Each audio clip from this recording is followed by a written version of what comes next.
Mm.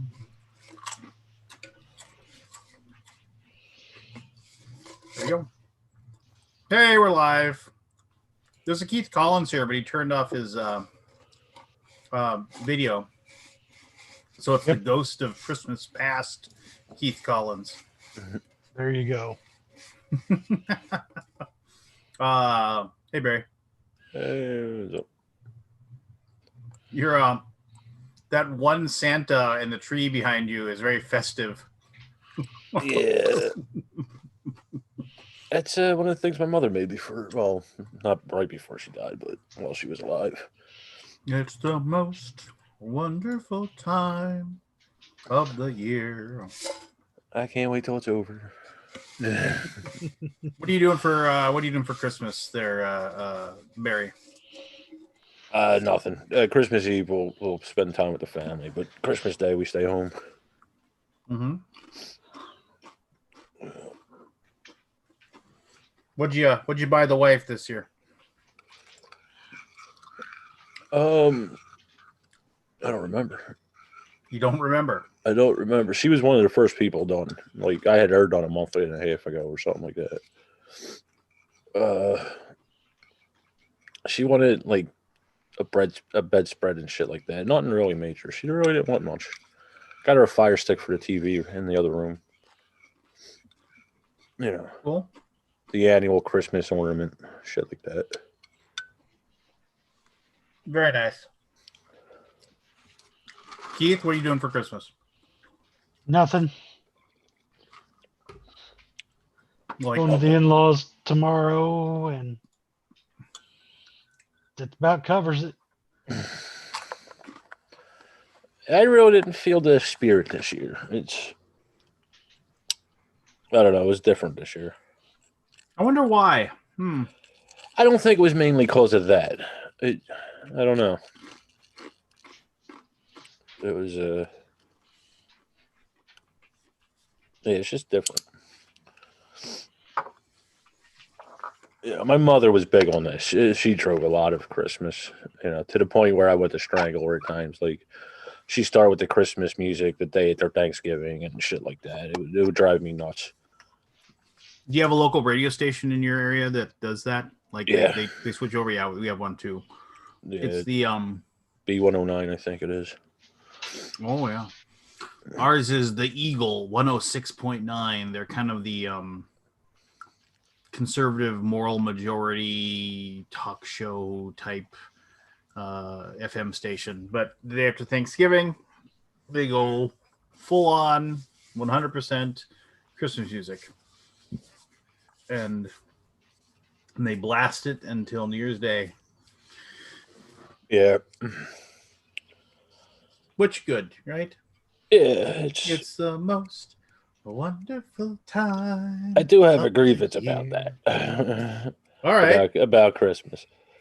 I would like to have a moment of silence for courtesy, respect and goodwill towards all people for a minute.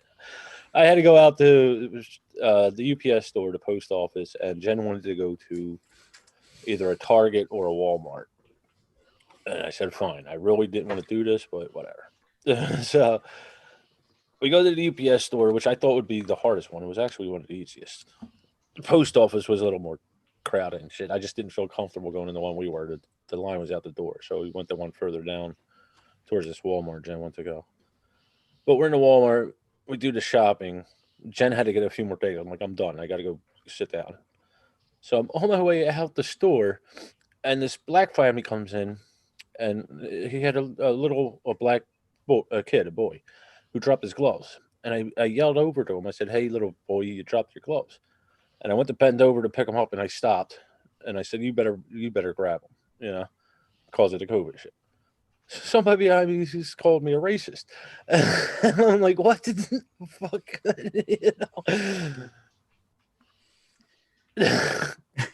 Well, that's unfortunate. It's like, what the fuck?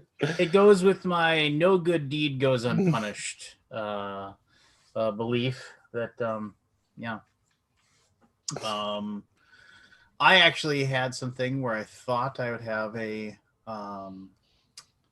I thought I would have a grievance, but I went to the post office fully fearing that I was going to have like, because I had heard all the horror stories. Oh, I went in, there was a line, and I had to wait a half an hour, and just this, that, and the other thing.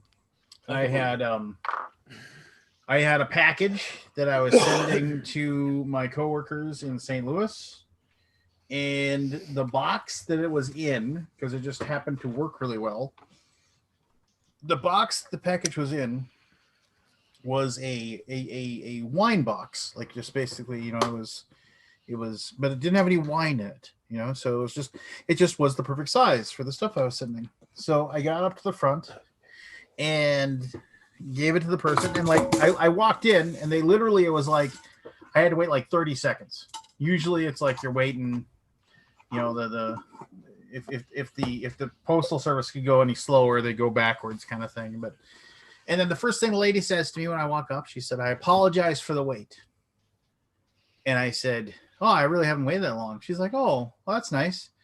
And then I and they have all the thing kind of sheeted up, so like you have to kind of like push your packages through like this sheet, and so you can't really see them. And I push it through, and she gets it, and I'm like, "Yeah, just." And she starts taking it up, and she looks at the box, and she realizes it's got like this, type of wine on the side, and she says, and I was like, "There's no wine in it. I'm not sending alcohol through the mail." And she looked at it, and she's like, "Well, yeah, but I can't send this because it's a wine package, And I was like, "Oh," and she's like, "Yeah, you need to have paper. You have to put paper on the outside of it, so like you cover that up for it to be sent." And I was like, "Oh, geez," I was like, "Dang it." And she's like, "You know what? Just I'll cover it. No big deal." I was like, "Really?" And she's like, "Yeah, no problem. I got tons of paper back here. I'll just wrap it up, and I'll make sure it's all covered. I'll make sure you get it out." And she's like, "Priority mail, $30. Thank you very much. Do you need any stamps?" I was like, "No, but are you sure it's? I mean, I get. She's like, "No, I'll take care of it. Don't worry about it." I was like, "A Christmas miracle!" Just like literally, like every single bit of her ability, she could have just told me, "You know what? Yeah, sucko, go home, repackage it, come back." Now she's like, "Nope, I'll take care of it. No worries." I was like, "Oh, you're amazing. Thank you so much." I did not expect that as a response. So I was, normally that would be like 99 times out of 100, that story ends differently for me as I'm telling the story. Because I seem to run into just that situation all the time where it was like, "Oh, you want some help?" "Well, no, I don't think so." Just like, you get nothing and you'll like it. So, that made me happy. Pete is a giant yellow square. I have no idea what's going on with him, but that's fine. There he is. Hey, Peter. Hello. Merry Christmas, or Merry Christmas Merry Eve Christmas. or whatever. May your dreams be merry and bright. Well, we got the Christmas star yesterday. Yeah, we did actually. How about that shit? I can't remember which day, but yeah, we got it. Yeah, it was kind of cool to look at, right? Yeah, I actually pulled my telescope out.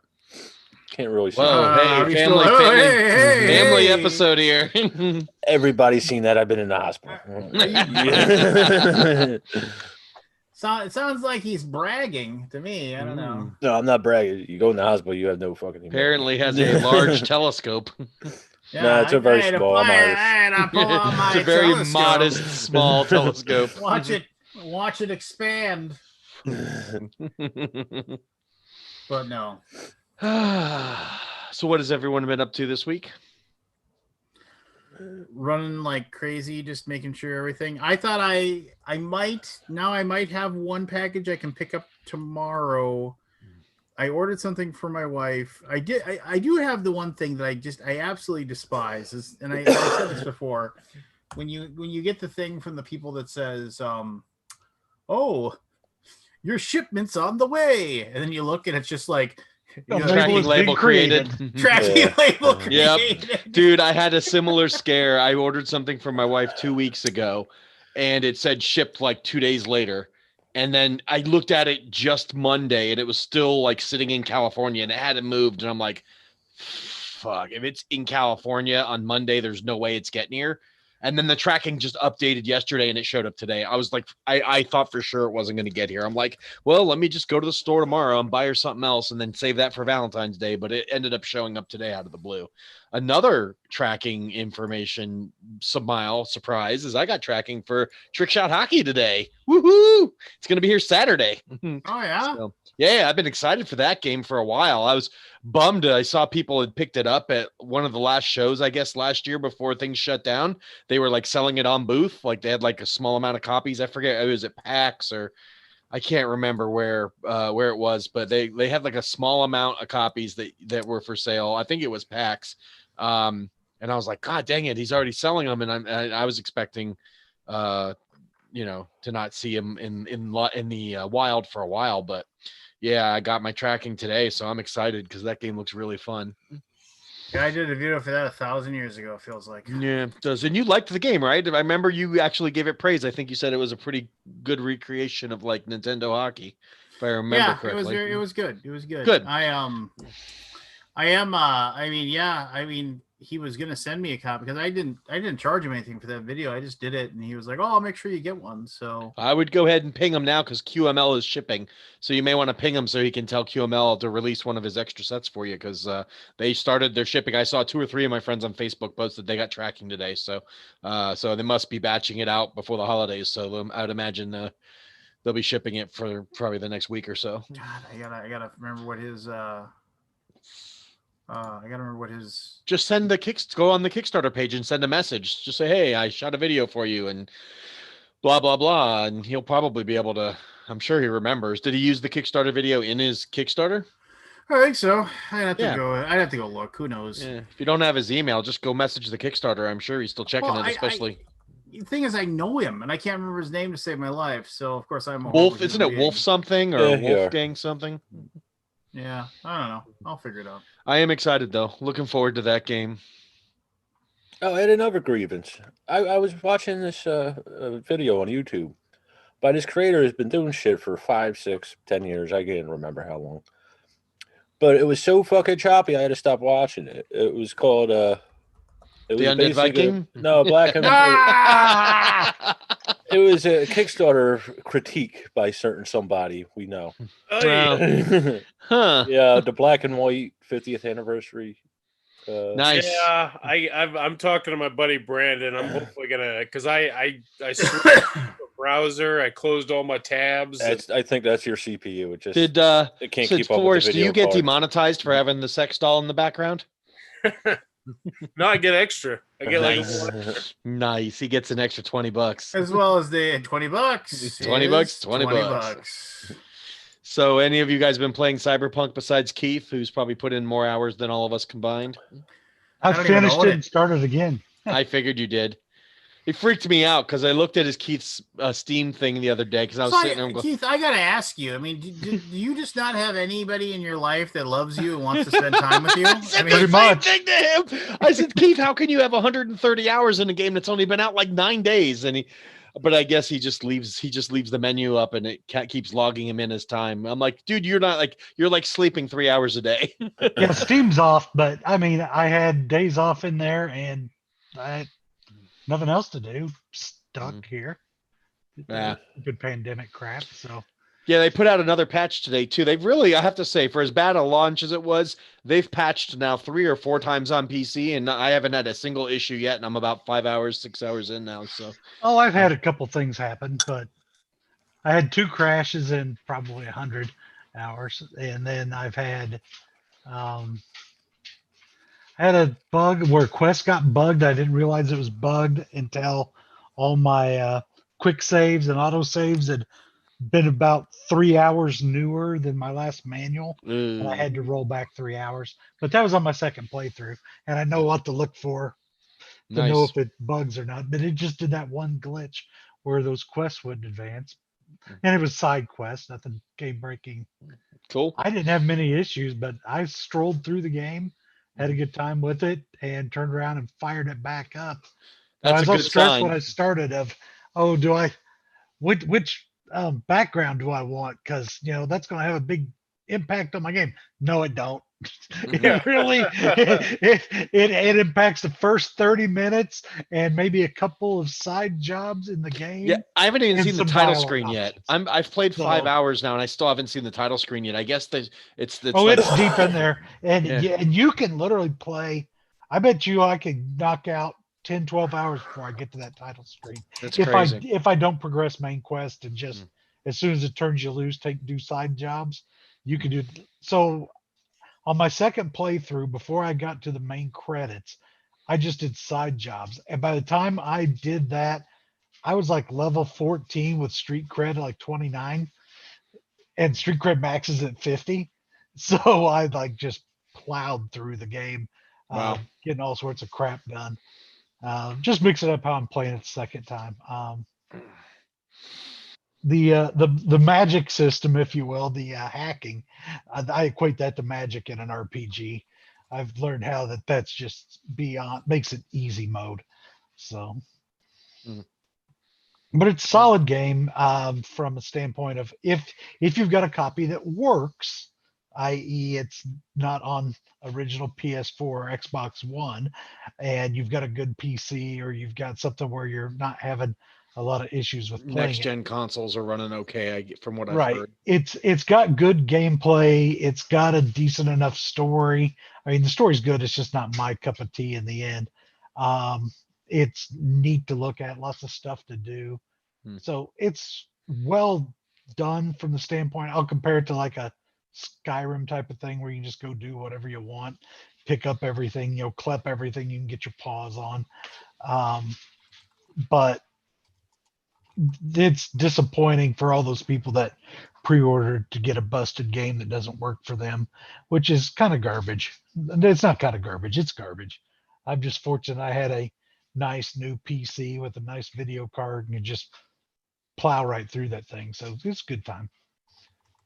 So I knocked that one out after I finished Assassin's Creed Valhalla and a couple other things in there. But Mhm. it's been video games for me. I actually put a board game on my table. It sat there for 3 weeks, but I finally played it last week. Got it off my table. I messed with Tidal Blades, um, Title Blades. Interesting little game. I like the title blades. And by little, I mean a game that takes up your entire 4 by 6 foot table. Yeah, I enjoyed Title Blades. I played Title Blades. I played Dwellings of Everdale. I I haven't played. played Dwellings yet. I've got it, and I've got the book out, but I've not got it played.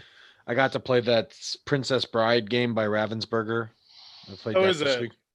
It was fun. It was interesting take. I mean, I only played the very first scenario, so I'm sure it's the easiest one. It seemed a little simple, but it looks like I can see where they're going to add complexity in the next few chapters. So it was good. It's a game I can play with my daughter, but I could also strategize and play with a friend or two and probably still enjoy it. I don't think it's deep, but it only takes around 15 to 20 minutes to play each chapter, and there's only 5 chapters. So I don't know how much replayability will be there, but it's well done. So it was like $20 too. I got it on sale at Target, so it was super cheap. So I think it's one of those games where you play through the game maybe once or twice, and then you probably gift it to a friend and let them play it. I don't know that there's a ton of replayability, but it may be. I haven't, like I said, I haven't played the later chapters yet, but I would give it a thumbs up at least in my initial first play. I'll play it again probably this weekend.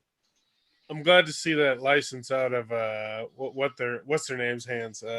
Game Slip Yes. or whatever they're called now. Yeah, Starling. Starling Games or I whatever. will say though, what's more intriguing is that they're called the adventure book series, which is like the hard book that you fold out and it's the first map, and then you flip the next page, it's the next scenario, and it says number 1 next to it, which alludes that there are going to be a whole series of book series games. Maybe not Princess Bride, but maybe other IPs that Ravensburger has. And since they seem to be doing a deep dive into IP games lately, I'm really excited to see what could come from future book series games. So this was a good start. If this is the first one, I'd say I'd give it a pretty solid grade. But what excites me more is what other Ravensburger IPs are going to make this book series game, because They have Say sharks. Just say sharks, Pete. they have the Jaws license. They've already done a Jaws game. If they make a Jaws adventure book game that maybe goes through all 3 movies, yeah, or maybe all 4 movies if you count the last one, then yeah, I'll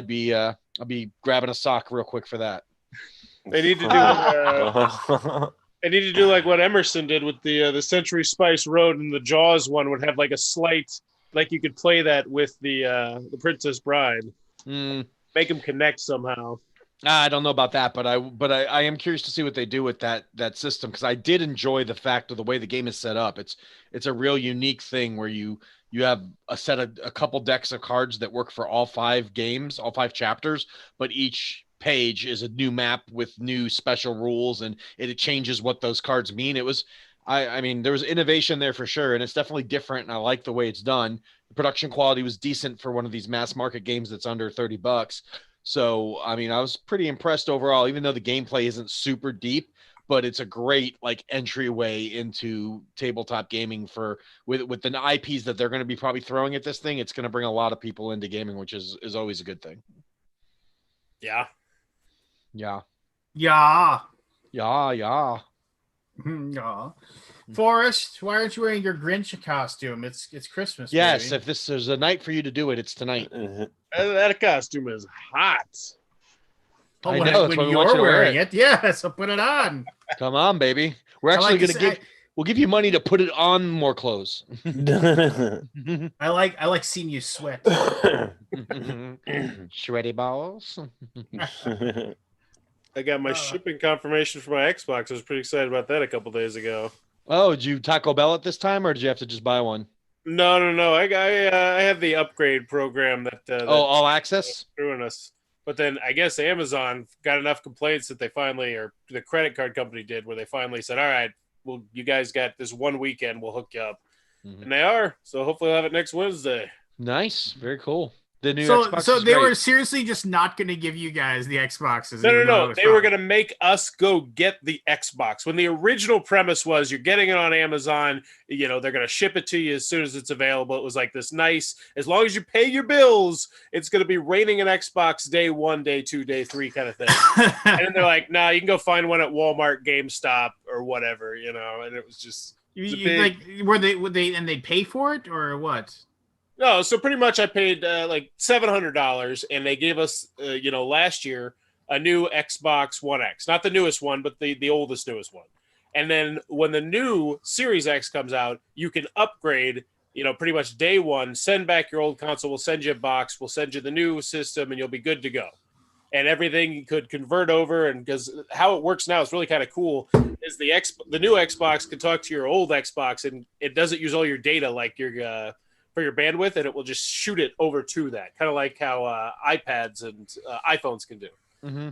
And so they were going to do that, and then you just send it back, and you're good to go. Just pay your bills. It was like $35 a month, and then it was me trying at midnight, clicking refresh on GameStop and Walmart and Target, trying to get it, and yeah.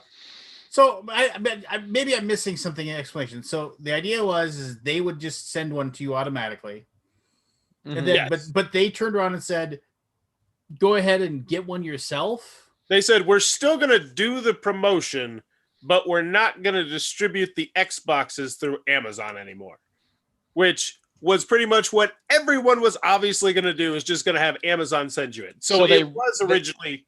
They extended the program out to Best Buy and GameStop and all these other places, so that if you're an All Access member, you would, when you're trying to purchase, you'd click through All Access, put in your information, and they would then know to just send you the Xbox, and you send your other one back and keep making your monthly payments. Yes. Gotcha. It's basically like leasing, except every 7 years when a new console comes out, you basically just swap it out for the new one and keep paying, and it gives you the Xbox Live in the Game Pass as well as the money towards the system. So in the end, you end up paying like 15-20% less for the system by doing it this way, but you just basically always have a car payment. So what is the big game that you that you want to play in your new Xbox right now? You know what? There isn't one. There is no. It's just I've always wanted to be there with the new stuff, especially with the Xbox and Cyberpunk. That's the only video game I have on my Christmas list. And I was adamant to my wife, don't buy the old Xbox version. Like, don't, dear God, don't buy that. Well, there Well, but isn't the a new. thing There is- isn't a new version. Cyberpunk is the old Xbox version, but it just runs better on the Series X. Oh, well, Yeah, I guess the next gen version of Cyberpunk won't be out till next year. So well, then I'm probably not going to see that under the tree. But there was the big killer game that was supposed to come out with the Xbox. There was a couple of them. There was Halo Infinite, which got delayed, unfortunately, because of COVID. They pushed back the release date to like mid next year instead, or maybe next fall. And then there was another game that was supposed to launch that got pushed back to like February. And so there really wasn't any big launch titles. They were just pushing Game Pass with the new system and with auto upscaling for all your older games. So all your older games will look better, run faster. And then they of course they have like all the new games that came out this month and last month, like Assassin's Creed Valhalla and Cyberpunk and Watchdog Legions and all the cross-platform titles. But as far as first-party Xbox stuff, I think there was one game called Falconeers that launched on release day. That was the only exclusive game that came out. And that's like it's based off a World War I flying game. It's actually a really fun online game. But now there's just Falcons instead. Falcon. I might just play Red Dead Redemption 2. I might just replay that. I just want to see how it looks. See what kind of graphical difference it makes. Yeah, Paul Tompkins says that Cyberpunk plays great on the Series X, so he obviously has tested it. So, yeah, I think you'll be fine, Forrest. And there is just one version, but if you have that version when the next gen version comes out, it's a free upgrade to it. So you'll eventually get that version. You just have to play the Xbox version on the Series X. But the main reason it doesn't run well on the old consoles is they don't have the horsepower. They're 7 years old. They're just outdated. But on the Series X, that's almost as good as the gaming PCs me and Keith are playing it on. So you should be fine. I'll go tell my wife and she'll tell me to piss off. Yeah. Tell her it's back on the table. Run her ass to Walmart. She'll be like, "You're as bad as the freaking kids." Ask for more presents.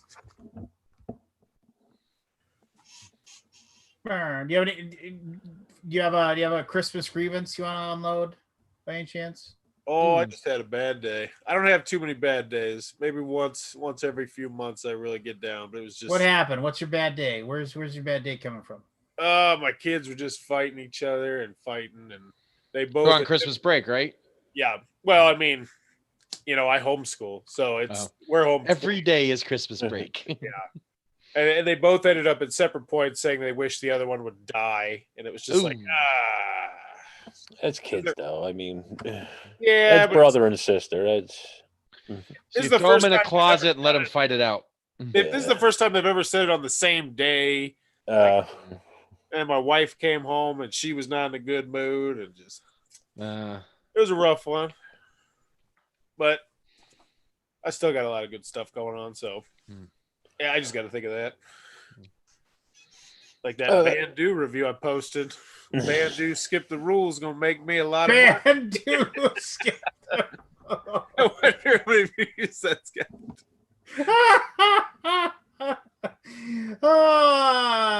You are just a cartoon. That's what you are. Hey, if it works, then I'll know it works and I'll lean into it. I mean, it's just it's marketing, it's research. So while we're on the topic of Christmas, how many people need to learn how to play Bandu? I just don't understand. There's an audience. 4. Who's gonna make picking up 18 a cents copy off of this? Bandu and saying, "God, if somehow somebody Here's the holy." thing I don't think you realize, Lance. Like it's like an international game. It's like you're thinking America. I'm thinking Kuwait. I will say I made 13 cents off that video in 5 days. That's not nothing. That's not nothing. 13 cents is 13 cents. In 5 days, though. All right, so Forrest has already said he's hoping Cyberpunk is under the tree. Lance, what's the one gift you're hoping is under the tree for you? I'm like Bandu. Bandu. If I could just get a copy of Bandu, if only. And if somebody could just teach, if I could just not have to read the rules to Bandu, then I'd be golden. I would be so golden if I could just pull that off, I guess. But I mean, other than that, yeah, I got nothing. No. No, I mean, see, I'm like, yeah, my wife despises me for like Christmas and well, I mean, yeah, but I mean for Christmas and or in birthdays and general. stuff like that. No, Waking because up in she the says morning. I'm impossible to shop for just because. Are you one of those people that doesn't ask for anything and just says, just get me whatever? Well, and the thing is that like, and then like she's like, come up with a list, and then like, you know, I mean, and I have trouble thinking of things I actually want. That's the biggest thing, right? I mean, it's just like, I'm kind of somebody that, I mean, I don't really like. It's like one of those things where it's like, oh, you know, somebody will go, oh, hey, have you read this book? And I'm like, no, and they're like, oh, it's really good, and I'm like, okay, Amazon, $27, buy it, done. You know, I mean, I'm not like, oh, I better put this on a list and give this to somebody so they can get me these things, kind of thing. Yeah, I got you. So, yeah, I don't know. Let's see here. 34 views over 5 days. How to play Bandu. I say I had the same problem. What I did, I got on YouTube and I started to get into like this loop while I was doing dishes of like the coolest gadgets. But I spent about an hour on some of those videos, and I had a full list after that, like a bunch of weird stuff. And like if I get any of that, I'm like, oh yeah, I'm excited. What about you, Barry? If Santa could drop off one gift for you this Christmas, what would you want? Well, I keep asking for a new spine, but that doesn't fucking happen. That's a little bit of a ask, isn't it? So fuck Santa. I'll just say, I make a list of shit I need, like clothes and actually pipe clamps or any kind of, you know, J clamps or something. That's about it. What about you, Keith? A COVID vaccine. They're already rolling it out. Come Wow, on. that was a real I just want jarring mine. edit. I just Yeah. saw. I'm watching your Bandu video. There's a real jarring edit there on the minute 10 mark. Are you? What is there? Yeah, there is. Well, Your hand like oh yeah, that's how I do those videos. That's how I get them short. Mhm. I figure the people in Iran don't care about the jagginess. They're not as superficial as us Americans. You're really tapping into this Middle Eastern Bandu market, aren't you? I'll tell Watch. you one of the most He's interesting going to corner things the about- market on Middle Yeah. Eastern board game reviews. Have you ever looked at your like locations where you get your views from, Lance? Yeah, they're like 99% America.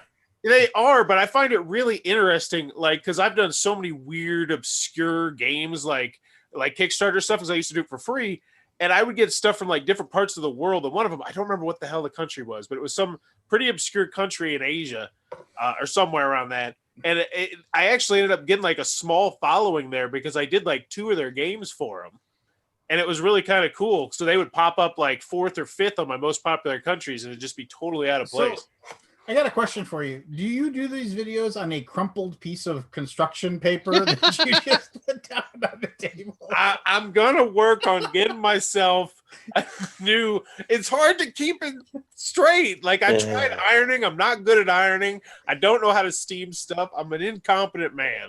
Yes. Mhm. You know what? I told you, staple some cloth on the plywood. I I'm gonna have do that. I'm gonna Pull do it. Pull it as your staple, like they do it with upholstery. I have plan on so going many. to Lowe's I mean, You tomorrow. could even put a little pad underneath of it to make way it. back in the you know. day, GTS Distribution sent me like they just made me 50 mats that had Undead Viking videos, but on the other side it's black. I'll put a couple of those in a tube and send them to you. You'll be able to like put those on your table and it'll just be fine. It's just Undead Viking on the table. No. You turn it over the other side, so you just have the black. Like the mouse Side pad up. stuff. The back of the mouse pad face up, and it's Yeah. straight and it's flat. Yeah, that'd be amazing. I got like 50 of them. I have your address in Fort Wayne, Indiana. I'll send you one. I'll send Sweet. you a couple. Roll them up in a You'll tube. get there in 3 months, but you'll be all right. Yeah. Yeah. No, the post I mean, office is sucking seriously, it. if anybody else wants a mat that says Undead Viking videos on it, they're just taking up space in my house. So. Yeah. Not all at once. Not all at once. But He'll don't even pay have you a a shiny table quarter anymore. to take one. yeah. Yeah, no, I mean, it's like the weird thing is I was like, oh, the PlayStation 5s are out. I was like, oh, like totally like if I had been on the ball, like maybe I would have gotten on the pre-order or something, but I wasn't on the ball. And I was like, oh, I guess if I got one of those for Christmas, that wouldn't be horrible. But I was also like, I mean, I would want it for a really boring reason, because the PlayStation 4 doesn't recognize like higher level internet, like Wi-Fi. Mm-hmm. Like you can't do 5 megahertz Wi-Fi. It doesn't recognize those channels. PS5 uses Wi-Fi 6, so it'll So it's like, I mean, not that we really run into any real big problems with Wi-Fi, but I have noticed when like my son's playing Minecraft online, my daughter's talking to her friends online, my wife's doing something in her office online, and I'm like trying to get the PlayStation. It's clanking, to connect. I mean, I'm gonna tell you, if you ever do get that PlayStation 5 and you use that new controller, you'll never want to play on another controller again. That's what I've heard. So it's the best game controller I've ever played on, bar none. Really? It's just amazing. It's got haptic feedback in the triggers on the controller. When you're walking on different surfaces, you can feel it on your hands. It's got such great feedback. A friend of mine came by today, and I'm like, here, check out this demo. It comes with a game called Astrobot. It's a pack-in game. It's already on the system. And basically the game, it's like a platformer Mario style game, but it's solely there to teach you how the controller works with all the different feedbacks and all the different ways you can use it. It's got a touchpad. It's got all this cool new stuff. You can blow over the top of the controller and it'll like do stuff. It's amazing. And after 5 minutes of doing that, he's like, holy crap, I'm getting one of these controllers for my PC because it's so much better than the Xbox controller. It's ridiculous. It's ridiculous. It changes the way you play the game. What? Battle Plans Air Force. Hey, that one was a $5. That one was a $5 that's on a Kickstarter. That one's even more interesting because the name of the game that they put on Amazon is actually Battle Plans Aircraft. So I don't know if the damn name of the game is what's on the box or the Amazon store. And it's pretty much, I kid you not, it is 100% Stratego. They ripped off Stratego. But it was $100 easy dollars. Seriously? You got paid $100 for this? Yeah. And the thing is, let's say the game does get popular for some stupid reason. Boom. I'm on the forefront, baby. He's on the forefront. You've got enthusiasm. I'll give you that. Yes, he does. And I will say the game itself, it's fun. It's Stratego. I mean, it literally is just, it's Stratego.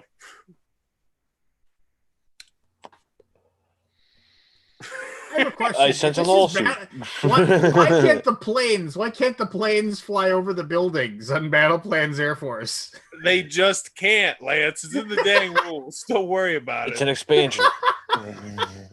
So let me get this straight. It did seem odd, though. I will admit that. You have planes, and there's 2 buildings on the board. Oh my god, I never thought of it like that. But the planes can't fly over them. They're just rolling on the ground. Think of it like that. Yeah, I think that was I think that's one of those Chinese knockoff games that like everybody's like worried about getting. I don't know. It's weird. Go check it out on Amazon. Buy it. Like $25. Do you have an affiliate link? I do, of course. Look at that. I made $32 off one of those affiliate links 2 weeks ago because somebody bought a $1,000 TV. Oh, I'm just yeah. gonna share my screen here for a moment. What? I love the fact that you have writing on your hand. Oh, you need to take a shower for us. That hand looks pretty grubby. Did you burn yourself in the stove or? That's from smashing the candle on my hand of the star.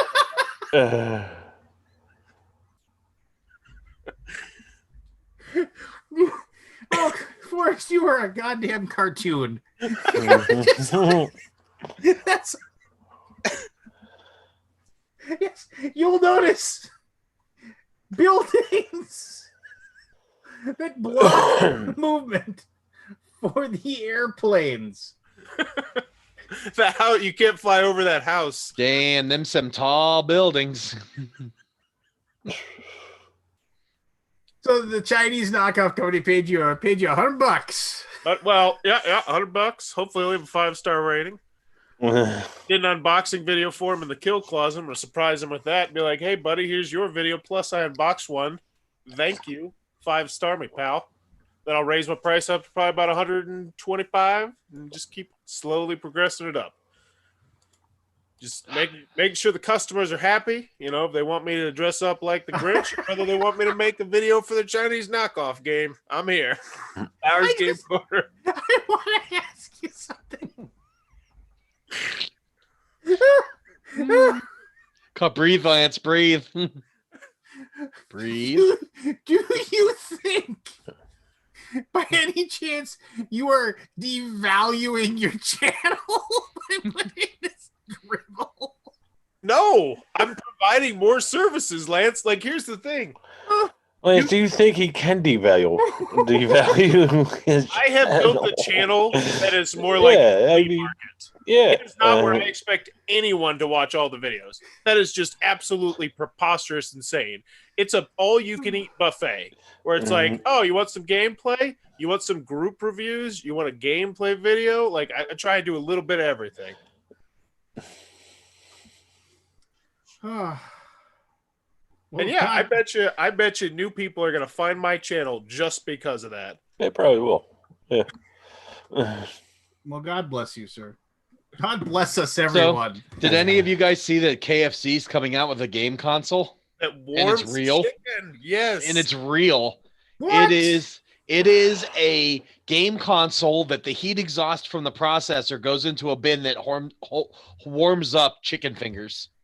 You know what? I'm gonna tweet at them right now. It has 2 SSDs. It's got an Asus video card. It's got a 9th gen Intel processor. It's a legit gaming console that you can upgrade, and it has a chicken warmer, first of its kind. Google KFC game console. No shit, real thing. I could not believe it. What is it going to run? They haven't said yet. They haven't given out pricing yet, but it is legit for real. And it's yes, it's sponsored by Asus. It's sponsored by a couple prominent computer companies that helped build and design it. That would be what I would want for Christmas is the KFC the KF console. Yeah, it's no shit. Everyone thought it was a joke until they actually showed off the specs and stuff for it, and they're like, "Holy crap, this is real!" Seems likely it is more of a custom PC build than an actual console. Capable of running games at 4K, 240 FPS, something you won't find often with a PS5. At the heart of the KF console is an Intel Nuke 9. That's not bad. Extreme computer with houses an Intel Core i9-9980 HK processor. There's also a hot swappable GPU, meaning you can upgrade your KF console down the road. Storage is a pair of PCI MBM Seagate Barracudas. SSDs, 1 terabyte, which is twice storage you'll find in an Xbox Series. It's VR ready, supports ray tracing. I think this is going to be a real thing. They're going to put it on one of these websites. They're going to brand it as the KFC console. People are going to buy it for the shit of it. They're going to buy it just because they want to say I have the KFC console. I bet you it's going to be a really cheap, affordable next gen PC, basically, for people to build off of. And it's going to be branded by KFC. It's going to draw all kinds of attention to KFC. It's exactly what they want. It's going to be incredible. I cannot wait to see this thing actually out on the market. That's exactly what we need. You don't even have to move now. You just eat yourself to death in front of that computer. I can play video games with hot chicken. Are you kidding me? Like, what else do you need? Jeez. So... Just when you thought it couldn't get any weirder, KFC comes out with a video game console that's more powerful than the Xbox and the PlayStation 5. Sure, why not? It's 2020. Let's go. That's that's really odd. That's something. I just hope that if you buy the KFC console, you get a discount on KFC food products. They got to make their money somewhere, Pete. Come on. Yeah, you think so? They got to do something. But it's awesome. Like when you say, I mean, KFC has a game on Steam Colonel Sanders Dating Simulator. They've got now the console. I kid you not. Yeah, go to Steam. Look up Colonel Sanders Dating Simulator. It's freaking hilarious. They have a console coming out in 21. I mean, that just tells you everything you need to know about 2020. The kind of year it was. That's what we're dealing with. Yeah, that's ridiculous. Yep. Huh. Mm-hmm. So Forrest, why do we have the and all angle? that is what they say. So, Forrest, why do we have this particular angle of the sex doll? Yeah. Can we focus off the sex doll? I'm throwing a Hail Mary. I'm trying to tweet to KFC Gaming right now and see if I can score a free one. Do a review of their KFC console. I'm trying to put together a tweet right now to sweeten the deal. Tell them you'll eat a piece of KFC chicken wearing the Grinch outfit, doing a co-op game with the sex doll on the KFC console. oh, look at this! All over the place with your ideas here. Mhm. Well, yeah, there you go. Strange year. How many of those play mats do you have, Lance? Oh, tons. Like If 20s, you want one. tons, Yeah. tons in the 20s, or tons in like the low 100s. Oh, I probably have 24 of them. I mean, they're You just. should I'm do just a gonna- giveaway to the faithful viewers of the Boom. Oh, if they actually want one, sure. But why Tell them would if they want pay it? shipping, you free mat. There you go. Mm-hmm. Well, you know how to Falcons get wants one. Yeah, if people, oh yeah, fine. Yeah, I mean it's cool, great. It's a one of a kind, I've one of a dozen. I've been cleaning, like when it was a little bit nicer out, I was cleaning out the basement and just throwing crap away, and that was definitely something I was like, yeah, I don't need this. Get rid of this. Forrest, why did you put the sex doll in the Grinch outfit? What? I should. That's marketing brilliance, Barry. Do it, Forrest. That's what we Oh, need. yes, that's going to be in a video at some point. There's something I'm wrong doing- with this crowd. I'm doing some skits with my 7-year-old son. He's been interested in making some videos, so we're gonna do some board game skits soon that we're working on. So I'm just trying to throw out some broad stuff. People seem to enjoy the one I made today, even though it's really bizarre. Like, it's just on Twitter. I'm not actually putting it on YouTube until because I have a Bauer Gets Weird section just to like warn people, like just to warn. Wait, you have a weird section of your channel? Specifically weird? And who When I gauges the weirdness? Yeah. When I Some launched- would say your whole channel is weird.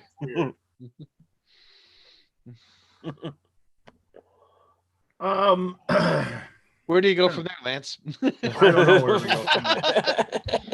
Go ahead. Segue What is into your something, I dare you. what is your so and so gets weird? What is the whole purpose behind that?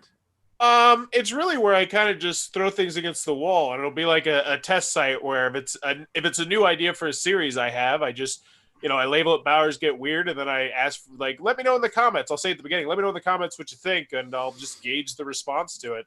Like that's how the Kickstarter critique happened. I just whenever I have a random idea, I'll write it down and try it out. You just get weird. I do. Why not? No, there's not enough weirdness in our board game hobby. It's all too prim and proper. Too uptight. Well, I mean that is a lot of the people in the hobby. Yeah, it is. It's gotten more professional and Yeah. less by the seat of your pants in the last few years. Yeah. I mean, it's upper middle. I mean, Board Game Geek, I'd say overall is probably upper middle class white dudes. Like Yeah. if we had to just throw a dart at an average BGG user, I think it'd land on that. I agree. Generally, people that are upper middle class white dudes aren't willing to screw around in a Grinch costume with a blow up doll. But Well, you're not really one of those normal people, though. Let's put our cards on the table here, Forrest. Are you trying to say he's not a middle class white dude? No. I'm not saying that at all. What What are you trying to say, Lance?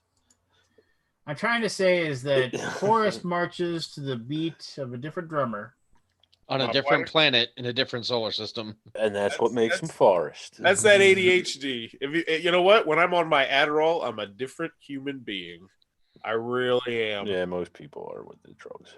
But I tell you what, that Adderall, when I'm on that Adderall, oh my good God, I'll pop out 16 videos in a day.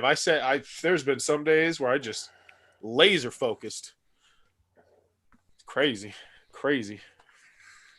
Well, so you should go on the drugs then, so you can get tons of videos out there. Yeah, but it kills. Yes, and I've done it before. I mean, that's how I got through a lot of college. I have ADHD, so it's not illegal. I don't know why I went illegal with air quotes. But yeah, that stuff, man. No matter what the task was, I'll clean my house in a day with that stuff. I'll just it's a wonder drug. I see why it's banned. Hell, I don't know. It should be in the NFL. Like Adderall should be in the NFL. Like how good would I wonder if they allowed Adderall for one season, like what the rate of play would look like. If it would be noticeably better. Because I think it would. I honest to God think it would. It's insane how it helps you focus. Speaking of the NFL, how are the Vikings doing there, Lance? Well, I mean, the thing is, after we started 1-5, I said just lose them all. Mm-hmm. I was like, lose them all, get a better draft pickup. But no, we had to be stupid, and then win a bunch, and then so maybe possibly, hey, can we make the first round of the playoffs so we can lose right away? Mm-hmm. And then we took a dump.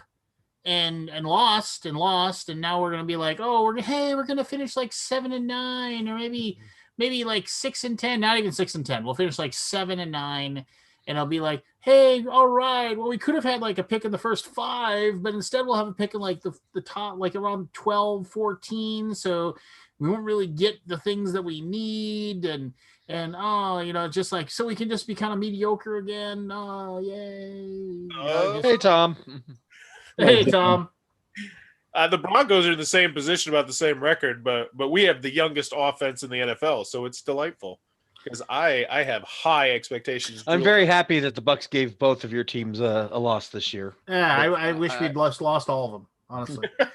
I mean, seriously. I mean, I understand. If you want your team to get better, there's no reason for them. And the thing is that I would have said, some people, oh, well, then you foster an attitude of losing within the organization. And the thing is that, I mean, and admittedly, it's a very small sample size, but because I started like hanging out with Chris Cluey, and I've actually asked him tons of questions about playing the NFL, he was just like, he's like, only the real crazy guys like actually give a dang about making the playoffs, other than like if they have things in their contract that actually like, oh, you made the Pro Bowl, here's an extra $150,000, or oh, we made the playoffs, here's another X amount of money. That's the only thing that matters. He's like, what they care about is their personal stats and staying employed. That's what they care about. They don't care about rivalries. They don't care about it's like when you lose, you're like, well, that kind of sucked. But when you win, you're like, yeah, that's pretty awesome. It's like, and if you win it all, that's super cool because you're getting a big giant cash bonus as well.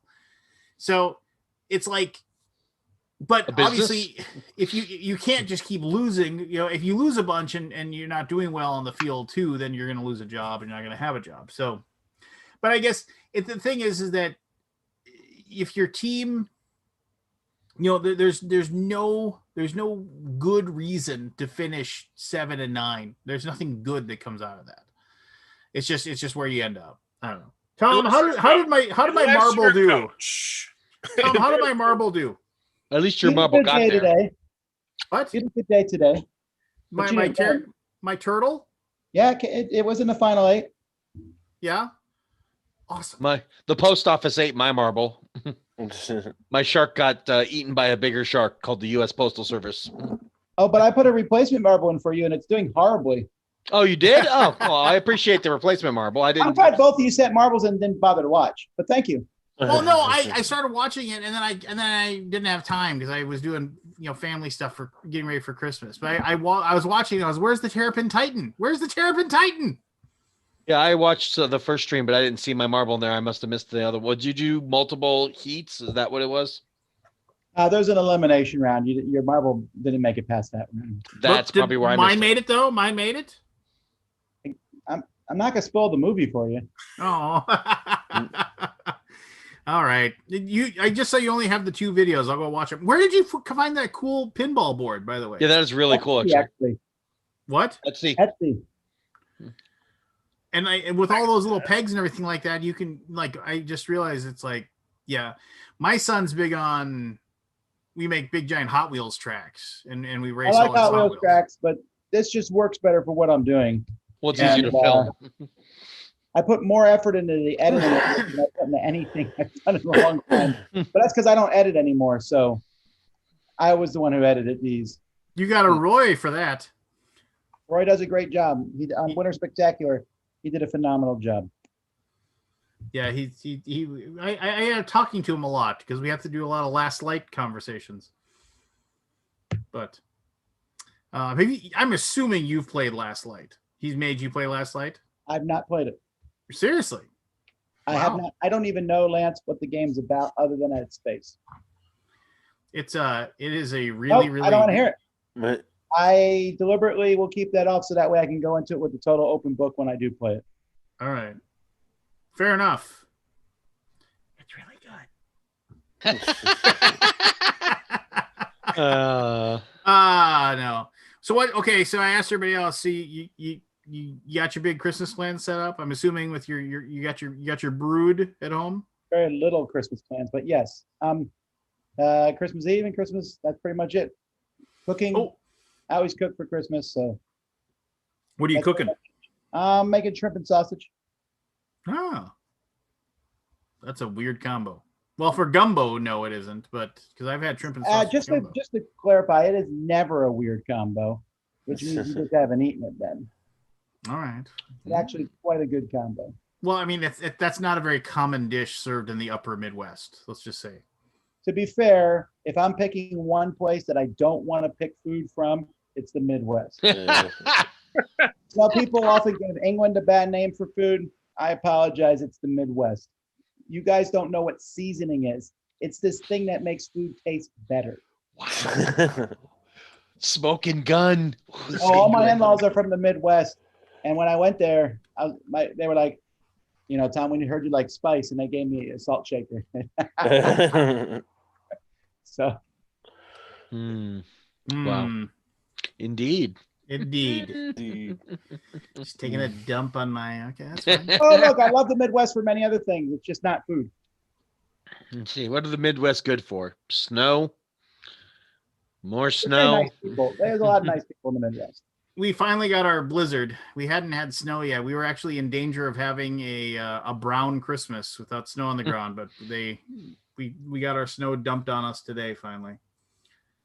So I'm dreaming of a brown Christmas. No, I mean my birthday's in December, and I maybe 3 times in my entire life I've had no snow on the ground, and I've never celebrated my birthday outside of North Dakota and Minnesota. So, our snow just melted today. So here's a good question: do you guys open up presents on Christmas Eve or Christmas Day, or both? Both. We do stockings on Christmas Eve, presents on day. How can you do stockings on Christmas Eve? Santa hasn't been there yet. Well, I know that no kid worth their salt is watching this show. So I have never tell my kids that Santa's real. Sorry, Forrest, we didn't mean to break the news to you. Forrest, there's no you want to mute. We always open one gift from up north, or they're not there to actually see it. So we'll open up one gift on Christmas Eve, and then we open everything else up Christmas morning. As a kid, we always opened up Christmas Eve, and then we got Santa gifts on Christmas Day. but now we do. Well, now that Tom spoiled it for you. Thanks, I gotta go talk to my wife. Hold on. No, believe what Tom just said. No, Tell me it's not so. So no, so my mother's coming over on Christmas Eve, so we're gonna open the gifts that she brings us, and she's gonna open her gifts, but we're gonna hold off on everything else to the next day. Do you guys have a strange Christmas tradition, like something that's out of the norm? Not sausage and shrimp. I'm talking like, is there anything weird that your family does that most normal families like wouldn't think of doing on Christmas or Christmas Eve? Other than picking up the drunk uncle? Yeah, well, no, that's pretty standard in the U.S. Okay, all right. Yeah.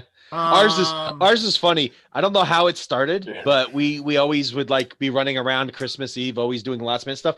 We have had Pizza Hut pizza every Christmas Eve for like the last 15 years. And for some reason, we'd be running around and we're like, let's just go to Pizza Hut and grab a pizza. And we've done that every year for the last 15 years. Our dinner for Christmas Eve is always Pizza Hut because we're always so busy to cook and stuff. And then we cook up our big food on Christmas Day. That's our weird Christmas Eve tradition now. I was gonna say for us, it's we always get Chinese food on. Okay. Yeah, we that's because like we're stuffed from the turkey or ham or prime rib or crab or whatever that we made the night before, and nobody wants those leftovers at that point. So, but we'll go get Chinese food. Cool. We usually eat twice on Christmas Eve because of my one uncle's married to an Italian, so they got the 7 seafood dish things, and then I spent it with my family. Was when we had our time. We opened our gifts that night, and the next day it's just me and Jen on Christmas Day. Yeah. Cool. My family, when I was a kid, used to always get together. Like the entire family would pack into one house for Christmas Eve, and we'd spend it together. But we haven't done that for like 15 years. And then this was going to be the year that we did it. Like I was going to have my kids go over there actually a couple days early to really get to know their grandma and grandpa a little bit more. And yeah, I kind of went out the window. But that's hopefully going to be next year if everybody's still kicking. Yeah, my family it's just my family's so big it's hard for us to get space. I'm number 13 of 15 grandchildren. Well, we're lucky because my grandma moved up to this tiny little, actually my aunt moved up to this teeny tiny little lake she lives on the side of, and then my grandma wanted to be closer to it, and she moved right next door to her without even asking. She just said, I'm moving right next door to you. And then my other aunt moved right next door to her. So we actually own the 3 houses right next to each other on this little rinky-dink hillbilly lake. So that was where it was going to be. I'm sure none of this shocks you, Lance. It's just you're just like the entertainment system. You just keep giving no matter what. He's like everybody else. He does the best he can. Forrest is going to give that KFC console a run for his money. No, I mean, I sent him a tweet. Why not? They're not going to send me one. Tom, are you going to get the KFC console for your kids? I don't know what we're talking about. KFC, Kentucky Fried Chicken, is coming out with a video game console in 2021. It actually has a chicken warmer built in. It's not a joke. It's not a joke. If you type in KF console, you'll. Yeah, well, I know how to Google. Oh, jeez. I would just like to say, I would like. Can I just say something here? Because I said this. I said this before.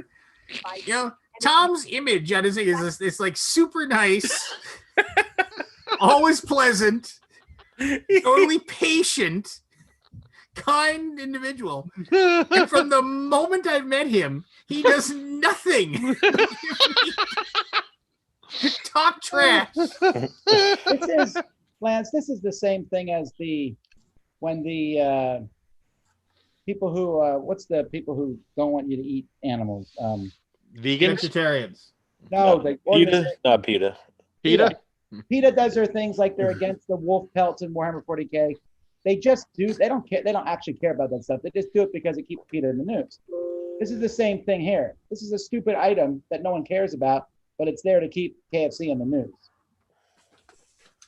Tom, I just think you're out of touch with society. I feel okay. I feel okay that way. Warm while I play my games. It's right, man. Finger licking good. Who wants to have greasy chicken around their console? Like, who wants to be touching their controller? I don't understand. It's not around the console. It's in the console. It's totally different. And then even when you don't have chicken, it's a subliminal message because it smells like chicken all the time. Exactly. It's They thought blowing this through. KFC chicken smell into your house, making you want to order more KFC. The console will pay for itself in a month. They need to have these available to play at KFCs. I'm sure they will. Yeah. I'm not convinced this is real. Yeah. It's sponsored by Asus, and all of the parts in it it's sponsored by Intel and Asus. I think this is a real thing. I think it's going to be a specialty line of custom PC that are going to be like, they may make 5,000 of them and that'll be it, but it'll be something. It'll be a real thing. I really believe it'll be a real thing. Oh, nearly $2,000 price point. Ouch. Wow. Start saving up those nickels you're gonna get from your how to play Bandu. I need to They'll have a find contest. Sure. Forrest will be eating KFC for 4 months. He'll be 700 pounds. His kids will be all diabetic. It'll be a mess. How to play Bandu. You laugh, Lance. You laugh. You know. I am. I'm laughing. 13 cents in 5 days is not bad. That is not bad at all. I guess, what would you do for 13 cents? You know, like would you bend? I would bend over and pick up a days? dime and 3 pennies on the ground. I don't know that 13 cents. I don't know that there's anything I would do for 13 cents. Well, here's the thing. It's not just the 13 cents. I hope to have 1,000 videos making me that 13 cents. Like, that's the goal. So you can make $13? That's your math is so faulty. It's not $13. Yes, it is. 1,000 videos making you 13 cents. It's No. $13. $130. It's $130. Oh, I am sorry. $130. But 1,000 Let's say you videos put would in take an you how hour. many hours to make? You're gonna end up making like 5 cents an hour. Yeah, Pete, but people value their time much more than I value my time. You're right.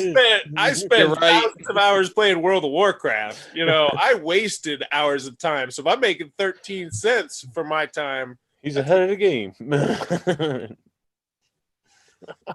There's no arguing that logic, Lance. Well, I mean, If you're going by 13 cents an hour, then you're definitely on the side that this $600 stimulus thing is going to go last you, what, for 4 or 5 years? It's 1/3 of his KFC console.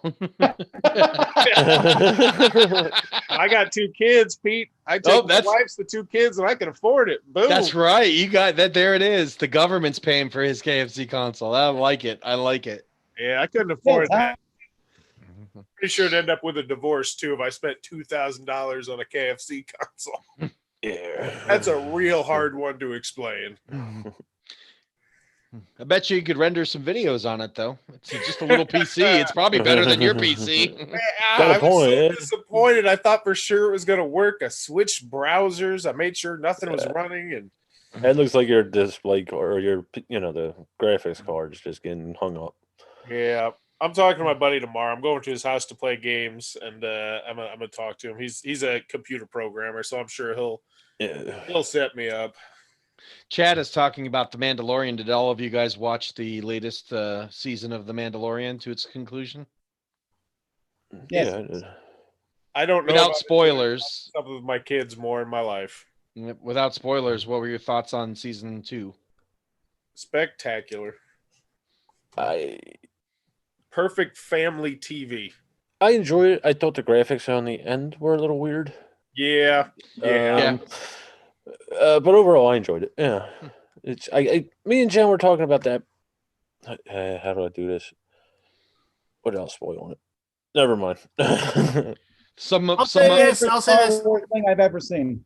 You said what? The what thing you've ever seen? It's my favorite Star Wars thing I've ever seen. I agree. Yeah, it's so. Up there. My dad let my son know that he's been watching it and really liked it. So and my son, of course, totally geeked out and talked to him about 1,000 different things. And then my dad came over and watched the final episode with us. So that was cool three I got a question for generations. you, Lance. Yes. Does your son know what happened in every single does he refer to them by the chapters? Because my son does that. And he's like, "Do you remember in chapter 11 when this happened?" I'm like, "What?"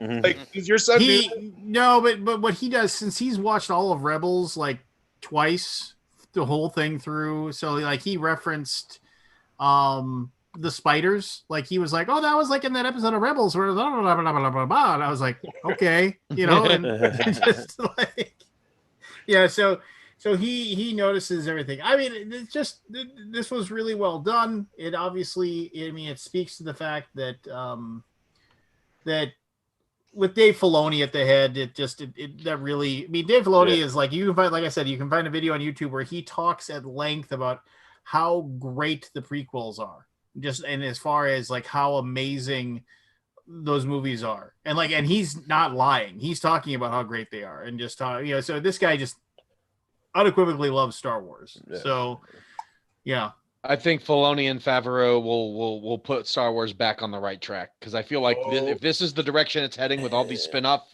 series that are coming up, then I'm in for that. I mean, I'm sure they all won't be great, but even if half of them are great, it's better than what we've been getting. How much is it going to hurt when the first one really sucks? Like, how many episodes are we all going to be like, ooh? Well, I imagine with these guys at the head, I don't think any of them will probably suck, but there will definitely probably be some that are better than others. I can't imagine. I mean, they're also getting Feige from the Marvel Cinematic Universe is coming over to help with Star Wars, connecting everything together and making it a more like how the MCU worked.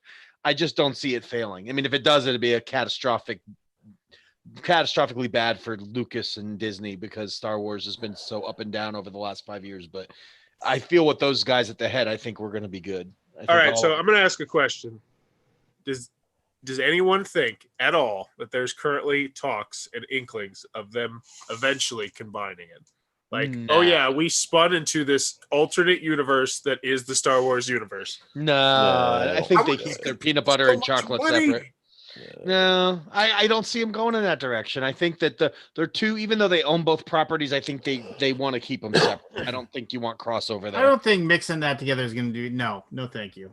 Okay. Would I be interested? You say that now. Would I be interested in seeing a crossover single movie? Well, of course, the curiosity goes a little crazy, but I don't think that's the direction they want. Guardians of the Galaxy all of a sudden pop up, and they're like, "Who are these white guys?" Like, well, the story, like, just anything like that. I wonder. No, I don't think so. Maybe in one of the what ifs. Isn't there what if episode season thing coming up? They could spin it in there. Like, what if the Guardians of the Galaxy ported into Star Wars? That I could see something like that, but that would be the only way. Star Wars is clearly in a galaxy long time ago, far away. Yeah, exactly. But like in a what if episode, like, since that is an actual series coming out, maybe. But I don't see it in anything else. Now, what do you guys think about oversaturation of both franchises? Well, that's my only worry, is that they just announced 10 new Star Wars series, and that's 11. Not even including the one that was, the other one that they announced. I mean, that's a lot of Star Wars over the next few years. So I think Star Wars concerns me more than the Marvel, because we've seen how fans react to changes in the Star Wars universe, and I know there's a lot of stuff that's written that's not canon that they could pull from and make canon, but it's, I can't see. I don't know. We'll see. Yeah. I mean, they're pulling the best pieces, right? I mean, Thrawn wasn't canon for a while until he became canon, even though that whole book. Well, Rebels made him canon. Yeah, but that was all because everyone wanted the Thrawn books to become canon as the 6, 7, and 8, or 7, 8, 9, and they never would do that. But then they started pulling the best pieces of those books and making them canon to kind of appease fan service. So I'm not worried about oversaturation, at least right now. But maybe in 2 years, asking that question again, I'll be tired of it at that point. But from what they announced, a lot of it looks pretty cool. I mean, cares as long as you don't have to watch everything. What does it matter? Yeah, it's true. I mean, I don't want to watch that. You find the few series that you like, and then you just kind of read the cliff notes on the rest. I kind of thought about, but with the Marvel universe, they're intertwining a lot of these movies, and and the series. Yeah, Yeah, they not are. necessarily in Star Wars, but Well, like they're even mixing the TV and movie now because the guy who plays Daredevil is actually going to be in Spider-Man 3. So he's reprising his role as Daredevil from the TV series, from the Netflix series in the movie. So they're bringing in some of those TV characters into the movies now. So yeah, it's getting a little crazy. I heard they had Michael Keaton too. Keith's back. He must have went to go play Cyberpunk for a while and then came back. I'm playing Cyberpunk now. But I don't mind it. I don't mind it right now. I mean, it's a great time to be a geek, right? I mean, you got Marvel coming left and right. You've got Star Wars about ready to just go nuts with a bunch of new spin-offs and series. I mean, you wouldn't have dreamed of this 10 years ago, and here we are. So I'm all right with it. They oversaturate me until I don't want it anymore. I'll take it. We'll see. I mean, I don't know. I guess I'm always hesitant because, like, it's like, oh, all right, here's awesome. You got they gave us Mandalorian, which has been amazing and very enjoyable, and has closed allowed certain things that we may not have really liked about Star Wars already, and like kind of opened it up and given us a lot of stuff that we didn't think that we're going to have, which whatever. I'm speaking total non-spoilery here as much as possible, and that's really cool. But I mean, you just feel like, there's just gonna be stuff that I'm not gonna like, which is fine. You can't like everything, right? But once you start throwing a lot of things, once you start throwing way too much into the pot, you end up with a soup that might not taste so good. So I don't know. I mean, I'll watch it all, I'm sure, and I mean, I guess like if I had to pick, I mean, I'm probably more excited about the Obi-Wan stuff than anything else. Yeah. I mean, easily that's like the stuff that I'm kind of jonesing to watch and check out. But then that's the whole thing where that's characters we know. So, you got to think it's going to be a little bit tough to write that, right? Because like you have, even though like in the era they have, it's kind of wide open. There are like, start and end points that they have to abide by. Is that taking place between episode 3 and 4? All of the Obi-Wan stuff? So after Order 66 and before he meets Luke on Tatooine? Yeah, and then they're bringing, at least I thought I read that they're bringing back Hayden to play Darth Vader. Darth Vader. Okay. Well, from what I understand, this is only like a 6-episode series, and it's done. Maybe they're going to run it 6 episodes to see what the feedback is. I can't imagine there'd be that much, because for a lot of his time, he was supposed to be living in isolation on Tatooine, so I can't imagine how exciting that would be. Well, and plus he shows up in Rebels for a little while. So, I guess they could do live action replicas of some of that stuff. Yeah, so I mean, there's but that wouldn't be a whole thing on him, though, right? They just pull him in. Well, no, what I'm saying is that there's canon stories out there that you have to abide by those timelines, right? Mm-hmm. So like, because there's going to be all those people. I mean, and admittedly, I'm one of them sometimes. Well, people are like, I'm sorry, Obi-Wan couldn't be there because he was fighting Darth Maul on Tatooine. Just like, I mean, I know that there's going to be that. So you have to be really careful with what you're dealing with. I mean, I do like the fact that they're bringing back, they got Ewan McGregor to do it, though. I think that's cool. I guess my approach is let them see what they can do, and until they screw it up, I'm in. Like the Mandalorian is won enough trust that I think they'll do a decent job with all of them. Maybe they won't be up to the quality of the Mandalorian, but even if they're not, I mean, they're going to be. I think it's going to be some quality stuff in there. I mean, but didn't we say the same thing about how HBO was doing Marvel series for a while, and then we got to what was it like? The one that was like really bad, everybody was like, "Oh yeah, this is not good." HBO. It's Netflix. Netflix. Yeah, I think Golden Fist. I think most of the Netflix stuff was pretty good. There was the Iron Fist was a little weak. That was probably the weakest. I thought the rest of it was all right. Well, and that's I mean, I was gonna say that you will we'll be able to pick and choose. Obviously. I mean, didn't they announce like 6 different ones though, or something Yeah, like that? I mean, the only reason the Netflix stuff died is because of the Disney Plus coming up. Yeah. Marvel was contractually obligated to keep those on Netflix, but it just said we're not going to make anymore, and then we'll wait till our contract's up, and then we're going to move everything to Disney Plus. I mean, they didn't die because they weren't popular. They died because they wanted to reboot all that stuff on Disney Plus. So yeah, I mean, Daredevil was still going strong. Luke Cage was really good. I enjoyed that. Yeah. Jessica Jones wasn't bad. I mean, Purple Man was amazing. He was one of the best villains. He was just creepy. I'm putting that on the actor though. Yeah, he was excellent. I don't know what other stuff that guy's done, but I will watch it because he was excellent as. Wasn't he Doctor Who? Yeah, he was Doctor Who for a while. I don't watch Doctor Who. Yeah, neither do I. I just happen to know. Yeah. I may not watch Doctor Who, but that's. I've never seen a Doctor Who episode. I've never seen a Doctor Who episode. It's like Harry Potter. I've never seen Harry Potter. I've never seen Doctor Who. That's the two things they just don't. Although my daughter's getting into Harry Potter now, so I guess I'm going to have to catch up on the lore. That's not Harry Potter. You'll enjoy Harry Potter. You watch those movies with her. You'll enjoy watching those. They're those. Yeah. She's getting the complete Blu-ray set for Christmas. The last 4 were the best 4 movies I ever slept through. Books stand up too. I'm going.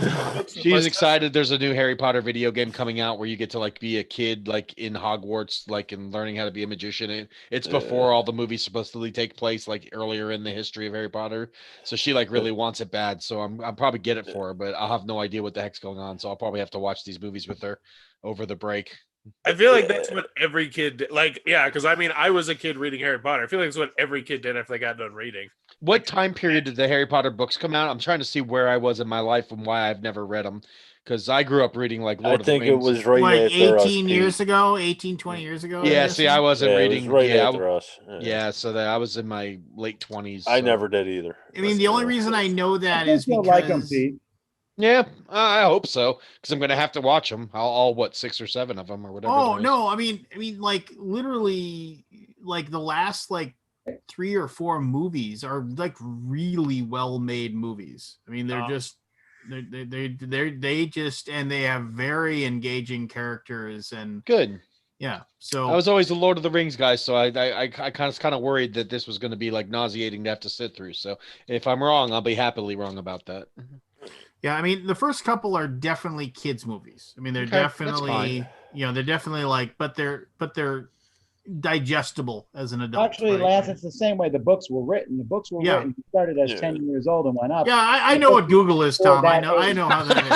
I know what Google is. You weren't explaining it very well. So I'm reading with my son, and we got through the first 3 books, and it was great. And then like we're on to book 5 now, and it's just shit is real, and he's just whoa, like it's such a tonal shift. Like such good stuff. I kind of envy because I was talking to Jen about that. We went to Orlando years ago. It was right after they opened up the Harry Potter thing.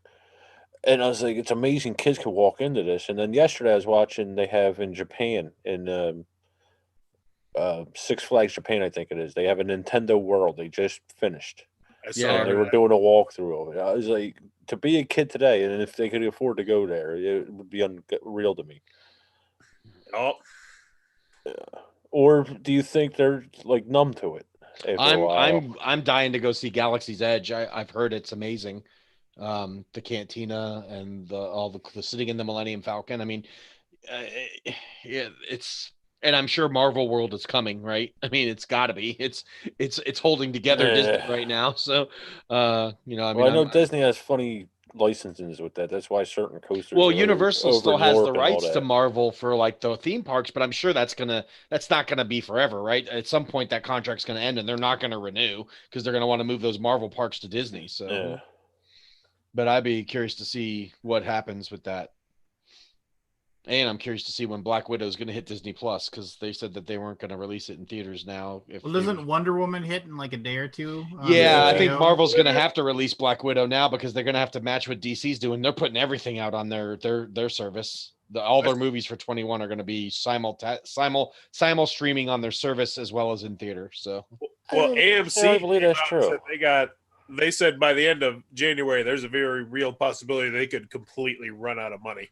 Yeah. We need, and like like I went with my Who's son. running out of money? AMC theaters. the world's largest movie theater chain. Yeah. No. I mean, they've been shut down for what, 9 months now? Yeah, In most Yeah. places, they're still shut down. Yeah. So I will say I actually got to go see it this week. I was so happy. We rented out the theater for my son's birthday. We went and saw The Croods too, and it was just, I forgot how much I miss everything. Just That's from the guy with the movie pass guy. So Forrest, how did that work? Did they have? plans. Yeah, the movie pass guy. How did that work, Forrest? Did they have staff there with like popcorn and all that, or you had to bring your own stuff? Or It was actually amazing because there was like so few people there, yet the service was still just as slow as ever. Really? Yeah, there was Pay all two that people money? in front of us, and we waited. Well, they want you to have an authentic experience. you rent out a whole theater, you still get crummy service. Yeah, there was so few people there. I felt totally safe. Like I got the impression that because there was a lot of cars in the parking lot, and I was like, wow, there's a lot of people here.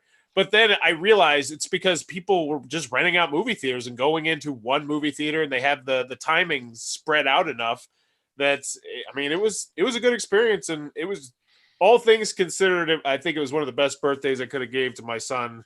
You know, because Indiana in December, not pleasant to go outside and can't really go anywhere. He was hoping for laser tag, and it's like, well, buddy, yeah, it's not happening. Kabuki, if you have a bunch of AMC gift cards, I recommend you cash them in soon before they go under. I don't care whatever they're selling on their website, just buy it. Well, now they're really trying to move over to the video streaming because, yeah, it feels like the last days of Blockbuster, as much as I hate to say it, where they're just like, oh, we got to find the thing that's going to take us into the future, and I hope I'm wrong because I'm surprised there's not lawsuits out there about, like, back in the 20s or 30s, whatever. It went to the Supreme Court, I believe, where the filmmakers couldn't distribute their own movies, and that's kind of what people are doing now. HBO, Disney with the Mulan. I'm surprised there's not a lawsuit on that yet. Was it a monopoly rule type thing? Yeah, that's what it was. I can't remember the exact thing. I just remember they couldn't distribute their own movies to their own theater. Like they couldn't own a theater and show only their stuff. I'm sure because of stuff COVID, like that. there's loopholes around. If the movie theaters can't show the movie, then they get the rights back to distribute themselves. I mean, it's not that AMC doesn't want to do it. It's that in half the cities across the country, they are by law not allowed to open up and serve people. So, I mean, it's a whole weird situation this year. It'll be interesting to see if they can make it out the other end though, because I think it's good for the most part. I mean, not that good that the movie theaters are doing poorly, but I love the streaming wars. They're great for us as consumers. You mentioned there's no monopoly. If you don't like Disney, Netflix is putting out a ton of content. Amazon Prime's on board. It's exciting, I think. Only thing I don't like is having, in order to get the full grasp of all the cool content coming out, you have to literally be signed up to like 8 different $10 to $15 a month streaming services. Well, that's on you then. You just pick the stuff you'd like. I don't go to the restaurant and say, I wish I could eat everything. I do. I do. That's why I go to all there's a lot of good stuff, but unfortunately, a lot of it's spread out. I mean, if you want to watch Marvel stuff, you got to do Disney. If you want to see DC, if you're a comic book guy and you like DC and Marvel, well, now you got to sign up to DC. There's certain things that are on the HBO platform, and then Netflix has, specific stuff, so it's like, yeah, you could say, well, sure, you pick the one you want, but you're not going to get everything. If you love Batman and you love Spider-Man, you want then. I mean, again, you don't, or pick one a month and switch and just binge on that one for a month. Or just get more friends that are willing to share codes with you, Pete. I mean, I got Netflix. Break the law. What is that? Yes. No, I don't want to break the law. I mean, but is that breaking the law? Yes. Yes. But is it really? Yes. It's only supposed to be your intermediate family. This is not a gray area. It's clearly breaking the law. Yeah, the law is always a gray area for Forrest Bauer. Yeah, it's mainly supposed to be for it's family. a suggestion at best. But yeah, no, I get that. I mean, But I mean, we've got Netflix and Disney Plus. I just don't sign up to anything else. But I mean, I do want to see some of the DC stuff, but I just don't know if it's worth having. Yeah, but what about with all the movies coming out on HBO Max this year? No, I'm not a huge. I'm not. I'm a more of a Batman as my DC guy. So the rest of the DC stuff, other than I've heard real good things about Wonder Woman, but it's mainly for the Batman movies, and I own They them said all. all of them. What about Dune? I don't like Dune. I'm sure they'll have it on demand somewhere else, though. Like, Yeah. You know, well, again, you Fire can stick or like something. what he's saying though. I don't have to buy the streaming service. Like if I just like Batman movies, I can just buy those Blu-rays and I Yeah. cover myself like Or all you the could just- Batman again, animated stuff. though, Pete, you could just rent it for a couple months, watch all that stuff, and then stop doing it. Yeah, you could. Yeah, that's an option too. Is wait till everything's out in between seasons, binge it all, and then cancel and wait a year and binge the rest. And it's a pain in the ass, but it's doable. No, you're right. It's doable. It's just yeah, it's the why cable was so good. You get all of it, and now with all these different streaming services, you can't just get Direct TV or Charter or Time Warner or whatever you have and get it all anymore.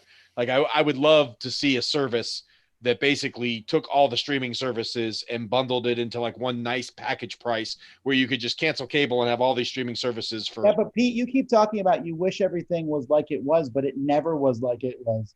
We could never go on and watch any movie we wanted at any time. Well, no, that's true. You had to go on schedule, right? But yeah, I really think. I mean, you're complaining that we're not getting enough for our money value, but we already get more from any one of these services than TV ever did our entire childhood. Yeah, I suppose. You know, each Friday, me and my family get together and watch Mandalorian. We don't have to worry that we have to eat dinner and get down and watch it. We can watch it whenever we want. Yeah, there's a convenience factor for sure. I just think the streaming thing right now, for the consumer at least, is just unbelievably amazing. Yeah. There's so much content, so much out there. You can never watch all of it. I'm sorry. I know the show's not meant to be positive. you, Tom. I hate life in general. Great. Spoken like a true boomer. No. Don't worry. I got a question for you guys. With here we go. This will bring it back down. technology. Give Barry a second here. I went up the mountains with my uncles hunting a couple weeks ago, and my one uncle, he's a movie guy in a specific period, Western stuff like that, war movies is what he brings up. But he brought a suitcase up full of DVDs, and I'm looking at him. I'm like, Joe, I showed him my not the iPod, the MP3 player, which was 12 years old. I was like, this thing has 10,000 songs on it, and this is a decade old. I'm sure they have to have something out there now that you could put everything on like a hard drive or something and plug into your TV. And then I came back and started looking into it, and I can't really find anything. Everything you can do it, but it's all streaming. Up there's no internet service. I forgot to mention that. You know, so I still can't believe that that's not possible. You know, where you can buy a movie and put it on a machine. You could rip it. I mean, if you've got the right, they make things that allow you to rip movies, Blu-rays, and DVDs to a hard drive, and then you could bring a portable hard drive up and plug it into a computer and broadcast to a TV. If you buy it through Apple, you can download it on your iPad. Yeah.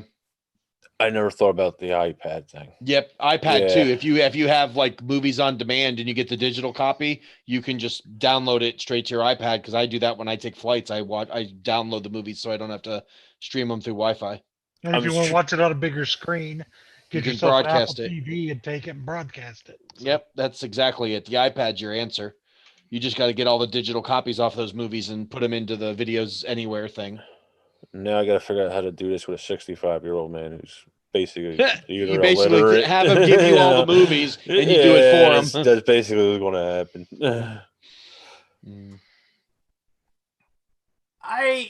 As far as the streaming services go, I was thinking about this. Like, how many people in this group right here, they still have cable? I do. I have Direct TV, but that's only for Sunday Ticket. I'm trying to get my wife to get rid of it. I've been trying for 6 months. I think she just finally finished her last contract. Yeah. Yeah, we canceled our cable. Yeah, like forever ago.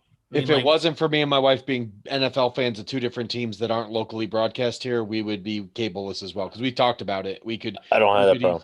We could easily get 3 or 4. If we got rid of cable, we could get 3 or 4 streaming services, and it would be cheaper than the cable. But because we are fans of two different NFL teams that don't play here, without Sunday Ticket, we wouldn't get to see half the games. So yeah, but you can sign up for the NFL ticket without having to have DirecTV.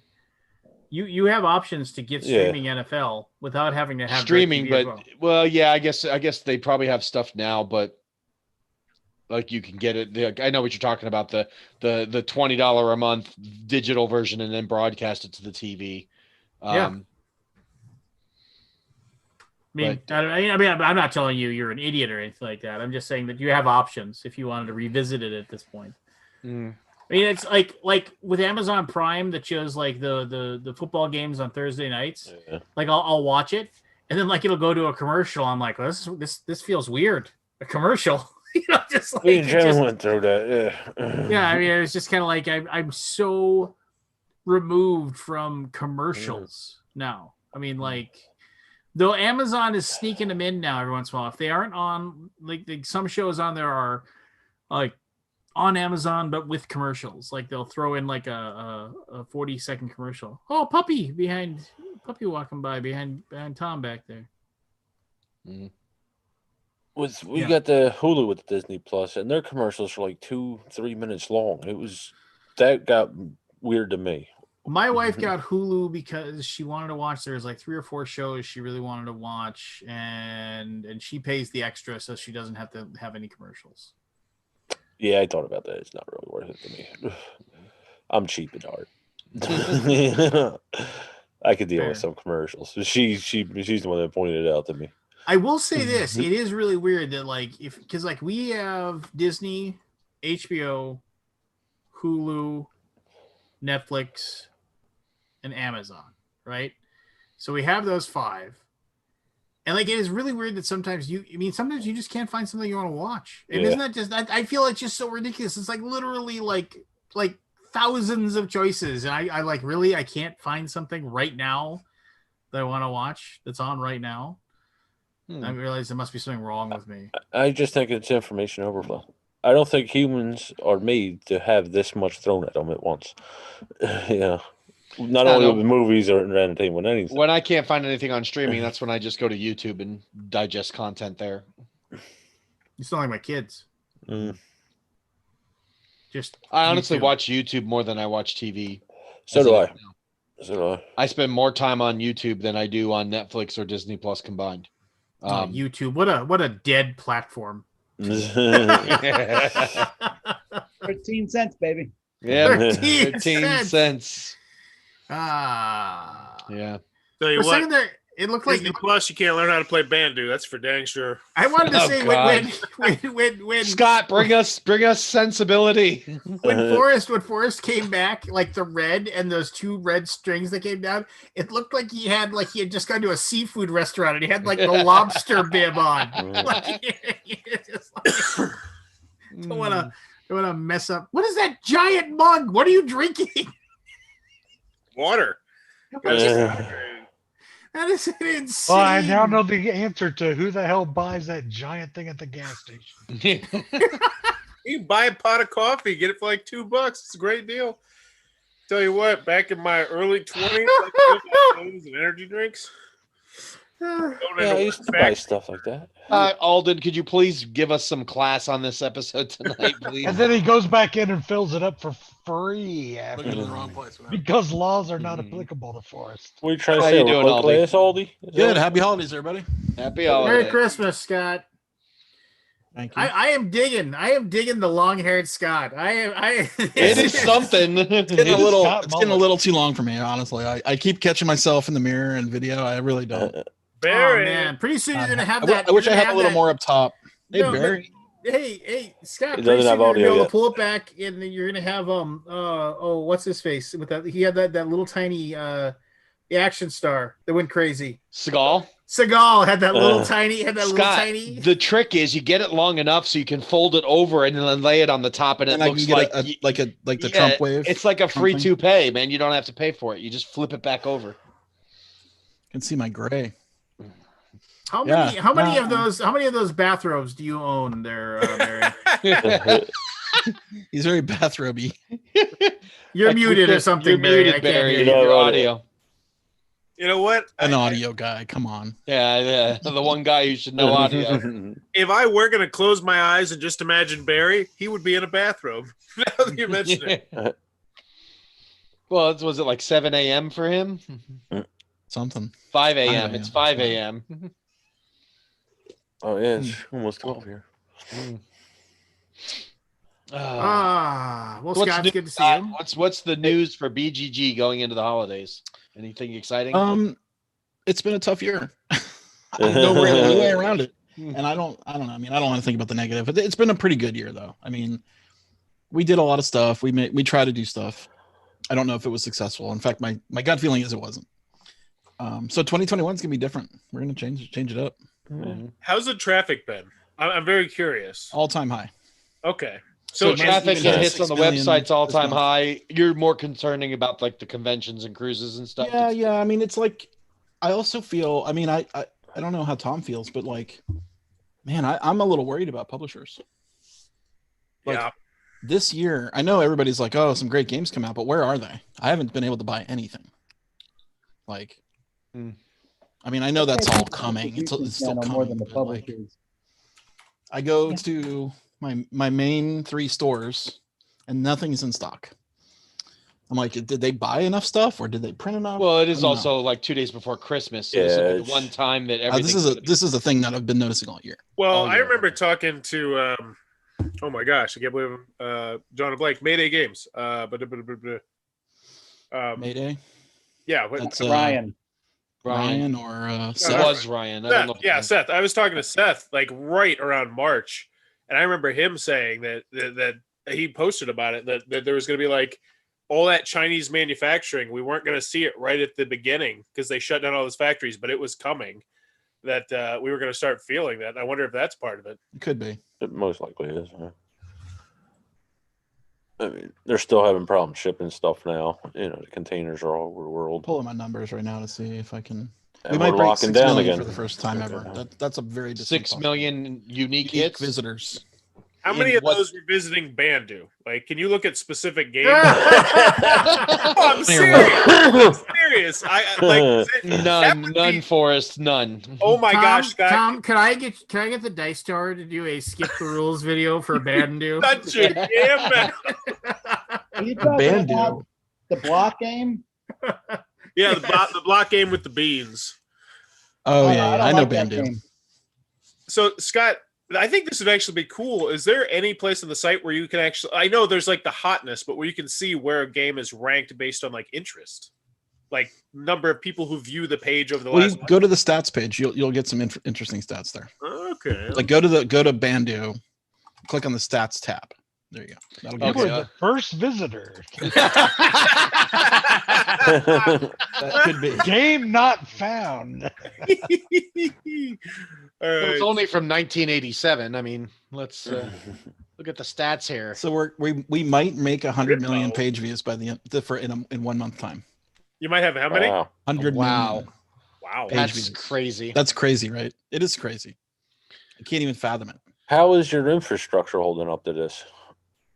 Rock solid, as far as I can is tell. it- Moving to the cloud was like the best decision we ever did. Like I would literally be, I mean, I would say like 3 times a year I would get alerts in the middle of the night and I would have to drive downtown and go into a dark parking lot and weasel my way in. Like they always felt like I wasn't part of the like I had a weird access. I had like because no one ever came to the data center that didn't work there. I was like a grandfathered in co-location, like access to the rack in a very not secret, but like top security part of the building. So I was always eyeballed every time I came in, and they would watch me and follow me around and just ask me. And I'm like, well, here's my pass, and then they would leave me alone. You need to get a clipboard before you go. Nobody Yep, clipboard would have worked. Nine yeah, people I would go played down there, and basketball. it's frigid, and like it would be like 50 They all something are, yeah. degrees in there, 60 degrees, and then I'd have to work, and I couldn't hear a thing. Like I'd be standing next to like Lincoln or somebody and talking to him, and I like have to yell because it's so loud. I'm so glad that is over. That those days are over. Like, and in the middle of the night, we had to do it because like it was always middle of the night. Nothing ever happened during the day when I could go like at a normal time. So us Europeans were taking over. I know. You guys would crash my GP servers. So Scott, what do you got planned for the holidays? I asked everybody else this Nothing. question. Oh, nothing? Oh, come on. You gotta be doing something. You gotta be hanging out with your wife Oh, at least. Right? Lance, I bought all of the Citadel contrast paints. I'm gonna start painting. There you go. There Scott. you go. I'm gonna Attaboy. paint something. All right, now I I want didn't buy them all. Gen I didn't buy Con them all. I last bought only year. the good ones. I want your Facebook pictures to now include both food and minis. The My best of both expectations are worlds. high. Scott, I Nice. bought him at Gen Con last year with the grand plan to start painting some stuff, and I've painted exactly nothing. Nothing. Bagel. I hope I can paint. I painted something. about 10 things this week. Scott, good for you. What about you, Barry? What do you have? Something else, right? What's I mean, your I'm plan? in front of What's the your plan? computer all the time. Barry, what's your plan for Christmas? My plan for Christmas, well, we're restricted still, so it's just to see the in-laws. So I'm hanging out with the in-laws for the day, and we're gonna get pissed. It's like chronic, you know. Pissed at what? It's yeah, might as well. But I've been regiming. I've been dieting for like 2 weeks because my doctor told me to after the operation. So I'm gonna blow it all on Christmas Day, and drink as many bottles of champagne as possible. Yeah. There you go. No board games. No board games. No board games. We might do a puzzle because on our dining table at the moment is a 6,000 piece jigsaw puzzle that my wife started when she got made redundant of the Sistine Chapel, and it's still not done. 6,000. Worked at 6,000. the Sistine Oy. Chapel. Yeah. Doing what? No, it's a puzzle of the Sistine Chapel. Oh, it's the puzzle. Yeah. Didn't work at the Chapel. Yeah, so we're going around going, heard oh, When not she got bits. made redundant at the Sistine Chapel. No, she didn't get What? made redundant. But ever since she's been made redundant, she's had this puzzle, and she's gone, okay, you know what? That's what I'm going to do to occupy my time. So yeah, it's been what, 2.5 months, 3 months now. Just pace And- yourself. She's How far pacing along herself. Yeah, but it's funny when you eat dinner on the table. You know, we chuck 3 tablecloths on top, and yet still the glasses will like wobble because there's like 2 pieces on top of each other. So you can't fill your beer mug up to the top unless you got a lid like that. I'm gonna mime that I've got a big glass as well. Wait. Oh, that's crazy. You did it well. It looked like a 3D. Did I do that? Can it look even bigger? You should By just the way, put some Lance, you eyes cannot on it. buy all of the Citadel paints from any single person online. Oh Except- no. Like I had to order from about 10 retailers. It's crazy because Occasionally you- they all be out of one color. Yeah. Well, they're out of the black. The Yeah, I got the black on Amazon. the black is used by tons of people just because it is a really, really good black. I mean, the black that's the contrast. It because it's like usually you put black on and you got to go back in and do highlights to make things pop and show up.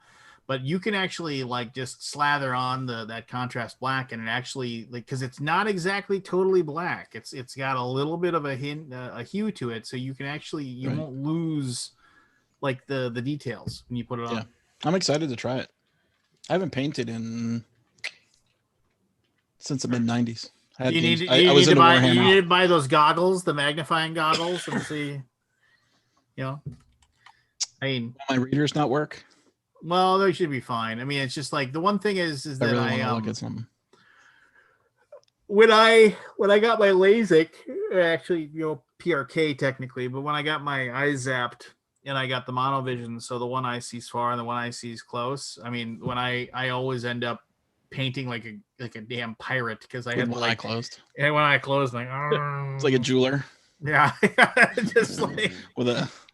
Yeah. because if I'm looking for both, I mean, I'm fine with as long as it's like, okay, I'm just painting that sword, or okay, I just need to paint that cloak in. But as soon as it's like, okay, you need to like get that little belt buckle, all of a sudden I'm like, Yeah. Okay. So a magnifying ring kind of thing. Yeah. So I mean, I have magnifying goggle glasses that I've used before, but they don't work anymore now with the. What about those like on a gooseneck, like a little magnifier on a gooseneck?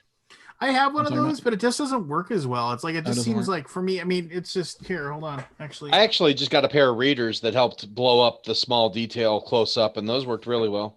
I have the little magnifier thing. I don't need it, but it helps. Yeah. You can get a paint, Tom? webcam. Get a webcam and zoom in, and then just watch it paint. You Watch that it. paint Watch on it like screen. over on the camera on the. That would be so weird to do it like that. That would. With a delay, it's like got a delay, and you're like, oh crap. Yeah. I've painted Do my you thumb ever again. paint, Tom? I'm not very You good. paint minis? Your daughter paints for you, right? Yeah, I sometimes it depends how busy she is. I painted a lot when I first got out of college because you had to paint if you were Warhammer. If you didn't, it was a very I hate Yeah. that culture. You paint or you're looked down on. You're shunned. So I painted. I just didn't like it, but I admire painting. I think painting's awesome. I just can't do it very. Were I you could a do it well if I put time into it. I don't want to. Were you a 40K guy, or were you the fantasy? 40K. When I first got out of college, I played it for like 2 years. Yeah, it's, I did fantasy. I liked 40K. For the I record. had an Ultramarines army when I first got into tabletop. That was the first miniatures game I ever played. I just didn't think I like had- the new rule set every couple years. That's what got me out of Oh, I it. still don't like that. Yeah. Yeah, I think a lot of people don't. Yeah, how has the game evolved? I have not touched it. Well, aren't they on like the Since the 9th 90s. edition now or something, or 10th edition Warhammer 40K rules? It's Yeah. crazy. 9th, I believe. Hmm I really want to play that Underworld game. You guys, have you seen that one where it's just like The deck builder game. What's It's that? cool. It's a deck builder. The Warhammer Underworld. Is it a deck builder game? I know it's called Warhammer Underworlds, and there's like multiple systems, multiple. Shadespire, and then Shadespire, yeah. There's a few other ones out there. I played it. It's okay. It was a little too lucky for me, but I can see why people like it. The Right. newest one is called Yeah, it's like Chaos or something. And then the other one, the other Dire one Chasm. called, what was it? Dire Chasm.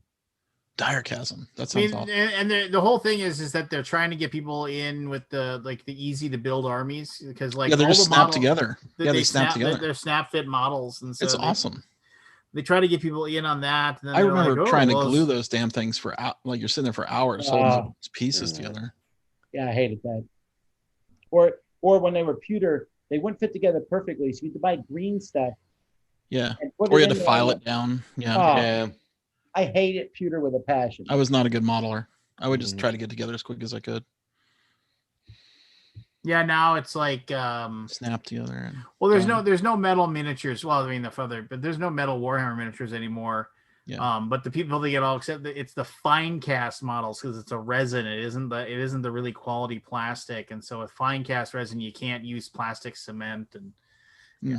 I don't know. I'm impressed. I had to with the leave. models. Like the newest Warhammer models are like spectacular. Oh no, they're amazing. They're the best they've ever been. They know what they're doing. Their company. I mean, you've seen the things. They're like a multi-billion-dollar company. It's they know what they're Aren't doing. they like the biggest company in the UK? Or something like that. Something yeah. like that. Like aside from Lego, not that they're a UK company. I think No, Lego's the biggest toy company in the world now. I think I read. I that would somewhere. believe that. Lego's everywhere now. You can't buy a single Lego set by the. Now you You're- can buy I mean, Lego sets, but none I've of the meant- ones for adults. I've mentioned this before, but you ever read the dark history of Lego? Like the other guy that No. basically had the idea and Lego stole it from Wasn't him. that on the Toys That Made Us episode with the Legos where they talked about that? I think I remember hearing about that. So if you read into it, it's pretty despicable. They stole the idea. What, the tubes and Basically the nuts or bought off judges and courts to Really? basically so they would win the court case that the guy had. The guy ended up killing himself over the fact that basically they stole his idea, and then like to his widow, the last few like patents he had on the whole Lego brick design stuff like that, she had to sell it to Lego to basically pay for his funeral and keep a roof over her kids' heads. Wow, I had never heard that story. So what I'm reading here, Lance, it says admittedly, I watched a documentary about it, so that could have been, I didn't go and fact check, but Come on, Lance, learn how to Google. Oh, hey, we're coming full circle again. So, but yeah, there was but whatever. I mean, it's just, it's like the story about the woman who made Monopoly got, This seems less sinister than you're saying. It says here that the guy did take the bricks, but it's unclear whether he knew if they were patented or not. And the guy who he took them from died without ever finding out that they had even copied his products. I'll have to find. It was on Netflix, or it was on Prime or something. But I watched. Right, that's probably true. I apologize. If there was a video, I'm definitely wrong. Definitely. Definitely. I like once again.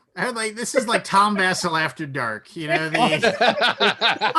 was agreeing with you politely. I don't know what you're talking about. That's the Florida nice. Yeah,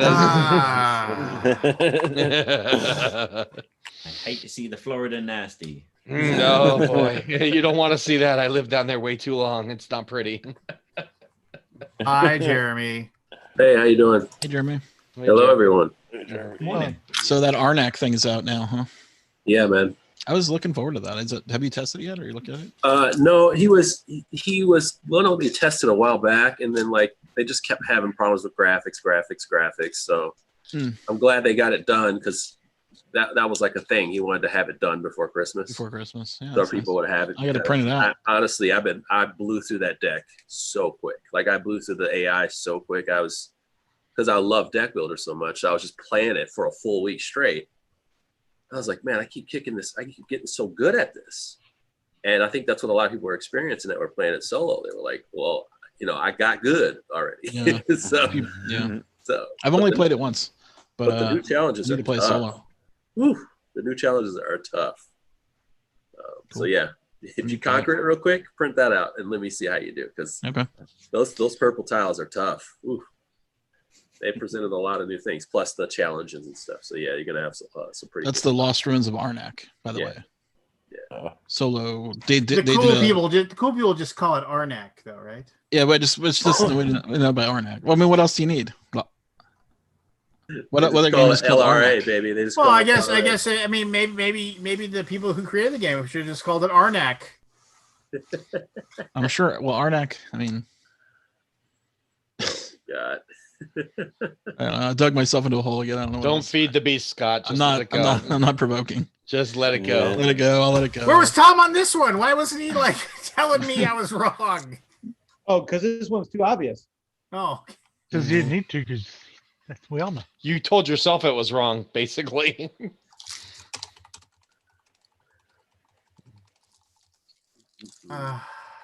So, anyway, everybody having a good time? Ready for Christmas? Wonderful. It's a wonderful to come on the Wonderful. Speaking of Christmas, I grew up in the city. So for people who grew up in the suburbs, we still do Christmas. Is Santa driving around on top of a ladder truck normal? Like a fire department ladder truck? Is that normal? Yes.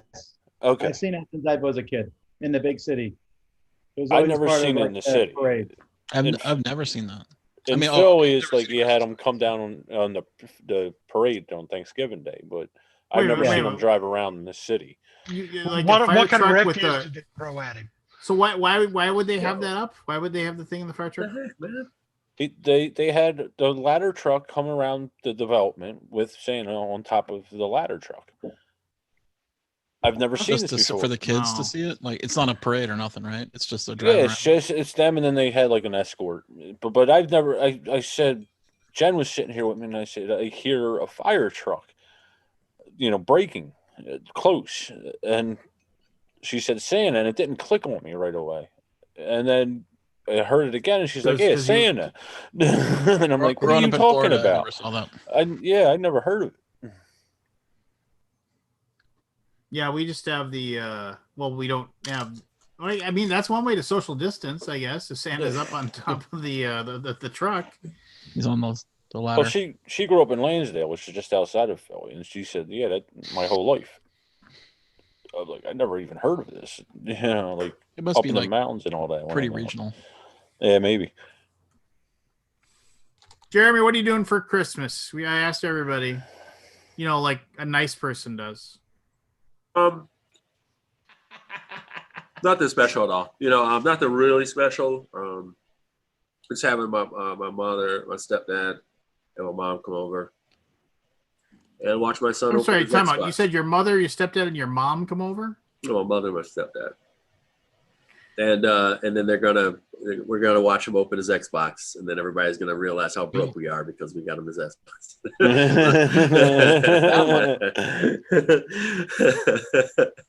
So are you saying you paid aftermarket price? Yeah, man. Yeah. Yes. You're good, Dad. That hurts. Man. But at least the Xbox wasn't selling for the same amount as the PS5. That would have been even more. Right, that's what I'm saying. Like, if it was a PS5, he's gonna have to just hold a box or something like that. Yeah, it's crazy. The Xbox you can get them for $800 or $900, but the PS5 is like $1,200 plus. I found somebody that was pretty desperate that wanted $700 for his, but he had other stuff with it, so I bought it all. I just bought it all from him because he was like, I just want to get this out of my hand. Oh, is it a bundle? If it's a bundle, that's not a horrible price, right? So I was like, cool. No, I may open a box of bricks. Yeah, I checked everything. He sat there with me. He's like, you can check it. Look at the serial number. I got the receipt right here. He put it all out there. He's like, said I just need to get rid of it. He's like, I need money now. So yeah, that was good. You are looking to sell, and I am looking to buy. I found the right guy. Yeah, you did. Yeah, there was a lull. A lot of those consoles sat and went through multiple weeks of auctions because people weren't going to pay the prices. So I imagine after Christmas, you're going to see a lot of those consoles get returned. I'll buy another one. Yep. They're not selling, man. No one wants to pay that inflated price, and now you can't even get it in time anyway. So if it hasn't sold by now, you're sitting on it because they're restocking daily. People banking on them stimulus checks coming up. Yeah, they better hope so. They better hope so. I'm telling you, man. The first 2 weeks, you got a chance. Mm-hmm. You got a chance. Did it go up to 2,000? I don't know yet. They're still voting on it or trying to ratify it or whatever. It's still 600 unless they're taking it back to the block. I think they're trying to get that done tomorrow. They said they were going to do just a straight bill, nothing else, no pork barrel, just $2,000 to the people.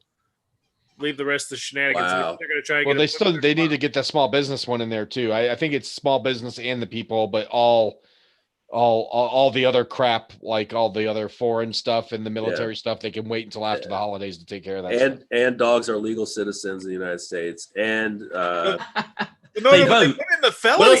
You know what? What else do we want to put in there? What else are we going to put in this bill? Did you know that the streaming bill they tried to pass inside that was that you could get a felony offense? Yeah, that's the best part. Give me some stuff we can put in this bill that's absolutely ridiculous. Like, it doesn't even have to be politics related, just something silly. I could not believe that was something they cared about at this point in time. That's a Hollywood thing. Yeah. A felony offense for doing what? If you're streaming copyrighted material, you can now be charged with a felony offense. Yeah. I will say this. Well, if it passes. It's right now. They need to do something about it because, like, Comcast does not care. Like, I don't do anything with my Comcast email. We would go through Comcast. Every single email of mine, and I could pull it up probably. It's like 400 emails of, we saw you illegally downloaded The Walking Dead. We saw you illegally downloaded Game of Thrones. Please stop. It's nothing but those emails. Hundreds and hundreds of them. They don't care. They do not give a shit, Comcast. Until they do, bro. Yeah. Tell that to the lady that stole the 10 MP3s and got sued for like how many millions? Mm-hmm. What was her name? Jammy something. Hard to forget Jammy, huh? Jammy something. What was that name? No. So here's a Remember when good we sued question. that lady? Does anyone have plans if they get the stimulus? If they actually get $2,000? Like, I mean, that's some big. It'll go towards my tax bill, so they're gonna get it right back. It's gonna pay off taxes. Yeah, It was a flat 2, and if they're in or a household will get 4. Right. It was a flat 2, household 4, and Hmm. if you're just a single parent with kids, you get the 2 plus whatever the money, 600 per kid or something like that. They're under 18. Jamie Thomas, by the way. I tell you what, $4,000, 1.5 million. That will make a dent in some households. Like that's spectacular. But I mean, okay, That'll that woman That'll- that sued for that'll that help a lot 1.5 of million, people, isn't man. that just like suing somebody and saying we're never going to get this money? I mean, they're just Right. going to declare bankruptcy and they'll be like, Right. okay. Yeah. Still got I student don't know. I loans? didn't follow it, but it went on for years. It was $62,000 per song. What songs were they? Do they have Oh, Oh, that? they're God. awful. Yeah, I mean, they were like, I forget. They were the all list. Kylie Minogue songs. All of them were Kylie Minogue songs. Hey, the locomotion is a solid banger. Each one of them was from her greatest hits, 2 of which you knew. She should be so lucky. Lucky. Yeah. All Kylie Minogue, man. All Kylie Minogue. Nothing wrong with that. Yeah. Let's see. Richard's here, everybody. Oh, Richard, this man. Maybe he'll forget that he's muted and he'll Yeah, rant he'll- and rave for a He while. will. He'll rant. About what? Losing his Aerosmith wife? crying. Brian Oh, it's a Adams, great song. Somebody, Oh, Def God Leppard, damn Pour it. Some Aerosmith Sugar, Aerosmith crying, that's a she banger. lost Destiny's me. Child, Bills. Yeah, Bills. Gloria Estefan, 3 Gloria Estefan. Oh, man. This Rhythm is Gonna good Get stuff. You. This Here- is Yeah, straight it's not off bad my stuff. Spotify. It was Here we worth are, it. coming out of the dark. It was worth it. Falls Iris. No, that's a song I could get with. It was worth Oh it. yeah. Green Day, Basket Case. Okay. Guns N' Roses, Welcome to the Jungle, and November Wow. Rain. Okay, Janet that's big. Jackson. This is solid. This Let's is wait solid. It is solid. It's I can't solid. Journey, go Don't with Stop Gabby. Believing, and Faithfully. I mean, Wow. like you can go on YouTube now and play any song anywhere, like for nothing, right? I mean, it's Yeah. Yeah, these are I mean, Linkin Park, One Yeah. Step Closer, No Oh. Tree No Dance, Different People, Bathwater, and Hella Good. Hella Good. These are not. Reba McEntire, What the hell did I just walk into? Sarah McLachlan, Sheryl Crow, and Vanessa Williams. Yeah, Did she you was guys doing know all that right. Angel, the Sarah Songs. McLachlan song? Sign of the times. Sign of the times. Possession and Building a Mystery. Building. You guys know all those songs. Those are Yeah. great songs. That's Yeah. a pretty good list. I kind of do. I kind of do. So we were talking about when because there's Yes. an anti-streaming bill right now, or like, illegal streaming. It's a felony offense now instead of just a yeah. If it I don't gets know, a passed. civil It's civil not offense. yet, right? Or It's has- proposed. Not It's in, yet. it's in Yeah, the it's state. proposed, and it's for commercial use. It's not for private use. Right, but so if you stream a song For commercial use. for commercial use, what does that mean? Like That you means making if you're you mean playing like on pirated Twitch when music you- at your restaurant. like if Or- you're but playing more importantly, it means if you're using BitTorrents and you are seeding, that means you're distributing. okay. Ooh. Or what if you're on Twitch and you're using songs like you don't have rights to? Is that No, you illegal can't. streaming? Yeah, that's illegal. Oh, because yeah, if they- you're- Because you're getting money commercial. now as That's- a donation. if you're getting Commercial, The money they flows come on off your- Twitch, right? Yeah. Like, Twitch will crush you anyway. Twitch will crush you for doing it anyway. but I've seen a guy like on the Chess channel. He streams pop music all day long and gets money all day. But he streams off of he does not filter it in. He plays it from the background. And I've been told Sure. this because I did it on accident on Facebook, that there was a time where I had it plugged in and I had it like on my YouTube and I embedded it into my stream using the whatever program I was using at the time, OBS or something like that. I actually had it as a YouTube page embedded in there. So the sound was feeding through there. So it was like basically I was streaming the sound. Whereas I got dinged for that. But I didn't really get dinged. It just said like you got Copyright. this video will be lowered down or whatever. And then the other one I just had it on in the background and nothing happened. I just had music on the background. It was just loud enough where people can hear it. It's just a That's- weird law. Yeah, it's It's weird. turning into a felony, which I reserve for real crime. Like, I don't Yeah. know. Well, real Whatever. crime is. Well, I mean, what does that mean, right? What other crime? Like, Right. What is real crime? what's the violent damages crime. because I streamed a movie live? Yeah. Well, what's real crime? You I'm stole going content. to jail for that. What? You stole content. I mean, Yeah. Sure, you go to jail. Yep. Jail. If I break into your house and steal stuff, I go to jail. You do. If he steals season 7 of Sliders from you, he's going to be in the can. In the I don't can. know. I'm Yes, if I break probably, into your I'm house and probably, steal I probably your don't know the DVD DVD nuances. collection I'm done of with you season early. 7 of I'm done Sliders. with I'm you sure I early. don't know the nuances of the law. Sliders Well, is a great show, by the way. Yeah. There was a season 7. I'm I don't surprised. think there was, unfortunately. I got off about season 2, season 3 because I noticed that the direction it was going was not the right direction. 5 seasons. 5. But this lady, Jamie, what was her name? Jamie something. Jammy. Jamie Barry. She got Jamie for Berry. 1.5 million for downloading those 25 songs. Incredible. Jamie Thomas Rassett. Who stops Anyway. at only 25? Like, who Yeah. was the Oh, I'm one sure that's there like, was 20 I'm more. good with the Who 25. holds back? I mean, Right, did you who guys holds back? run that did you run that program back in the day? What was it called? Napster. No, there was another one that really got Livewire. big. Look, there was Napster, Yeah, there was Livewire. Kaza, there Yeah. was. Kaza. Yeah, Kaza. Yeah. And then there I was used just all, like. Then I when used the, all of them, whichever one I could steal from. Whichever one. I Hey, mean, this honestly, will not come I as a had it surprise. running on my shit all day.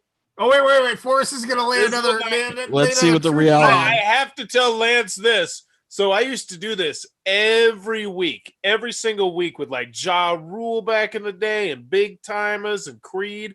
I would get those CDs day Creed. one. I would normally Yeah. skip school, get the CDs, burn the CDs. Next CDs. day I'm coming in selling Yep. those bad boys $5-10 a pop. Yep. I used to make fat cash. That was See, that would be you a and the felony. laws again. That's the felony part.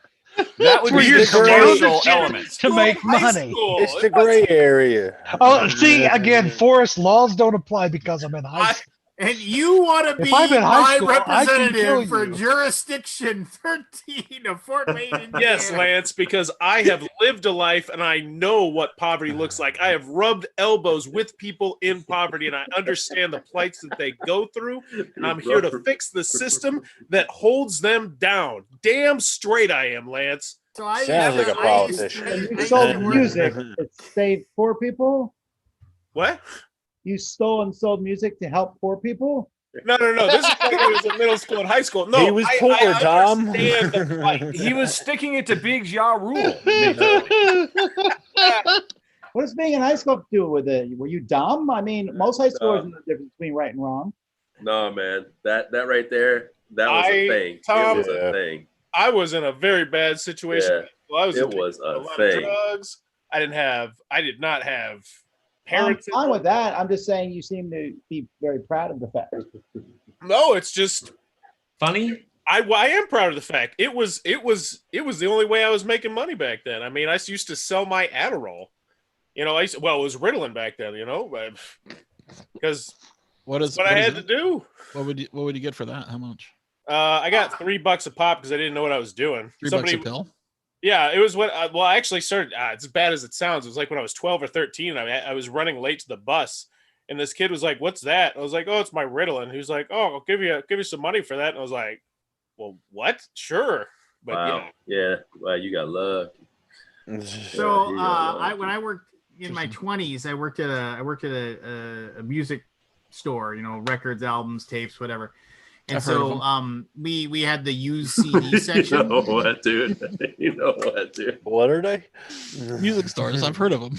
Yeah. So What? they would so like I would watch these skateboard punk trash kids because we had across the street was both a Best Buy and a Media Play. oh, And I would watch these Media skate punk Play. kids. I would watch these skate punk kids. You could see them leave Best Buy. They'd skate over to Media Play. They'd leave Media Play, and they would skate up to our store. And they would like just no shame whatsoever. They'd take out their backpacks, and that was back when they would sell the CDs and the big The giant, long plastic. the long things. plastic thing, so you couldn't stuff them in your pocket. Right. They would sit there with a hammer and they'd smash the things, and then bring in like whatever was the hot thing, like Celine Dion or whatever, and they bring it in and they'd be like, "Yo, how much are you giving me for this CD?" And Take then the shrink wrap off first. no, they come in with the shrink wrap on, right? And then the thing was, it's like that's a brand new CD, and it's like, and I just saw you steal it, and my boss, who was a crook, And I shouldn't speak ill because he's passed away. But I mean, but my boss at the time, he would say, just give them $5 each for them because we're gonna put them on our rack as a brand new CD for 20. And I was like, they obviously stole them. He's like, I don't care. I could sell them for $20. Just give them $5. That's all they want. Yeah. No, I was one of those kids, and I was younger. We actually had a punch key for those things. Oh yeah, once you and then one of them just pop eventually them must off. have stole the key. They stole the key. Yeah, we somebody. made our own little punch keys.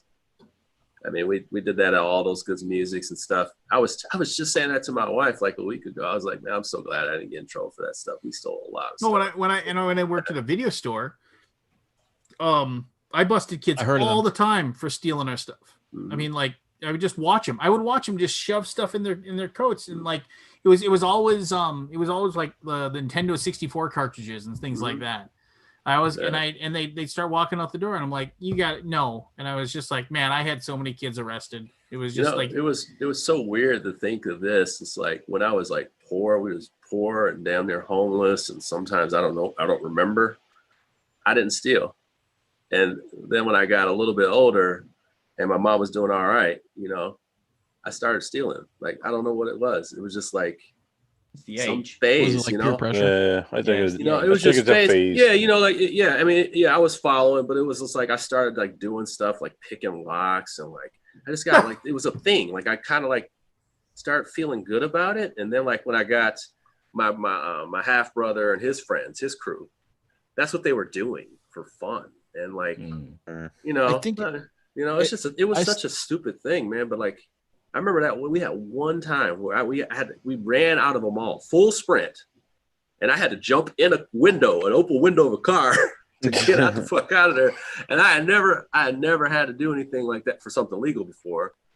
And I was just like, I don't ever want to feel this way ever again. I would never want to have to jump into a window and run away from a mall, and drive out of a mall in my life over some damn CDs, So I don't know, man. I just feel like that's the moment. Those are the moments where you realize you're not about that life. You know what I'm saying? Like, don't try.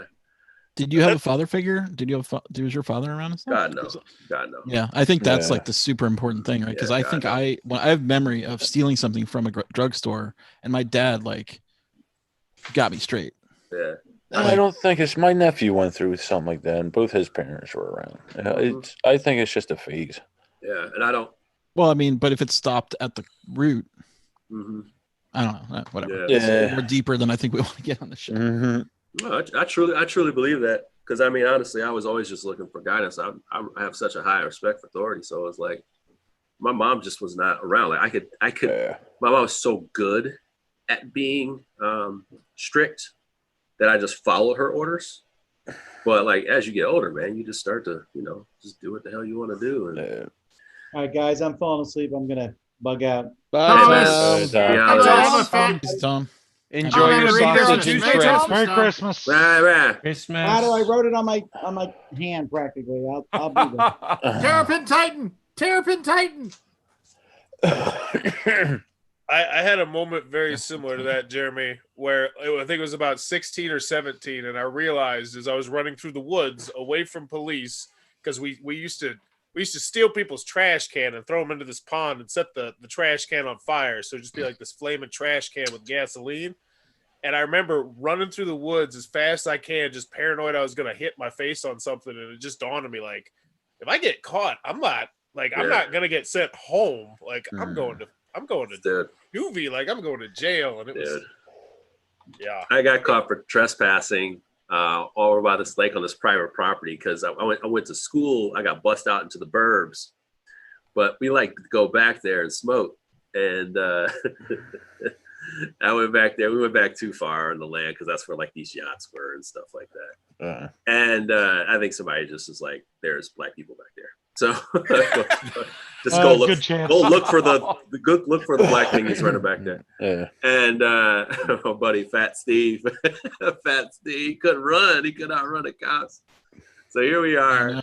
He's like, "Hey, y'all come back here, whatever." So he got us. Man, let me tell you something. I didn't even think about calling my mom. Okay, like I didn't even think about it. My mom told me, she said, if something happens to you and the law come get you, you know better. Don't call me. Don't call me. And I didn't. I called my aunt right away. I called her straight away.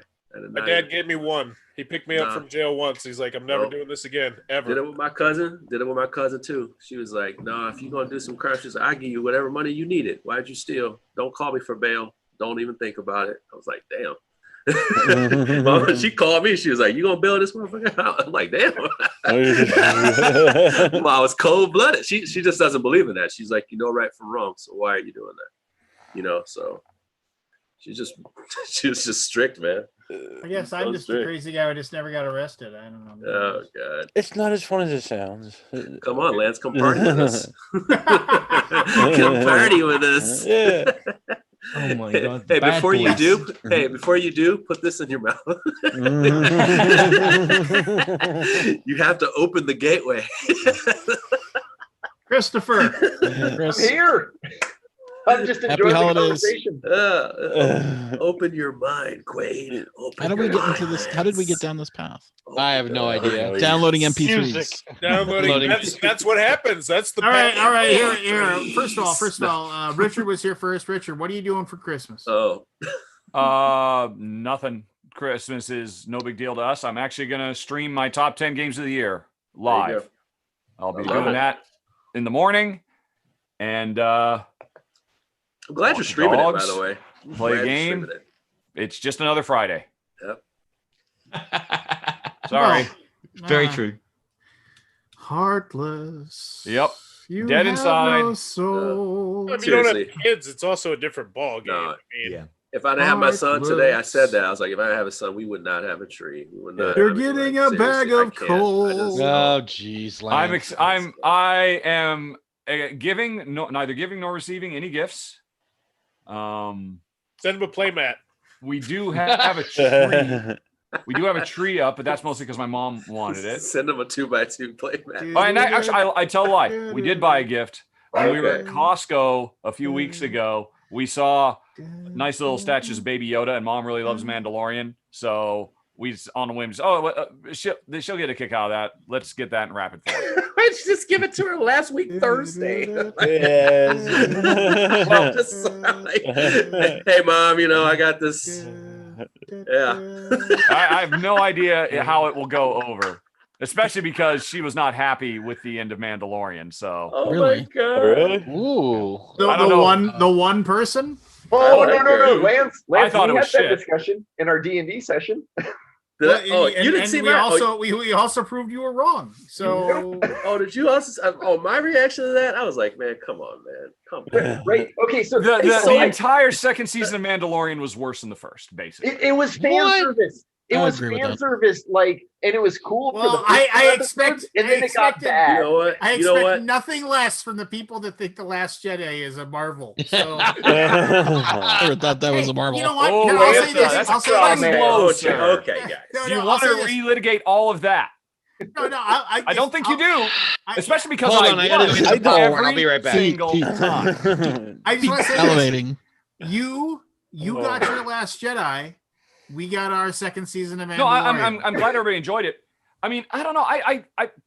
It's wonderfully produced. I mean, the It's fantastic. technical skill that's Yeah. on display, that whole virtual stage they use so they can Mhm. have big budgets, all that stuff's amazing. The music is phenomenal. I Yeah, it's absolutely great. love the Yeah. score Right. and the main theme. It's actually my favorite thing of every episode is just getting to listen to that. But I am normally the last person to nitpick or be bothered by little leaps of logic, but like in the next to the last episode, those guys who are on the skiffs who had an infinite supply of grenades but not a single fucking gun among them, just so that fucking Mando could have a Yeah. fucking hand-to-hand fight on top of a train, which was total. It's just so beggars belief. It was so ridiculous. There was plenty of that the second Contrived. season. Yeah. You know Let me what? take But- my let me take my Like, jetpack off at exactly the like, wrong Yeah, I time. know, Yeah. dude. Let me take my jetpack. Like I was like, gravity what's up bombs. with the Star jetpack? Wars Come on, man. nostalgia pumping through the veins. Yeah. And obviously it works. It clearly works. But yeah, I don't know. I watch the show and I feel nothing. I watch the show I'm not a big Jedi person. like Jedi, like kind of like Star Wars stuff, but I do watch it because I like the science fiction stuff. But Yeah. the one thing that I don't like about Star Wars, so like this is a universe. one This is it's the big thing that actually breaks it for me. It's like there's this big universe out there. It's like space, right? Space, universe, and they just can't get away from Jedi. Like they can't show me that there's a world. Like where the thing is like it's cool though. Like if you have this baby Yoda, which you just kind of like, you're like, oh shit, we know at some point there's some Force shit that's gonna happen.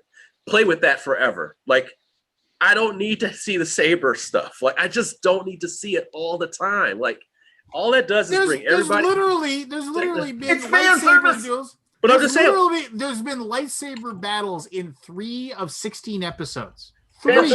but it's always that, like it just comes down to it always comes down to like their ace in the hole could not be something that's just new and blows 3 out of people 16 away. episodes, and you think that's an ace in the hole? I mean, I'm sorry, that is a total BS complaint about the game. Like, oh, there's too much. What did it all boil down This to is the so end? Though? weird. This is total role reversal. I'm so used to Richard saying those. I Exact know it's I know, and it's to me it's completely inconsistent and hypocritical for Lance to go on for fucking hours about the goddamn remote controls in Last Jedi and how that was a slight, tiny little slip of verisimilitude. And you seem to want to just let those things go. You're like that's just make that's cool how they, moments it's not happen how- when none of it makes they any use sense those. at all. It's all Okay, ridiculous. Alan in the chat says the black saber is not related to Jedi. I'm sorry, dude. Anything that fucking lights up and that's a sword is all Sends fucking out, Jedi yeah. to me. Any fucking thing. Yes, and the black, that, the you Je- know the what? black If they had a sword is related mug, to the if Jedi they had a because mug,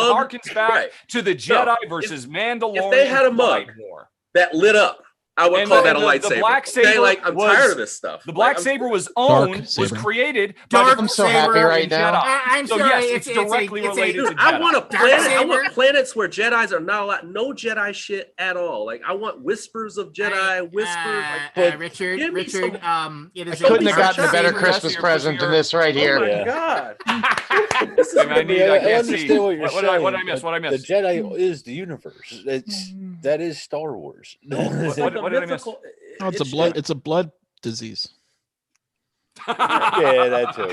It is. That's canon. It's Yeah. in the first episode.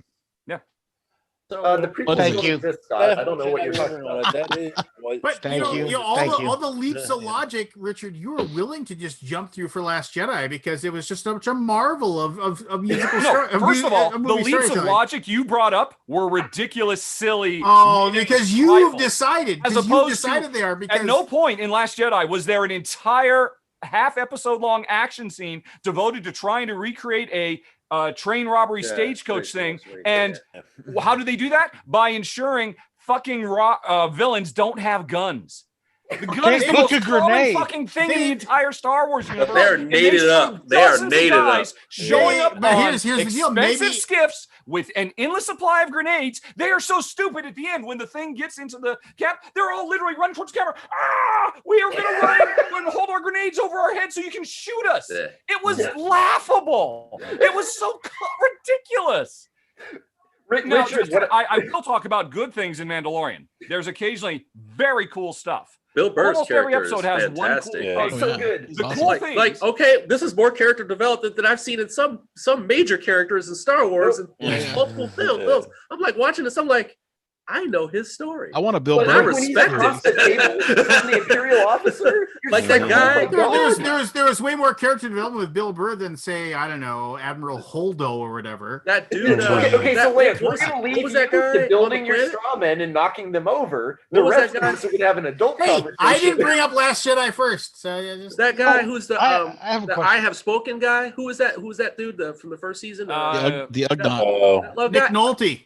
I just wanted Yeah, to it was stay Nick on his. Nolte, exactly. Like, can we just stay on his planet? What does he do all day? Like, what is his?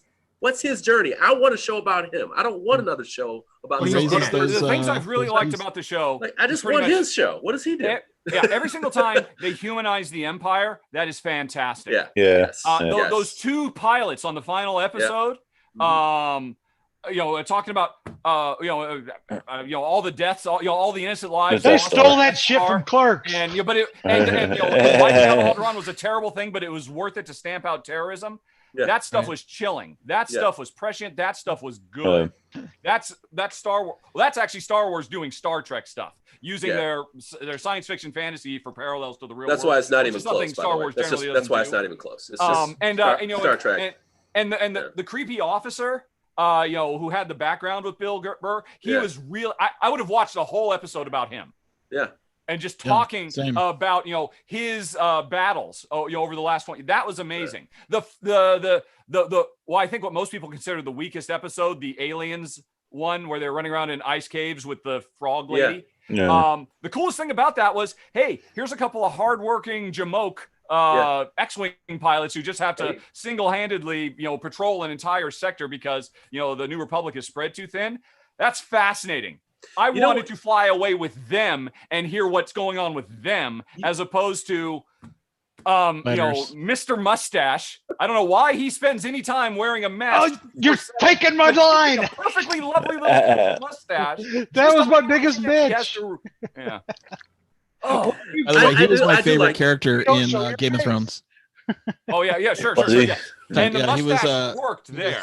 I don't think it works so much on a guy who is sworn to never take his thing off, and yet he'll still shave I regularly. liked. Should have had a full How beard. does he shave? I liked the frog lady. I was feeling her pain. Okay, She was okay, struggling. Okay. She was struggling. I mean, she was really I struggling. wanted to go away with the frog lady and her husband Yeah, trying I to was like, repopulate oh, their man, species. they're That happy. was and dealing with the fact that half of their brood was wiped out pretty by much an obnoxious by little- fucking anonymous. Time out. I want to respond. I want to respond to the whole thing about the removing the helmet thing. So One thing. when he, You don't want to talk about the grenade boys. I'll respond to that as well. Let's I talk can about that respond to flamethrower as scene. well. But Okay. the thing is that I would Would you remind like to you. respond about how in the space of 30 years they've completely lost the ability to make droidicas, Yeah. which in the prequels were proven to be Jedi killers, and yet 30 years later all they can do is put together slow moving Ed 209 robots that can be easily taken out by one Jedi because they've lost the ability to make droidicas. I mean, none of it holds up. But I'm sorry, please. We'll do these one at a time. We'll be here all night. Well, I've been wanting to say it. I've been wanting to say it. I've been wanting to say it. You kept on interrupting me, so it's been tough to actually. He said, say "This it. is why I've been coming to this for weeks, for months, waiting for this." So, What are we doing? This is gonna be ugly tonight. Let's go. Merry You can Christmas, actually- everybody. Merry I'm ready. Christmas. I'm ready. I'm fucking ready. you can draw a point where he is a foundling and he knows one Who is way of the Oh, Mandalorian. okay, Mando. Okay. Yeah. He is a foundling, and he has been brought up to believe in one way that this is the way. And he's the entire first season. He basically he's taught us a way. You never remove your helmet. Yep. And then he runs into the two girls from Rebels, and they Which is remove cool. their helmets, and he's just like, what? And they actually kind of make fun of him. They're like, oh, you must be a foundling. You still don't. You won't take off your helmet.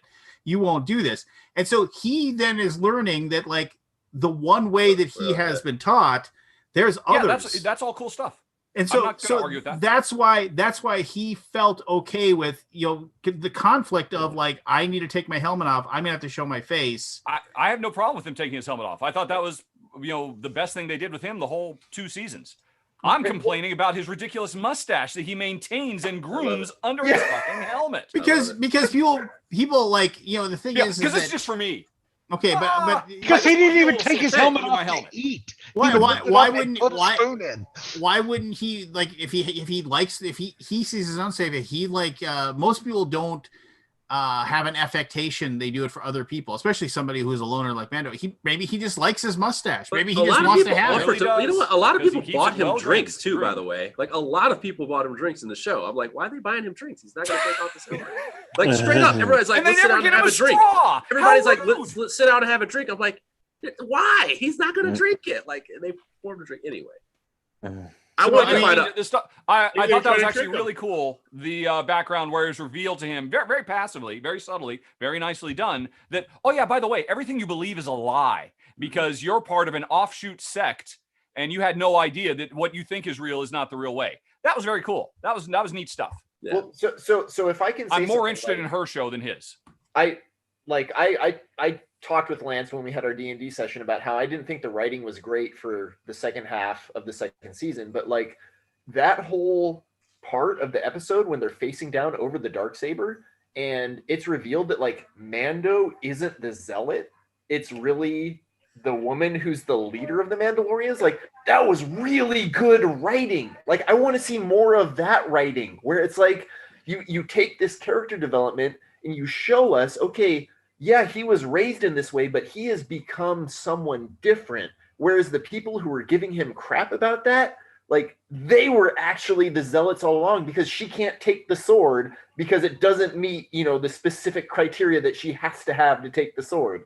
Like, well, interestingly, in Rebels, like the sword is yielded to her, so they're going to have to come up with some reason why she couldn't accept it, because and I think what most people believe they're going to go with is that she must have lost the saber to Moff Gideon in combat. Okay. And so that's why she needed to reclaim it as kind of like a show of strength as to she can show that she can rule Mandalore because she was able to reclaim it. If somebody else does all the hard work and then just gives her the saber, she won't have any backing whatsoever within Mandalore. Right, but that Why paints can't they just her as why the can't they just zealot. make Rebels the live action show? That would have just been great. I would just watch those episodes again live action. I was just excited to see WWE star Sasha Banks kicking ass, doing tornado DDTs. Dude, I would have loved to see Boba Fett. I wanted to see more with the Forge, the Forge lady that was like there. She was really they fucking need to go back to that. Like spot. they need to go back to her. Like she was badass. I want to spin off on what's his name? The not LeVar Burton, but dang it. I want to say Carl Weathers. Yeah, Apollo Creed. No, there were characters that they brought up that were like, I want to go with that guy. Like, yeah, no shit. I was just like, I don't want to leave. Do we have to go back to Buckethead? Yeah, I don't. No, I think they'll absolutely definitely be going with that with the Rangers show. I mean, they're going. That's got to be about them, right? That's the thing, Give man. him his own show, and they're gonna keep splitting this shit off to water it all the fuck down, and then they're gonna try to weave it all back together. I'm wondering. That just makes It just makes because they haven't said is the Boba Fett show going to be Mandalorian season 3? No, it is separate. No, They've already confirmed that. They did confirm it's it a was separate thing. Okay, it's its own thing. But like, what is that even about? Like, to explain to me what that would be about, Lance. Like, just as a whole, like. Which a Boba Fett show or a Mandalorian? He's basically what I'm saying is like everybody's excited about that, right? Like, what is a Boba Fett show supposed to be about? Well, you saw at the age he's at or whatever. I don't know. He's the new crime lord of the Syndicate. Yeah, he's the new Jabba the Hutt, and he's going to be getting bounty hunters and doing all kinds of weird crap. Okay. Are they ever going to tell us how he got on? Be like a Godfather thing. Yeah, like him running a cafe. Did you watch the secret ending at the end of Mandalorian season 8? Yeah, but I'm just saying, like, I know where he was at, and like he's sitting on this chair. I didn't know. Like, I'm like, where's this going? I was excited to see Bib Fortuna again, even if it was for a very brief time. If you're watching with the closed captions, it names him, but you don't know that. Yeah, but they don't name him. But it was obviously Bib Fortuna. I mean, I know, but because an actual canon. Because he got allowed Luke Skywalker in without keeping him to go in. Jabba had him imprisoned, and that's why he wasn't on the barge, and so he wasn't there to be killed in Return of the Jedi. Yeah, thank you. Yeah, thank you very much, Lance. Thank you. Thank you. Thank you for the Star Wars. No, and so I did like that where he was doing the whole, it's like, and then the fact that like Boba doesn't even say a word to him. He just like, you're still alive. I'm so happy. I heard rumors that and he got all gigantically fat, like half of Jabba size. Even his head tentacles were fat. I think the one thing I do really appreciate about the show, they do a thing like kind of not to check out everything needs to check out. It's kind of like they do it in the name of cool, which is like the Avengers way. It's like, we don't have to stay on bus. We just want to do some cool shit. And that's what they really tried to do with that train episode. Like they tried to make it another show basically and say, hey, let's do It was that same movie Lance posted on Facebook that What was that movie you posted, Lance? But they're driving the explosives across. Oh yeah,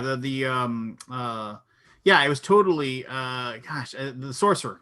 Sorcerer. Okay, yeah, okay, yeah. It's just Homage. yeah, they just do some, they do some cool stuff. That's why I go for along for the ride. They have some kind of like memory stuff like that. Richard, you weren't here when I said this, but there is an interview with Dave Filoni who he espouses his absolute love and joy of the prequels and talks about how I would join him in that. Yeah, the prequels. No, and I listened to a guy. I was listening to a podcast, and they were talking about it's like if you told somebody it's like I've got an idea for the prequels and telling the story of Anakin Skywalker, and you say, oh, but what's your idea? And it's like, well, the idea is that we'll start with 2 Jedi Masters that they're investigating problems within, Yeah. they're investigating issues of political intrigue, and they happen upon a young Anakin Skywalker, and they realize he's very powerful in the Force. And they manage to, even though he is a slave, they manage to free him from slavery and bring him before the Jedi Council. And he's like, and after even though he is greatly powerful, the Jedi Council fears his power and forbids that he be trained. But they bring it upon themselves that they need to train the boy regardless, because they think that the Jedi Order has lost its way and they need to get back to a more devoted method of being a Jedi. But unfortunately, due to a horrible plot, the one of the Jedi Masters is killed, and on his deathbed, he makes the other swear that he will train him. And it's just like, and then unfortunately, because he is training him and he isn't, truly good enough to do so, there is a vile order, a vile, the Emperor Palpatine, who is working behind the scenes, slowly corrupts young Anakin over a period of time and eventually takes away everything that he possibly has that he could possibly love. And turns him to the dark side in the very end, and it's like, would you watch those movies? Would you watch those movies? It's great. Like, they're like, that sounds like a great movie. It sounds great. I want to watch that. And then the payoff. That's what you fucking got. That's the payoff in 3 is the payoff in the 3rd episode is so good. It's such a bad CGI fuckfest, but if they could have done 1, 2, and 3 and taken Luke, and Lucas had said, you know what, I'm not going to make this for kids. I'm going to just make 3 good movies. Yeah. Hire actual writers. No. Okay. So that's another thing too. And I listened to. Oh no. We are forgiven a lot of bad acting in the first couple movies. No. They just happen to have. They had one guy. Specific. They had 1 or 2 guys. They had basically 2 or 3 charisma characters, not all written well. So like they had charisma characters, not good. I've said my part on this. I'll let Lance go. No. Okay. And so when Lucas received his Lifetime Achievement Award for, I think it was because he never got an Oscar, but he got a Lifetime Achievement. He said, this is the first Lifetime Achievement given to he's like, I'm a highly successful director with the most wooden dialogue of all time. And so he owns it, but he said there's a really good thing about Lucas and the power and the simplicity and the beauty of his dialogue, and it's pretty good. It's about 35-40 minutes, and it's definitely worth to listen to. And with Richard would get through it in whatever half the time because he listens to everything on double speed or whatever. But I mean, no, and they talk about how it's if you the subject matter needs to have a lot of exposition and so the people that are in it have to explain how they feel instead of evoking it, and that's just Lucas's way of, and that's the way he's always done all of his stuff. Okay. But no, just let me stop. Just a second here. You want to say that he needs to hire better writers? Okay, fine. But the thing is that it's like last time I checked, George Lucas created 4 or 5. He created a movie world, and he did 6 movies that literally made billions of dollars. And you're telling me you need better writing? So let me respond to that, because when you say that it's required to have this exposition for these characters, that's one of the things that made 4, 5, and 6 so good, is you were just put into this world and you knew nothing about it. Like all of a sudden you're walking into Mos Eisley and it's the cantina and there's the fucking Jizz Whalers. Because of course the Jizz Whalers are playing behind the bar. Why wouldn't you have the Jizz Whalers in Mos Eisley? I'm serious. If you saw 1, 2, and 3 first, hold on. It would be so much better. They would just be so much better. I'm serious. Like I didn't hold those first couple movies we watched to a candle. You know, like what 30 years after that when those came out, I watched those and I was just like, these are way better. Like this is better. Right. Empire All right, Strikes no, Back is so good. let Christopher but man. finish his thoughts. Right. So what I'm saying is that's one of the reasons I think all of us like are in agreement that 4, 5, and 6 are really good movies because he establishes the universe and then he gets out of his own way and lets the story be told. Whereas in 1, 2, and 3, you have endless amounts of exposition on the Trade Federation and random droid salesmen. And who the hell knows what's going on the planet of Naboo? We don't care. Just put us in this world and let us experience it. And to me, that's why those prequels are just such a failure compared to 4, 5, and 6. Because I really like them. I mean, yeah, they're significantly better than the original trilogy. Yeah. I mean, I say that after having spent 2 weeks with my mom watching all of them in story chronological order, leading up to Last Skywalker, and it was released on home video. I mean, that's so for me personally, that's a lot of casual racism to overlook. But if that's your view, then okay, the prequels were better. Yeah, that's there, but that's always been there in a lot of this shit that Casual honestly. racism? Yeah, you know, like come on, man. It's like whatever. Get one. Are you get talking two, about right? Obi-Wan's throwaway lines? I mean, yeah, because Obi-Wan is racist. That's true. But yeah, and then You know also what? Jar Jar. Boss Jar. Nash. Sure, I'll Jar give you that. Jar and the Trade Federation. Yeah, the Trade Federation. The Trade Federation. Like, Yeah. if you want a more negative Asian stereotype, you're gonna have to go back to like the 1920s. The Trade Federation. Yeah. I don't know that that's true, but I do appreciate. It's bad. I will agree it could have been done better. I could not do a more racist Japanese accent if I tried. He's a Jar Jar Binks. But again, though, like my point is that why I think 4, 5, and 6 are better is because Lucas had this idea and he created the world and he let the characters inhabit it. In Just one black guy though. Anyway. Go back to 4, 5, and 6. I mean, if you go back in all the outer space regions of the world, the wooden dialogue is right there. But he's an unforgettable black guy. Yeah, he's an unforgettable black man. I mean, I'll say that one does it all the time.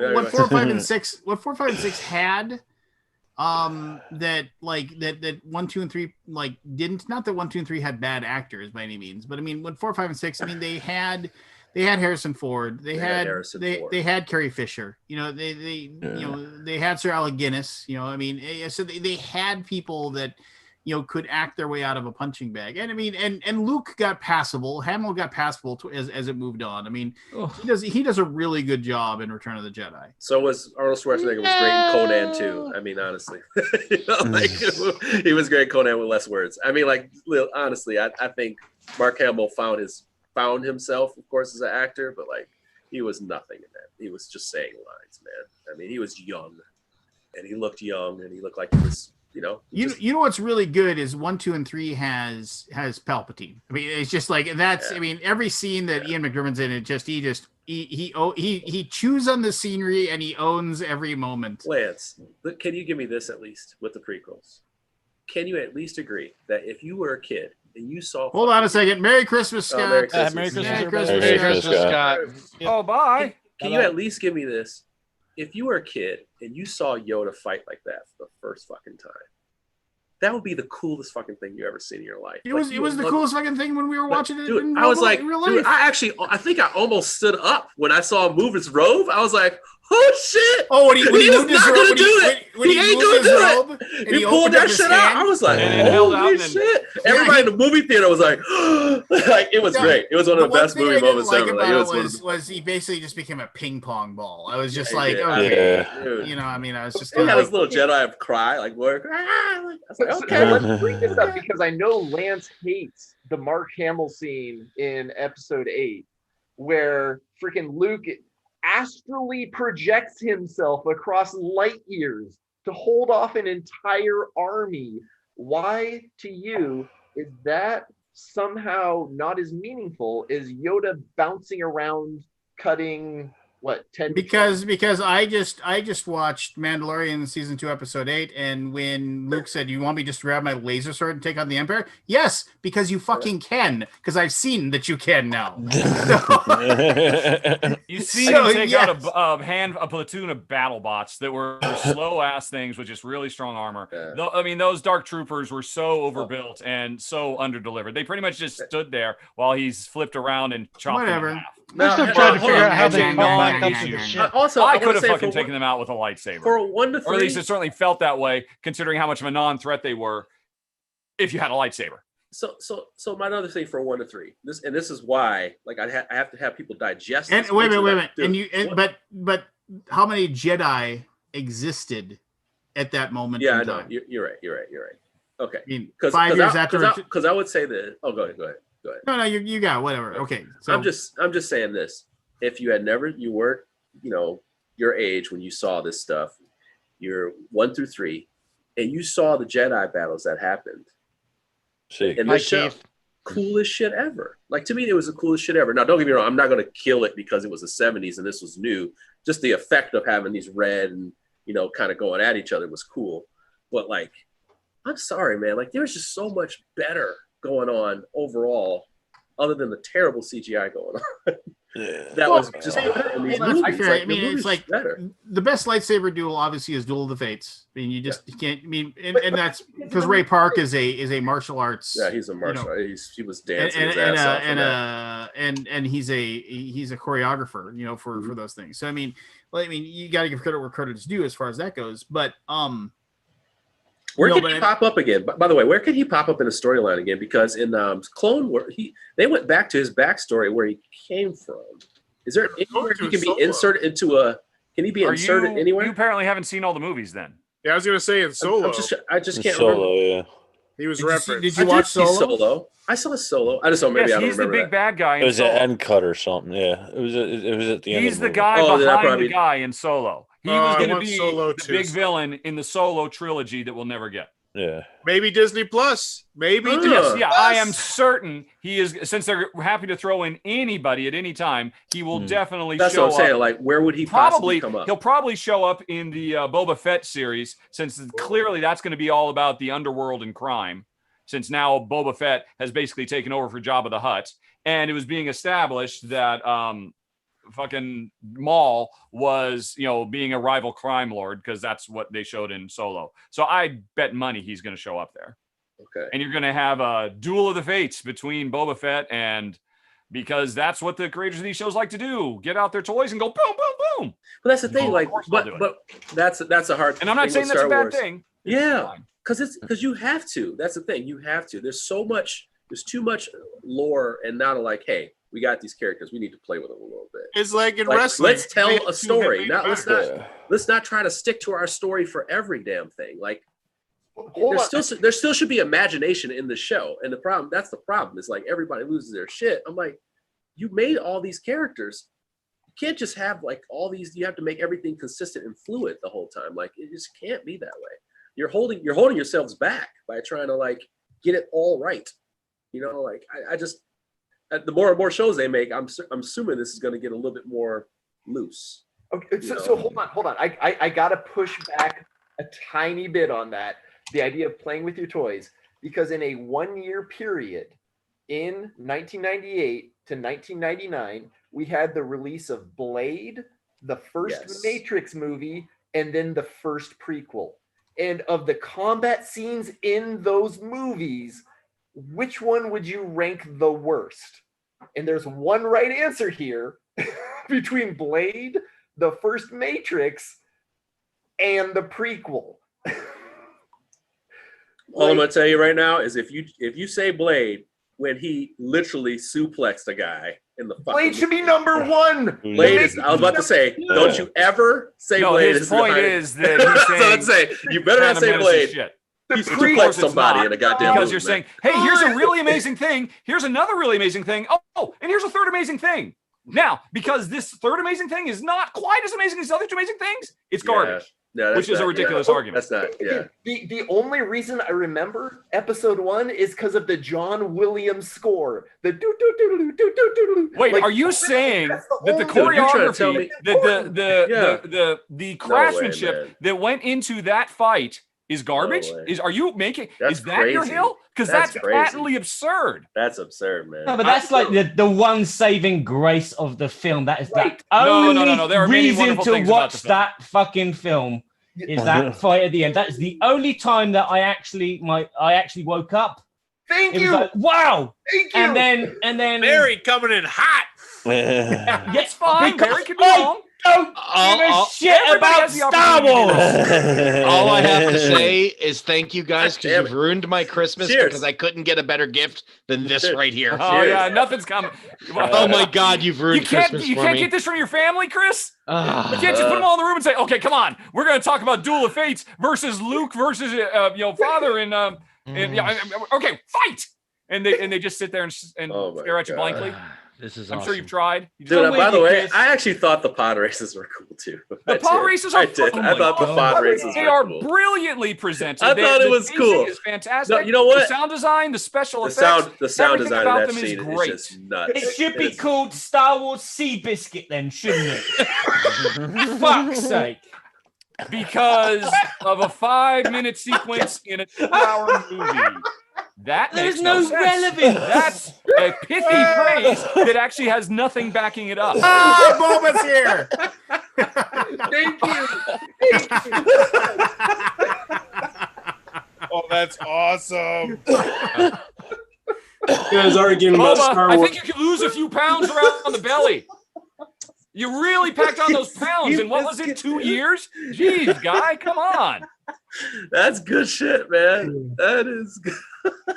I saw you guys arguing about Star Wars. I had to come in. It's been a while.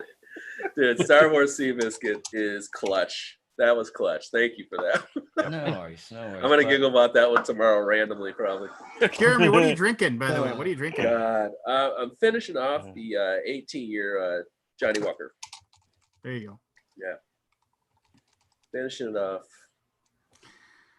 I Oh just my God, like I that said, is I mean, great. I've Oh, been I love giggling Seabiscuit when too. when I see people online Sidebar, that movie's great. complaining about Mandalorian, and I was just like almost unilaterally they're the same people that think like Last Jedi was amazing, and I'm just like, ha, ha, ha, ha, ha. I doubt that's the case. I very much doubt that's the that case. straw man, and there are quite a few of us that agree with both the Mandalorian and the last 2 episodes of Star Wars were entertaining, but not as well written as they could have been. Yes. Can I throw my 5 cents on the Mandalorian?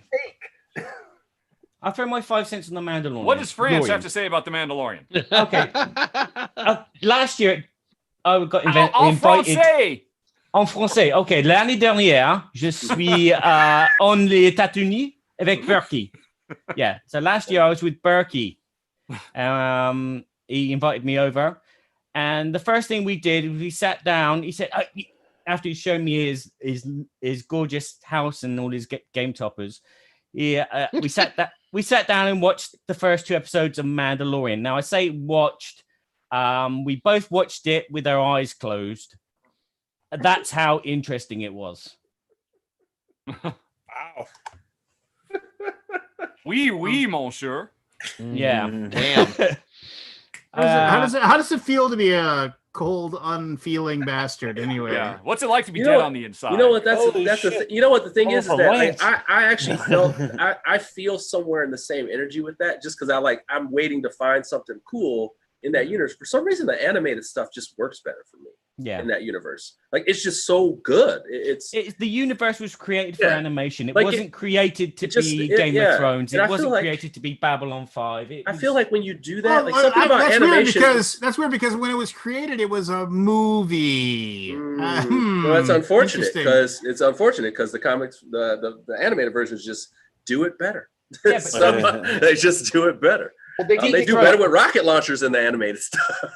Wasn't Like, they wasn't do. Deep Throat created as a movie as well? Yeah. Movie. Movie. Yeah. So it's just I don't know. It's I mean, the animated series is a series, though. You're comparing a series to a movie. They did make an animated Clone Wars movie, and that was not as good. That was not as good. Yes.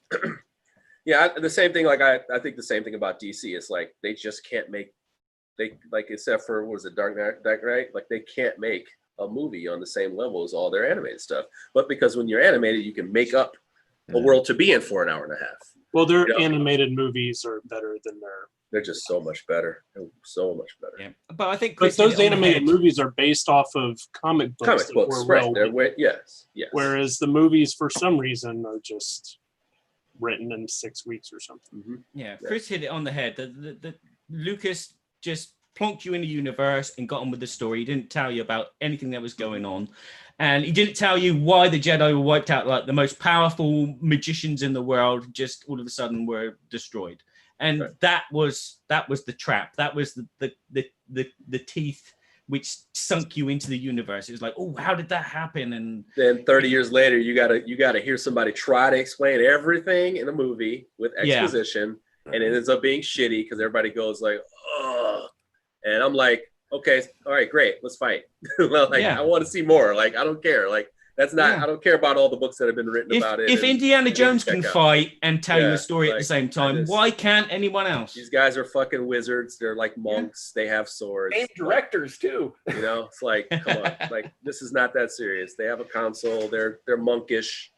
They throw force out of their bodies. One doesn't. I guess the millions upon millions of people that have enjoyed it are wrong. We should let them know that they didn't really enjoy it. It just sucks that it has to check out. It sucks that it has to check out for like 40 years. Like everything has to check out for 40 years. Like it can't.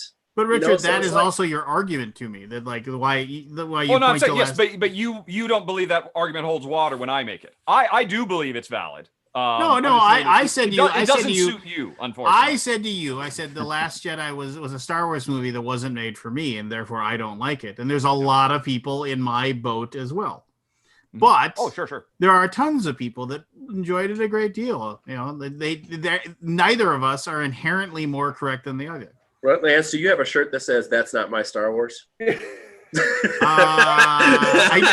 says Last Jedi, not my Star Wars. I thought it was Pete. Do you have a bumper sticker with that? No, I thought it was Pete who sent it, but it wasn't Pete. It's just a T-shirt that showed up at my door once. It's got to be somebody who watches this stuff and listen to me rant and rave. But it says The Last Jedi is not canon. That's all it says. So Lance, and I'll agree with that because, quite frankly, the entire sequel trilogy is not canon because they showed George Lucas the door. And if George Lucas doesn't put his stamp on it, it's all fan fiction. Wanking motions intensify. Well, I mean, that's true though. I mean, Lucas gave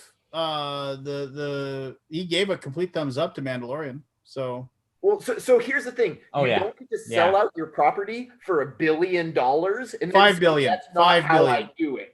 You either keep control or you sell out for $1 billion and you shut your fucking mouth. It was more than $1 billion, just so you know. He's not allowed to speak his mind. But they actually that just shows you where Star Wars fans are at. It's like, dude, it doesn't even matter if does he still have ideas in his head at this point? But no, he doesn't. He's moved on. He's got his money. Yeah.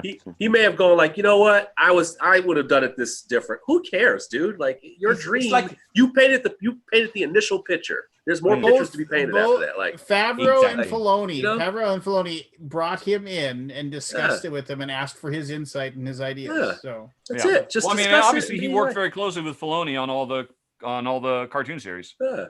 I mean, he signed off on everything in the cartoons, I believe, right? Yeah, he did. Because everything sounds better than his original idea. That's the thing. Everything's better than his original idea. Absurd. Yeah, patently absurd indeed.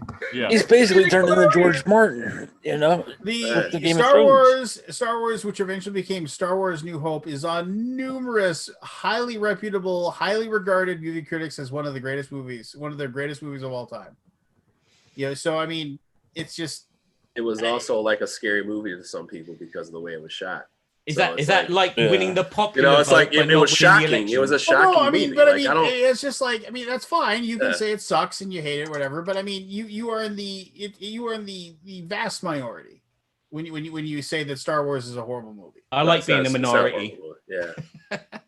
Yeah. I just happen to like Alien a lot more. That was the thing. I was an Alien person. Alien. I just loved Alien, and I loved Aliens so much. They were everything. Not even to me. the same thing, though. No, they're not at all. Sci-fi horror. It's just that I like dark shit. So I prefer dark shit. So I that's like just me. I like shit that makes sense, which is logical, and I can actually relate to instead Like, of make. I like a believe. movie where Star Wars is like closer I like to a movie Harry where you Potter don't. than it is Alien. It's like, hey, I get stuck in here with some people who don't have superpowers. They are scientists and they're fucked. and the whole plot of the movie is run. Star Wars is like reading that big old book about some guy called Jesus. Hold on. I feel like no one has brought enough attention to Pete's background yet. I did. No, I saw that. Oh right yeah, away. no, we've had that up for over a year. Yeah, we've had that forever. It's making a triumphant comeback. It made a perfect time comeback on that one. Yeah. All I gotta keep saying is just thank you guys. You've made this the best Christmas I've ever had. I have one question though for Rado, because I'm curious about his opinion on this. Did you read the Thrawn trilogy from? No, I've read no Star Wars extended universe stuff at all. I'm just curious I'm aware of because it, but... I know how much you like the latest trilogy, and I'm curious if you. No, I hate the latest trilogy. I just like Last Jedi. I think just like Last Jedi. Okay.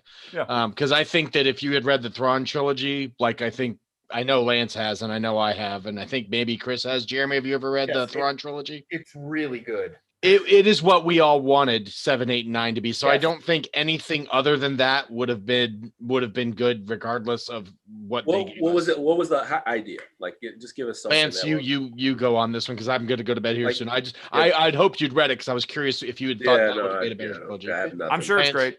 It is actually the best Star Wars. The biggest thing about it was that it really let the original. It would have picked up fairly quickly right after Return of the Jedi, so all of the major players would still be part of it and you would have a brand new threat that was bringing the Empire back, and you would see like Luke and Leia, and like you would see Leia and Han together, and like families and things like that. And it's just really worth a read. And Thrawn let me cut in real quick. So basically, the Thrawn trilogy is if you had Sherlock Holmes as the bad guy, and he figures out how to fuck you up from your art and your culture. Like, that is literally, he goes to a new system and he's like, I am going to destroy these people by studying what they believe in, and then I will find their weaknesses, and then I will just absolutely murder the shit out of them. And like, he is such a believable Empire threat in a way that a lot of the extended universe books weren't, that it's like, give me more of that, because that is an amazing character. I want to see that character. He was without a doubt the most tactical Empire villain that they ever had. Right, yeah, like he legit, like he's like, okay, this ship goes here, this ship goes here, this ship goes here, and then we're gonna pinch your movement here, and like the ships that come in are like, oh shit, we're fucked. Is that like better than the Jawa story in the Tales from Cantina? Yeah, like he like if you haven't read the Thrawn trilogy, I highly recommend reading the Thrawn trilogy.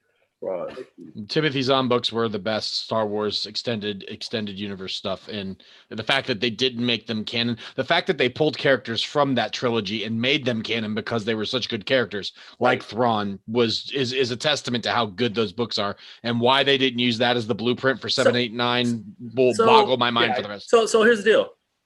Do they have? And this is just because I know nothing about the written stuff that was in between these gaps in this movie. Do they have a shows that they've taken books and said, like, this is the show from these books that filled in the, like, did they replicate any of these book storylines that we're talking about right now? Or did Rebels? I know Thrawn was in Rebels. Did they replicate? Yeah, like I just can't. He was in there, but they didn't. Yeah, it wasn't. I was gonna say he wasn't. He was just there. Yeah. So when you say that, I'm like, oh, how much book was that? You know, yeah. Like I mean, the entire trilogy was about basically the fight between Thrawn and the rebels, and how. Like I would just like to see something like that. Like, well, that could happen. This Yeah, Mandalorian's 5 years after Like, give me Empire, that, so it, you know? it could still happen in one of these series that you have. I think Thrawn will be the big bad guy in season 3. Well, yeah, they've honestly. already dropped his name. He's coming. Yeah, they've dropped his name. He's coming. No, I think no. Thrawn will be the big bad guy in the Ahsoka series. Possibly, but he'll probably cross over in a multiple of it's, these. they're trying to do their own Marvel Cinematic Universe thing, making sure everything weaves into everything else. That's Right, but that's the thing though, is that Thrawn he's not a series villain. He's like a movie / trilogy villain. Like this, he's a big. Oh, you can do that. You can go that big on TV now. Yeah, like you can go that big. You can go that big He on was a TV great now villain because of the From way what they're you're saying, building. Chris, The I way think they're he's building better this model suited again. as a TV villain, because that means they can really go They deep. can really. They go can deep. give him hours Well, again and one of hours my to previous really complaints flesh about the out, writing- as opposed to, okay, well, we'll give you 10 minutes to show how smart you are, Chris. and then we got to get back to the laser swords. Chris, what if I told you we are about to live in a world with less movie theaters and you can release that shit on streaming and people sign the fuck up? I mean, like you will only get Star Wars. It'll be simultaneous release, but you'll get a lot of motherfuckers to sign up if you do it a week before on Disney Plus. Right. Yeah. And I'm perfectly okay with that. I just Yeah. want to make sure the writing is good.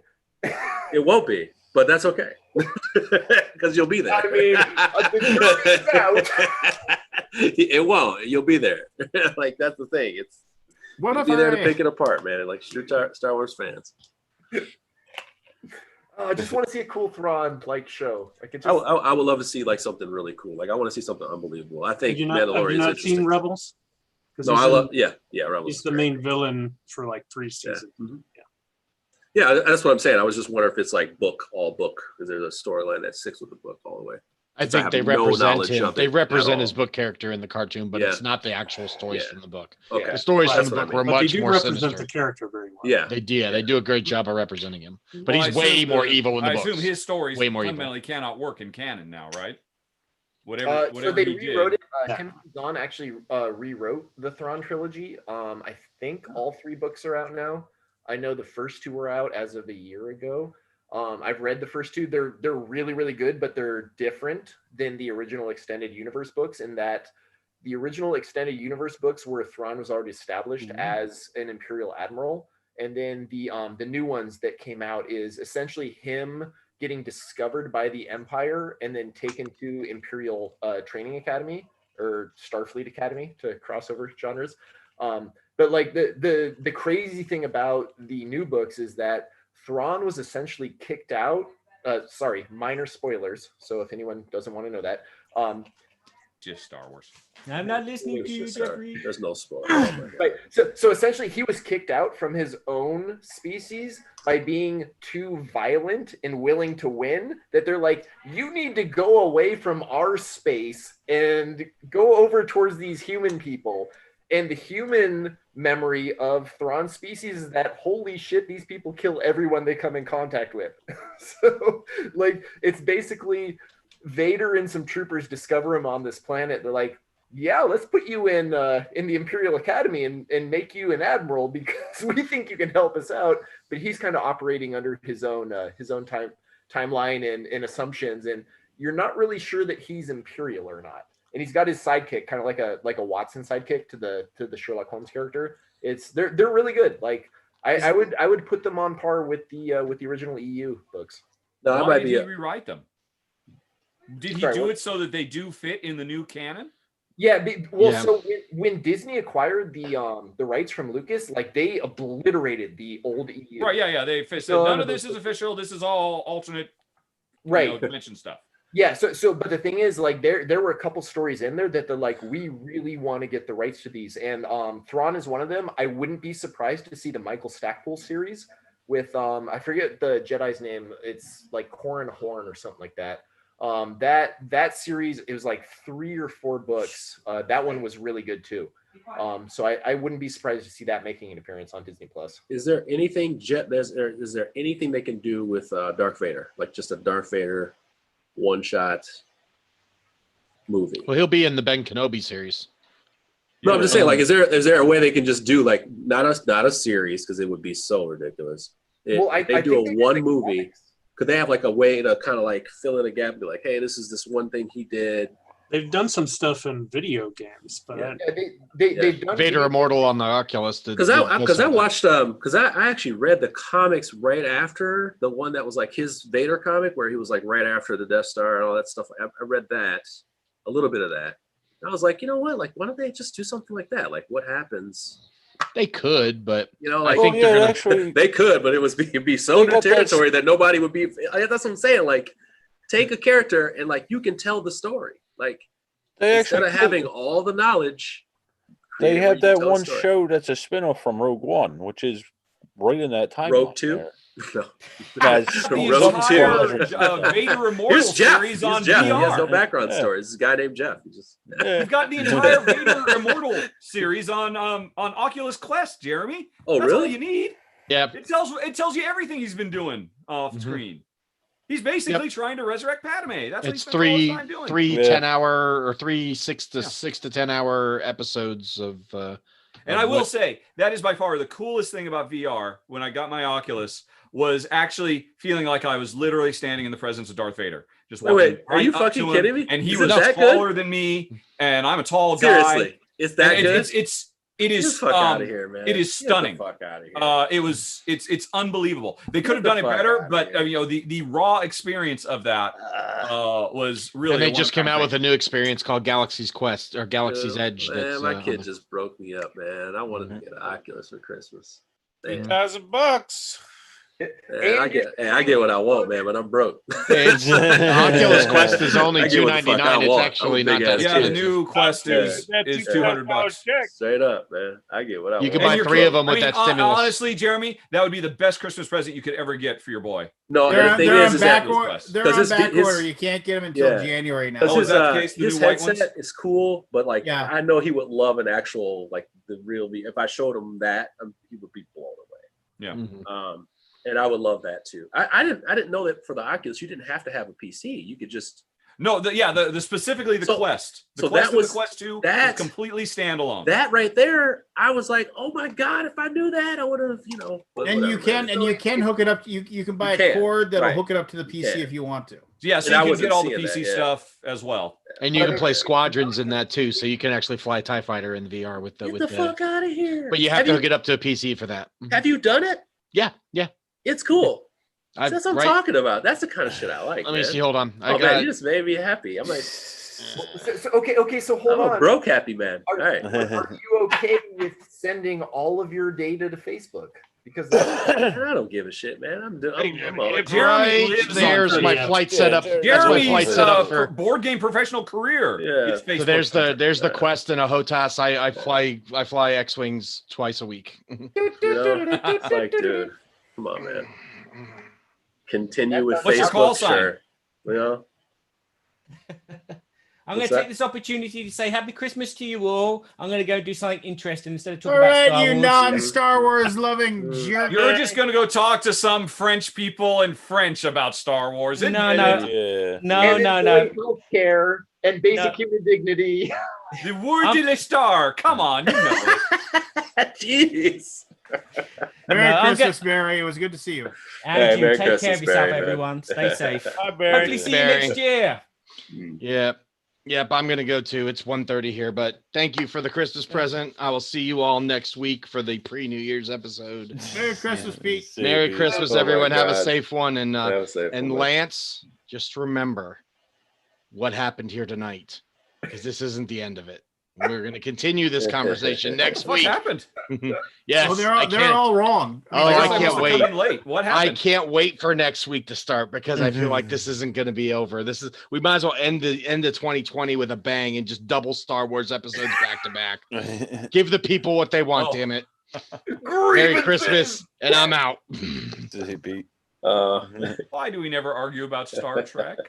That's what I really I'll care argue about. about Star I Trek. honestly Oh, don't care I'll that talk. much about I'll talk. Star So you Wars. know me. I'll talk. My son and I are watching the original series because he said I want to watch Star Trek, but I want to start at the beginning. So we've been watching the original series. Well, strictly speaking, if you want to watch from the beginning, he has to watch Enterprise. Well, I mean, no, Yeah. but we're going by like Okay, when, is the new when Star- shows is- came out. Now, is the new Star Trek really good? Like, is it really good? I don't want to warm that shit up. I don't It's even not wanna really try. good, but it's good. Yeah, No, it's I don't good. even Its want to warm that shit production up. quality is amazing. Yeah. every frame of it looks like a feature film, The and the first storytelling is good. The Yeah, first the season first was season- rocky. The first season's a little rocky. It doesn't feel like Star Trek. It feels like No. Okay. sci-fi. Yeah. Well, it But feels like telling different stories within the Star Trek. I mean, it feels like Star Trek in a dark time. but Okay. they get more Star Trek in the second season. And then Is the it- how many third one seasons was a are we? whole different news. They're on their third Three. season now. Yeah, Okay. they're almost. Is this part of Disney Plus, or I got to get something else? It's CBS CBS All All Access. Access. How much is that? It's $9 a month. Ah, fuck yeah, fine. Isn't All it right. And Sounds like honestly, seven. you just get it for 2 months. You finish all that stuff, and then you cancel it. Oh, and Yeah, wait Picard a is couple really weeks. Yeah, Picard was pretty good too. Yeah. good. Picard's on there. Yeah, Picard is Picard's there on as it? well. But most There's importantly, one season. There's Lower another Decks one's is coming. there.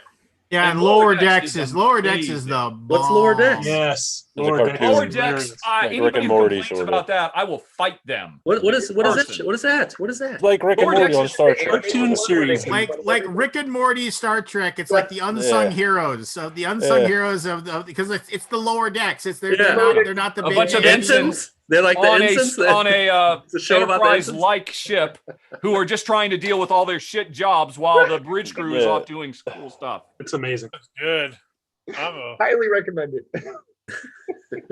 I think it's done Yeah. by the same people that did Final Space. Did you ever see that series? Yep. I know the haven't. the showrunner actually did come from the Rick and Morty writing room. Did it?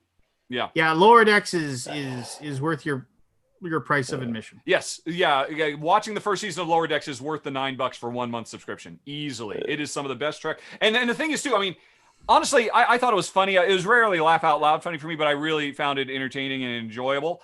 But I have a hard time watching hour-long Trek now. It feels like 30 minutes is the right amount of time for Trek. to Oh, get you're just character is that development, weird? sci-fi stuff, and a little bit of meta overarching narrative. I mean, Well, I like- because I it's just like it. so they jam pack so fucking much into every episode. 45 So minutes is good for me. 42, what they call like the 42 minutes, which is Yeah, all yeah. about commercial breaks. It just works. Like it does suck now to watch these type of shows with commercial breaks. Like my it just wife doesn't and work. I Yeah, it watched doesn't work the anymore.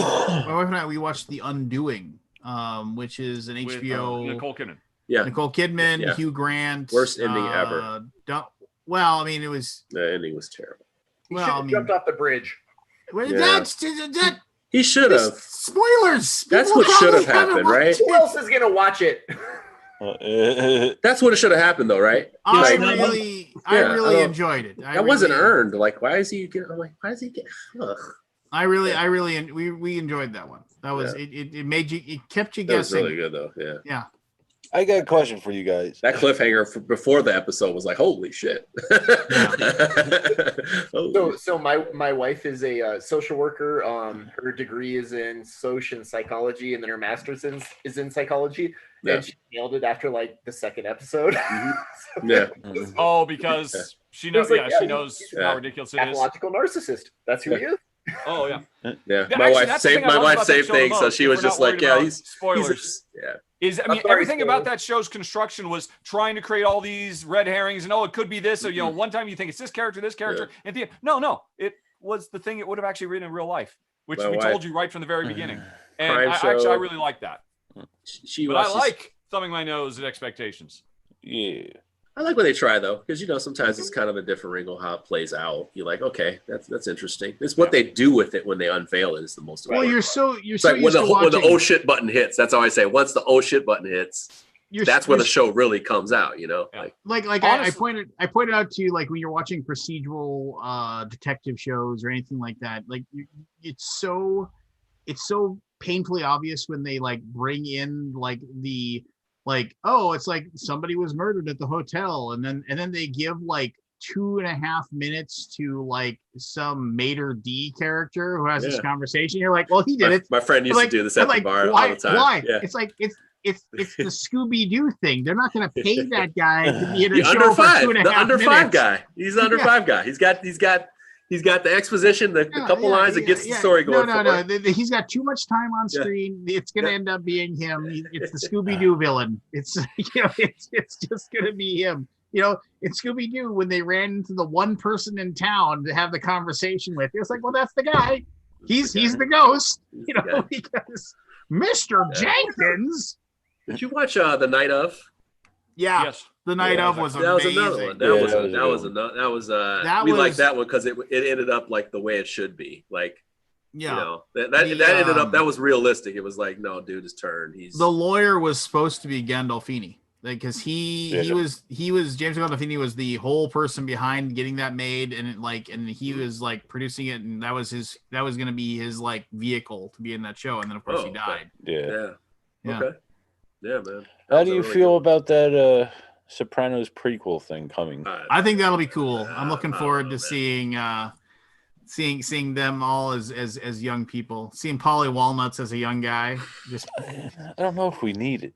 we probably don't, but I mean, I'll be interested. I just got done rewatching. We got done rewatching Sopranos, the whole thing, for like about the 6th or 7th time. You know, just I don't understand that. Like when somebody says, "Hey, here's a good thing. We're going to make more things," and then there's that attitude of, "Oh, I'm afraid that it's going to be bad." I mean, you didn't say no to Whistle Mountain just because if something's good and they want to provide more content of that. Just accept it. I mean, I think like Better Call Saul is a good example of that. Like if somebody came out and said they were going to do extracted something and put it in there. I didn't want Better Call Saul. Here, and then I loved it. And then I loved it. You know, like Richard, if you read a thing where they said we're going to do Lost 2, what would be your reaction to that? Yeah, I mean, a reboot or continuing story. Like continue, like, oh, it's 20 years. They go back to the island 20 years later or something. I guess if the original showrunners came back and they swore up and down that they have a really good reason to do it. Well, the first island was actually a Chuck E. Cheese with smoke on it was actually a Chuck E. Cheese with Showbiz Pizza with this mist in the sky. They turned it into Jurassic Park. This was the lab. Why is Jeff Goldblum here? Oh, it was on the Jurassic Park island the whole time. Crossover. Life finds a way. Oh my god! Life finds a way. Way. Oh, dude, I don't know if I can get off the ground if I ever. But the new Sopranos show's like set in the 50s or 60s, right? Can I get off the ground? So it's Anthony Soprano's dad, and Polly Walnuts. I think that's really cool. I mean, in the same way that Better Call Saul is very cool as a prequel, really cool. And setting the stage for what comes. Better Call Saul might be a better show than Breaking Bad. Better Call Saul is a better show than Breaking Bad. You know what? It seems like that because they just wrote it. Like it feels like they were in their wheelhouse and they knew what it was. Like they really fleshed it out so well. It was so well written. And since it was compact, it was so compact. Like they really had to find it sometimes in the Breaking Bad. They had to find it to kind of like how they're going to glue it together, whereas Better Call Saul was like, I don't want to speak ill of Breaking Bad. It was fantastic. But great. I mean, at the end of the day, Breaking Bad is a comic book compared to Better Call Saul. Oh yeah. I mean, I think Better Call. I can't think of the actress's name, but his girlfriend. I mean, she makes that show for me. Like, and the it's just hanging there. Like, where is she? Like, because she was never mentioned. She wasn't mentioned in Breaking Bad. She's a completely new character. So there's what happens to her. Like, it's just like it's this ominous like. What happened? Well, to her? You have to assume something. I mean, we haven't quite seen Jimmy get to where he is at the beginning of Breaking Bad. That's going to be still has to happen to him. He still has to suffer. Yeah, isn't it amazing how Giancarlo Esposito went from being like just a real, not really in a lot of things, gets basically the role of a lifetime. So he was in a lot of black film. He was in a lot. You don't watch a lot of black film. He was in a lot of black film. As a matter of fact, most notably, Do the Right Thing. Okay, but yes, I do know. I'm not saying he was invisible. He was actually Spike Lee. He was in Spike Lee stuff. He was in a lot of. Okay, I'm not saying he was invisible. I'm just saying, as far as mainstream, he wasn't in the white movies. True. Like, no, that's not true. He was in the movie Taps as a kid. He was really good in that movie. So, but no, he's had a. Did you know he was in Taps breakthrough. with as a coming of age story? No, you didn't. So there you go. and he was good in that movie. Okay. Anywho, You're both pretty ladies. All right, I'll hang it up on that one. But like, no, I'm just saying, like, he's my been point around is, for a my long point time, is, but this that, big. that This is a like big-ass he role got for a him. he Yeah. kind of got the role of a lifetime in Lifetime. Breaking Bad, Yeah, and yeah. he is now like, we need a bad guy. Okay, yeah, Yeah, you I can know. be Bad in guy.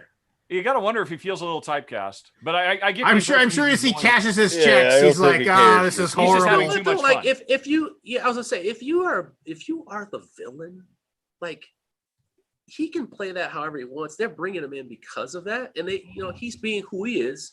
It's like Denzel. Sometimes I felt like Denzel after he did Training Day, he just became the Training Day guy.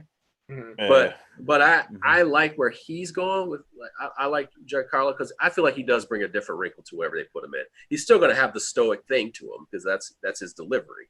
But I feel like he's Lex not wooden. Luthor. I don't think he's wooden. Man, he'd be great. I saw him on an interview talking about the Mandalorian, and he started explaining why his character was not a bad guy, and I was like, oh wow, Yeah. like his outlook of his character, because he can't go, I'm the bad guy. He's Right.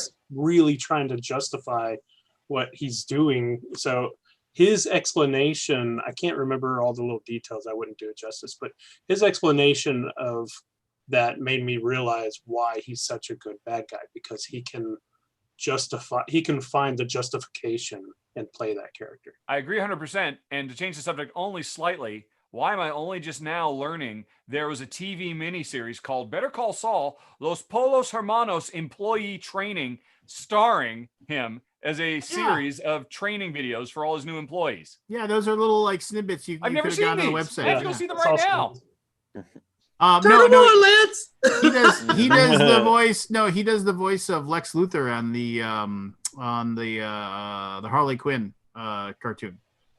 Well, I almost feel too that like when you are cast to play a villain like that, like you almost have more freedom. Yeah, than, that's what I'm saying. You have more freedom. Yeah. like then who the writer's view is going to be the hero per se or the protagonist, because like they have a definite view for that person, but most writers don't think about the villain has to be just as believable as the protagonist. That's why Thanos was so good to a lot of people. It's like because, he has a point, but he's also terrible. It's a thing, Like if you go back to Breaking Bad, his character in Breaking Bad, he's just trying to make a life for himself. Like, and that happens to be the life that he made. He made bad choices along the way, but it's like he had to deal with some shit. It's as busy. It's business as usual. I'm handling my business. Right. And who are you? And who are you? I was on my daily regular program. Who the fuck are you? Right. Like you're and I have to deal with you? Like I have to deal with you? Yeah, okay. I've tried so much and given up so much to build this business. Yeah. Like, who the fuck are you? Like, right? Like, why do I have to know you? I love the falling down villains that near the end they go, "Wait, I'm the bad guy." Yeah. Like I like that those kind of villains. I do too. I do too. I like that kind of thing of like, I don't like that's why I like Magneto, because it's like you just like you have such a closed mind. You think you have this open mind, you have a very closed mind. But you can see his point of view too. That's what I'm saying. You can feel his point of view, and you're like, but that ain't how it worked, dog. Like you got, but that's why I love Magneto so much. He has a point. He has a point. And that's the way it works in real life. No one ever thinks they're the villain. Everyone thinks they're operating because they're the good guys. They're doing what's right. They're doing what they need to do to protect their family. I don't think Batman feels like he's saving anybody. I think he just feels like everybody, like Gotham is his house. I feel like he feels like Gotham is his house, and everybody in the city has triggered his alarm. Okay? Everybody in the city is on notice. He kind of owns it. I mean, it's like. I actually got a question about Magneto. Disney's got X-Men now, and it's coming out in the next 4 or 5 years. Michael Fassbender's still young. Well, they're talking about Mike Daniels playing him, and I don't like that. Who? I don't. Lloyd Daniels? Fuck that. Whoever plays him, do you think they'll use the Holocaust as his? Who's aged? That's like still kind of young.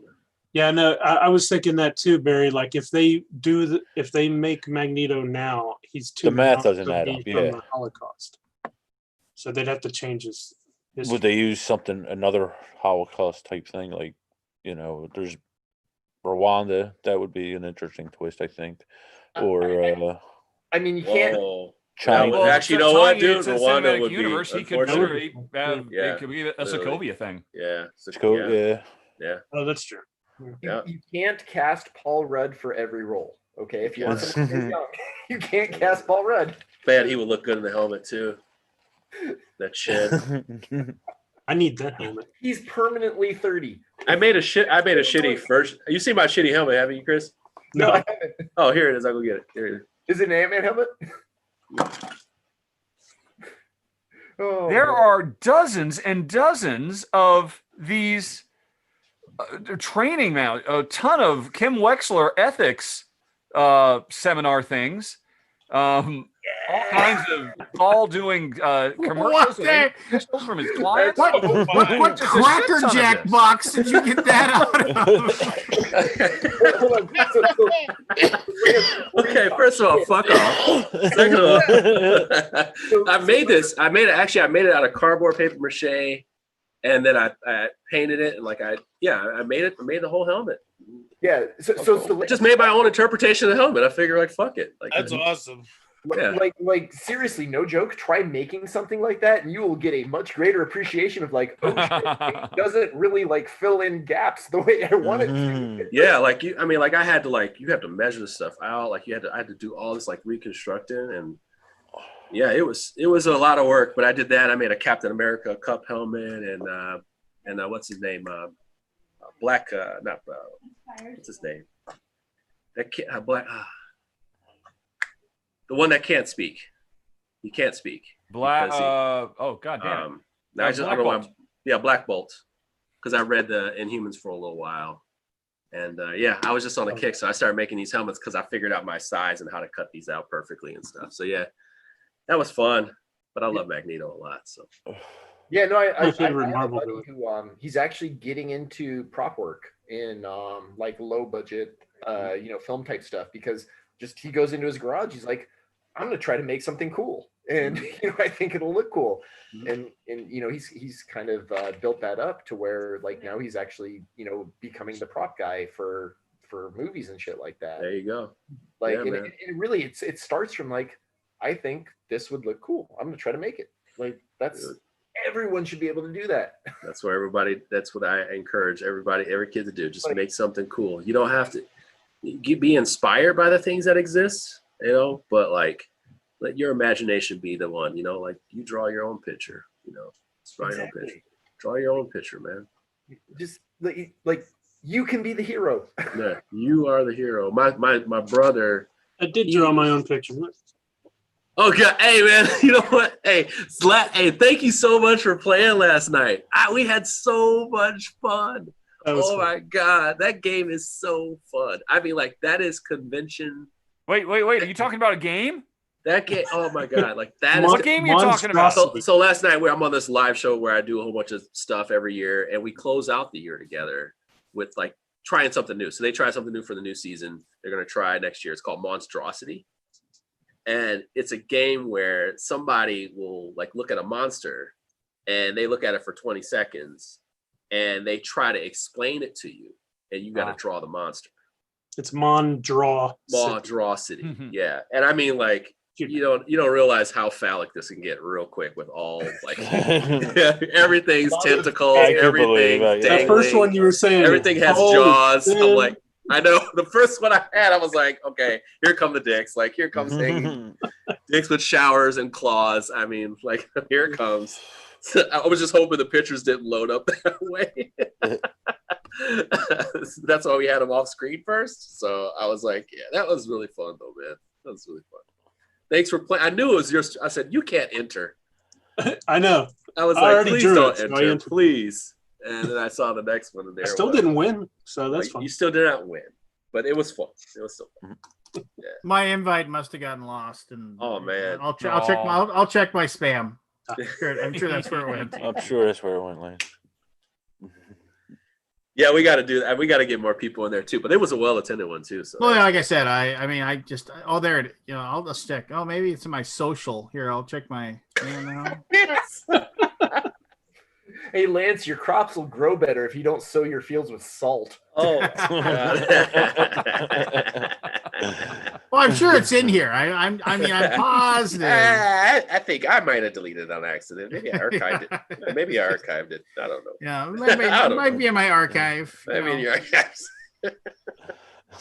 Oh my God, Jeremy, did you? I don't know if you noticed, but you did see that I crushed the whole world in Listercuffs, right? And then did you? No, I I did not see that. Oh, I did not see that. I took it home. Kevin was a challenge though. He did better. I mean, he didn't score, but we tied on 2 of them. That was weird. Wow, you pushed it. He pushed it, but we tied on 2 of them. He never won anything, but he did tie on 2 of them. What were the categories this time though? I don't remember. One of them was ice cream flavors. One of them was, what type of game was it again? I want to say it was like, it wasn't Rollin' Rights. It was a type of game question. Yeah. It was like it was like the top rated games from a certain publisher. I forget what one of them was. Like it was Queen. No, it was top rated games from I can't think of from Rio Grande Games. Like the Race for the Galaxy. Race. Well, yeah, that was one of them. Roll for the Galaxy. There's another one, yeah. But it was like the top rated games of Rio Grande Games, like their top 12 or something. Oh, okay, yeah. You know, and so it was stuff like that. But we tied in a few, and then I won. Oh, and there was one about countries that have the most coastline, like in the thing. And I crushed him on that one. Got to be Norway with the fjords. Yeah, Norway was on there. Japan was on there. Obviously, Russia was on there. So things like that. But but I took it home. Champion. I got somebody. Richard, I have a whole subthread going on here in response to my not liking underwater cities and terraforming Mars. Oh, do you? Where? It gets going as soon as somebody hears me say those 2 games. That's what? How could you not like it? Well, those games spark joy in a lot of people enough where they have to comment directly to me about it. Underwater Cities is a damn fine game, dude. It's just not mine. And the thing is like you're looking at 2 games that are massively popular that are also my type of games that I just was bored playing. Like I was bored of those games. It didn't work for me. It did not work for me. But I love Gugong, and people think the game is flat out boring. I mean, like, come on. Was there anything unique about the circumstances under which you found yourself underwater citying? I don't know. Was it before or after? The expansion to Gugong really. I don't know. I don't know. Like I don't know what mind state I was in. I have no idea. But I just know that I played it several times and I didn't like it. You know, I just know I played it several times and I just was like, this is okay, and I kind of moved on from it. And I bought the expansion to Underwater Cities, the new one, and I was just hoping like, okay, maybe I've been away from it for a while because sometimes you do that. You kind of like I'll sit on the shelf, I'll come back to it. Then I played at a convention, and then I got that expansion. I played it again. I was like, you know what? I'm forcing it. It just wasn't as exciting for me. I did like his game, Pulsar. That Pulsar game, like I liked that one. I like that one, but I didn't own it. I just like to play it. But this first game, this Praga right here that I have on my table right now, it's fantastic. Well, I own everything that guy made, and actually Pulsar for me was like, it's on the weaker end of his games for me. Yeah. But like I told him, I prefaced that. I said, hey, my gaming knowledge kind of was 2015 forward. So some of the games that you may love by this person, if they came before then, I probably don't know them, or I may have played them once. You know, I will play Last Will any day of the week. You ask me to play. I love Last Will. Last Will or Prodigal's Club? Well, or to jam them together. You can play them together. No. The correct answer is Last Will. Well, yeah, Last Will's better, but I mean, yes. But if you have to, who says otherwise is wrong. No, Last Will's amazing, and I really like Shipyard. Oh, Shipyards is incredible. Yep. Hard to beat. These guys, man, I tell you, this is so fun. But And if you can find it, if you can track down a copy of League of Six, it's pretty good. League of Six. Yeah. I think that one doesn't work for 2. No, I don't think it does either. I don't believe it does. No, League of Six. If you can track down League of Six, and League of Six and the expansion is even more impossible to track down. 2007. Yeah, that's gotta be hard to find. And the League of Six. Hold on one second. Ugh. What I got here, Lance? I got Klondike, late. 1896. Too late. Which I need to play someday. But after I got it and I read the rules, it's like, wow, this looks really crappy. This is not the Suchi we know. Lance took his headphones out and he left. He left. What does he got? You get in the game.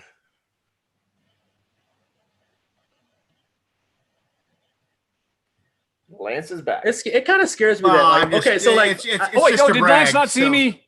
no, he didn't see yet. No, he Yeah. doesn't. That's the League of Six. This is the I see your expansion. League of Six and read you Klondike, 1896. Ooh. For really deep Suchi cuts. That is. But the best Deep thing sushi? is that Deep Suchi. no, We're no, peak no. Suchi here. So I wanted this, and I reached out to Paul Grogan, who got me in touch with Vladimir, and then I met Vladimir, and he was at and he brought this for me. He brought me the expansion since it didn't exist, and it says 2 Lance, and then he put a little Viking that's helmet awesome. on there for me. Oh, Awesome. that wins. Yeah, that wins because normally I throw away expansion boxes. I don't keep them, because there's just no reason to. Right. But since he signed the inside of this one, I can't get rid of it. So And that hurts when I'm right now making an expansion box. For what? well, so It's like that's I'm the literally one thing- right now, single signature, So mad wait, pressure. I didn't hear the so- sentence. Right What was here the on the sentence? screen. So he's like he's making an expansion box for whatchamadick. I ask for troubles. Yeah. Like I know how that sucks. It's like, hey, I'm literally deciding section by section what I'm going to do with this cover, and somebody just goes like, yeah, just toss that shit out. Well, I mean, no. But you couldn't send it in an envelope either, right? Well, You no. couldn't do that, right? I mean, But- some You have that all publishers the have time, done even with alternatives. inserts, you know. Can you do the shrink wrap punch board approach and just drop the box altogether? Like what they do with Concordia expansions. Orleans did that. Yeah, I mean, I think Yeah, except that I've already shown that the boxes go into the big box with the original. oh, game. okay. Oh, I'm sure the oh. Kickstarter people won't care if you switch it up. They'll be cool. You know what? Yeah, they'll be Hasha's negotiator did that. You can put the box So- No one more inside of reasonable the than the Kickstarter yeah. folks. And that actually is pretty cool when you do it too. It's like it fits in there and it's perfect. Yeah. I still had people telling me, I'm just going to throw those boxes away. I'm like, why are you telling me that? Thanks. Don't tell me. Thanks. All my hard work, Okay, so here's the whole thing where How about I keep those dollars?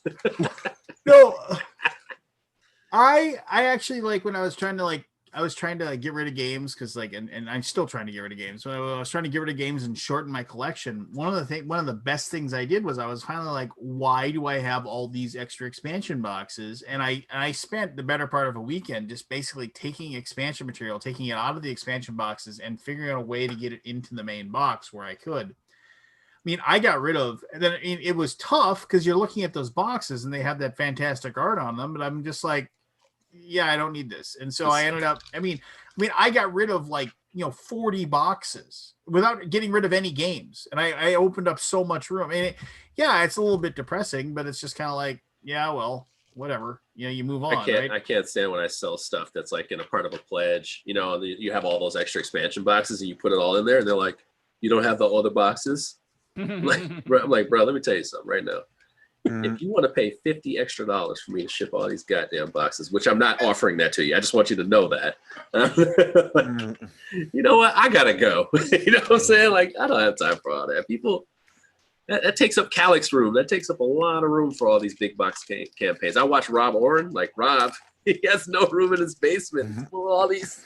It's just boxes on top of boxes, expansions everywhere. Well, yeah, How I mean, many- and are you that still stuff's trying just to get rid of- crazy. Are you still trying to get rid of hundreds of games, Lance?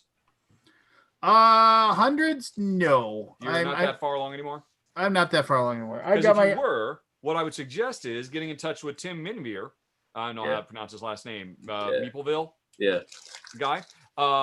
He is building a library for Dice Tower West. And he is buying for, I'm practically donating games to him, but he's taking a ton off of me. And what I discovered is, to deal with the shipping problem, I now have a FedEx business account, and I can get a pallet and a box that is about, this big by this big by this big, that'll easily hold 300 plus games in it. And the whole thing costs about $250 in shipping. Oh, Jesus. That'd be great. Yeah. I might have to contact him. Yeah. But I do like giving the games away though. It just costs more. I know, man. That sucks. That sounds good though. That's a good deal. The last time I did it, I was in the summer and it didn't work. I mean, obviously with COVID, it was tough, but I mean, I basically took all the games I knew I wasn't going to play again. I didn't care what they were. And I'm talking, there were games there that were like, rare and tough to find. And I just let it be known to because I know all the board game circles. And I was just like, first come, first serve, $10 a box. Just come over and grab it. I mean, and it was like the piranhas. Yeah, blood hit the water. It was just like AJ just did that today. He was like, "Oh no!" I mean, $3 or $10. I was like, and every single one of them, every single person was like, "Oh, show me pictures, show me pictures. I want to see what you have." I was like, "No pictures, no nothing, just And then I had garbage games that like nobody would ever give me money for, and they'd be like, "Oh, it's just like," and I was like, and like basically I would just make them take that. I was like, I'm giving you, it's like I'm giving you Arkham in the Horror box anyway. Yeah, I'm giving you Arkham Horror 3rd edition for $10. You're going to take this garbage game that I don't care, throw it away when you get home, toss it in the garbage as you walk by. You're stuck with it. Go. Yeah, it's gone now. It's out of my hair. I don't have to worry about it anymore. And it was just like, and then they were gone. And like I said, it was like, and the thing is that. And this is the horrible thing here is that board game people, they will, if it's cheap, they'll just buy it. It's just like they'll say, it's a $70 game. I'm getting it for $10. They won't even know what it is. It's $10. Yeah, I'll take it. It was just kind of like, yeah, I mean, just like go ahead, take it. People were just like, give me 10, grab 10, gave me $100 bill, and I was just glad they were gone. Yeah, the thing I don't like is that, and this is a little bit of, and this is, I am not a fan right now, and we seem to be spiraling away from a little bit, but games like Kickstarter giant games, like things like ISS Vanguard, which are right now, where people are just they're so excited they're willing to give $160 for this game that they're going to probably play 2% of the total game, but they're so happy that, and you're going to get a box with another box and 27 tiny other boxes and everything like that. And the publisher has no interest whatsoever in coming up with any kind of storage process to put all this stuff together in one box all by itself. I will give them a pass because they do it. They do a good job. Everybody else does it. Everybody else does it. I think them and Cephalofair do it. Everybody else does it. Everybody else. Everybody else does it. Like Cthulhu, Death May Die. Love the game. Oh, here's my Kickstarter bag. Here's the 27 little stupid. I can't. Where am I supposed to keep all this stuff? Where am I supposed to keep all this shit? Yeah. How do I keep it straight? How do I keep it all separated? Thank God that game. So I was so unforgiving in that, and I was like, "Let me play this game," and it was so good, so it didn't matter. I was like, "Fuck it, I'll just rip everything out." Same thing for Blood Rage, all the extra stuff for that one. Rising Sun, all the extra stuff for that one. Yeah, they haven't figured it out. And I've seen the initial shipment for Bloodborne. Like you literally are going to have a stack. If you get an all-in pledge, it's a stack that's taller than. I'm done getting the all-in pledges. I could not believe that somebody stood next to it. It's taller than me. I never get the stuff played. So it's like, it's just like, great. I spent $160 and I'm going to get like some giant mammoth thing delivered to me that I'm never going to play. I never say, you know what? I hear people finally saying, hey, I finished the Tainted Grail campaign. I finished this and that, or I'm going back to this now that the second wave is done. But I never hear anybody say, hey, we finished our whole Gloomhaven campaign. Like I hear people going back and forth. But I mean, I got deep into it. I didn't finish it because I was like going in circles trying to get other shit done. But dude, I just feel like even with COVID, you would think people have gone through all these campaigns, like with their partner or their family or something. But like, what is your campaign completion percentage of all the campaign games that you've gotten and kept? You know what? I don't track my games, but I would say I'm about half because I don't always get a ton of them. The thing was when I started playing board games, I played almost all campaign games and I played them. Like I would play them all the time. Like I played through Kingdom Death Monster 4 or 5 times. Like, cause my family died. My village died several times. But yeah, like that, or like Dungeon Saga, I played through several times. Like these types of games. What was that? The other one, the Flying Frog games, Shadows of Brimstone. Played through that one several times, and the expansion. So I was like kind of deep into that stuff. And then as I got bigger into the hobby, and of course starting to cover content, I just didn't buy as many of them. And I looked forward to those games that just had like the one-shot scenarios, that kind of stuff. The most recent game that I did do that with was Arena of the Contest, because Arena of the Contest is straight up D&D. It's like it's D&D, the board game. Like it's everything you want that doesn't have a DM, and it kind of simulates it very well with the story and the writing, which is why I stuck with that one and I finished that. So that's a question I have, because I have Gloomhaven and all that stuff, and I haven't finished it. And the reason why is because I do play D&D every week, every other week, and I play Star Wars every other week, RPG. So that feels like not as good as D&D. Because you can't be as good as you can't be because it's you can make some of that up, right? You can write great story for that, right? So like someone like me, I don't know if I'll ever finish Gloomhaven because I got D&D every week. Yeah, I played a good 50 hours though of Gloomhaven, so I'm good. Like I had fun. But the thing was about Gloomhaven one, I was just telling Prices, I was like, Gloomhaven is my second favorite game of all time. It doesn't have a good story. It's just the cards, baby. It comes down to the cards and the characters, right?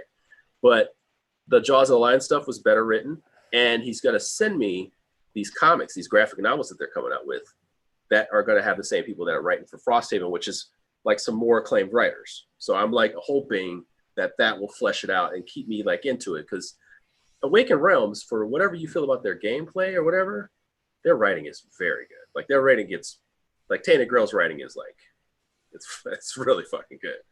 The guys who did Aeon's Trespass, really freaking good. So they got some people. There's some up and coming really good writers that are helping these games flesh out. But without that, it's still just sometimes it gets a little bit clunky. Board games that last that long they just get clunky. They get repetitive. They feel like video games after a while. But you want to be playing a video game because they have a grind to them that you're not used to seeing in a board game.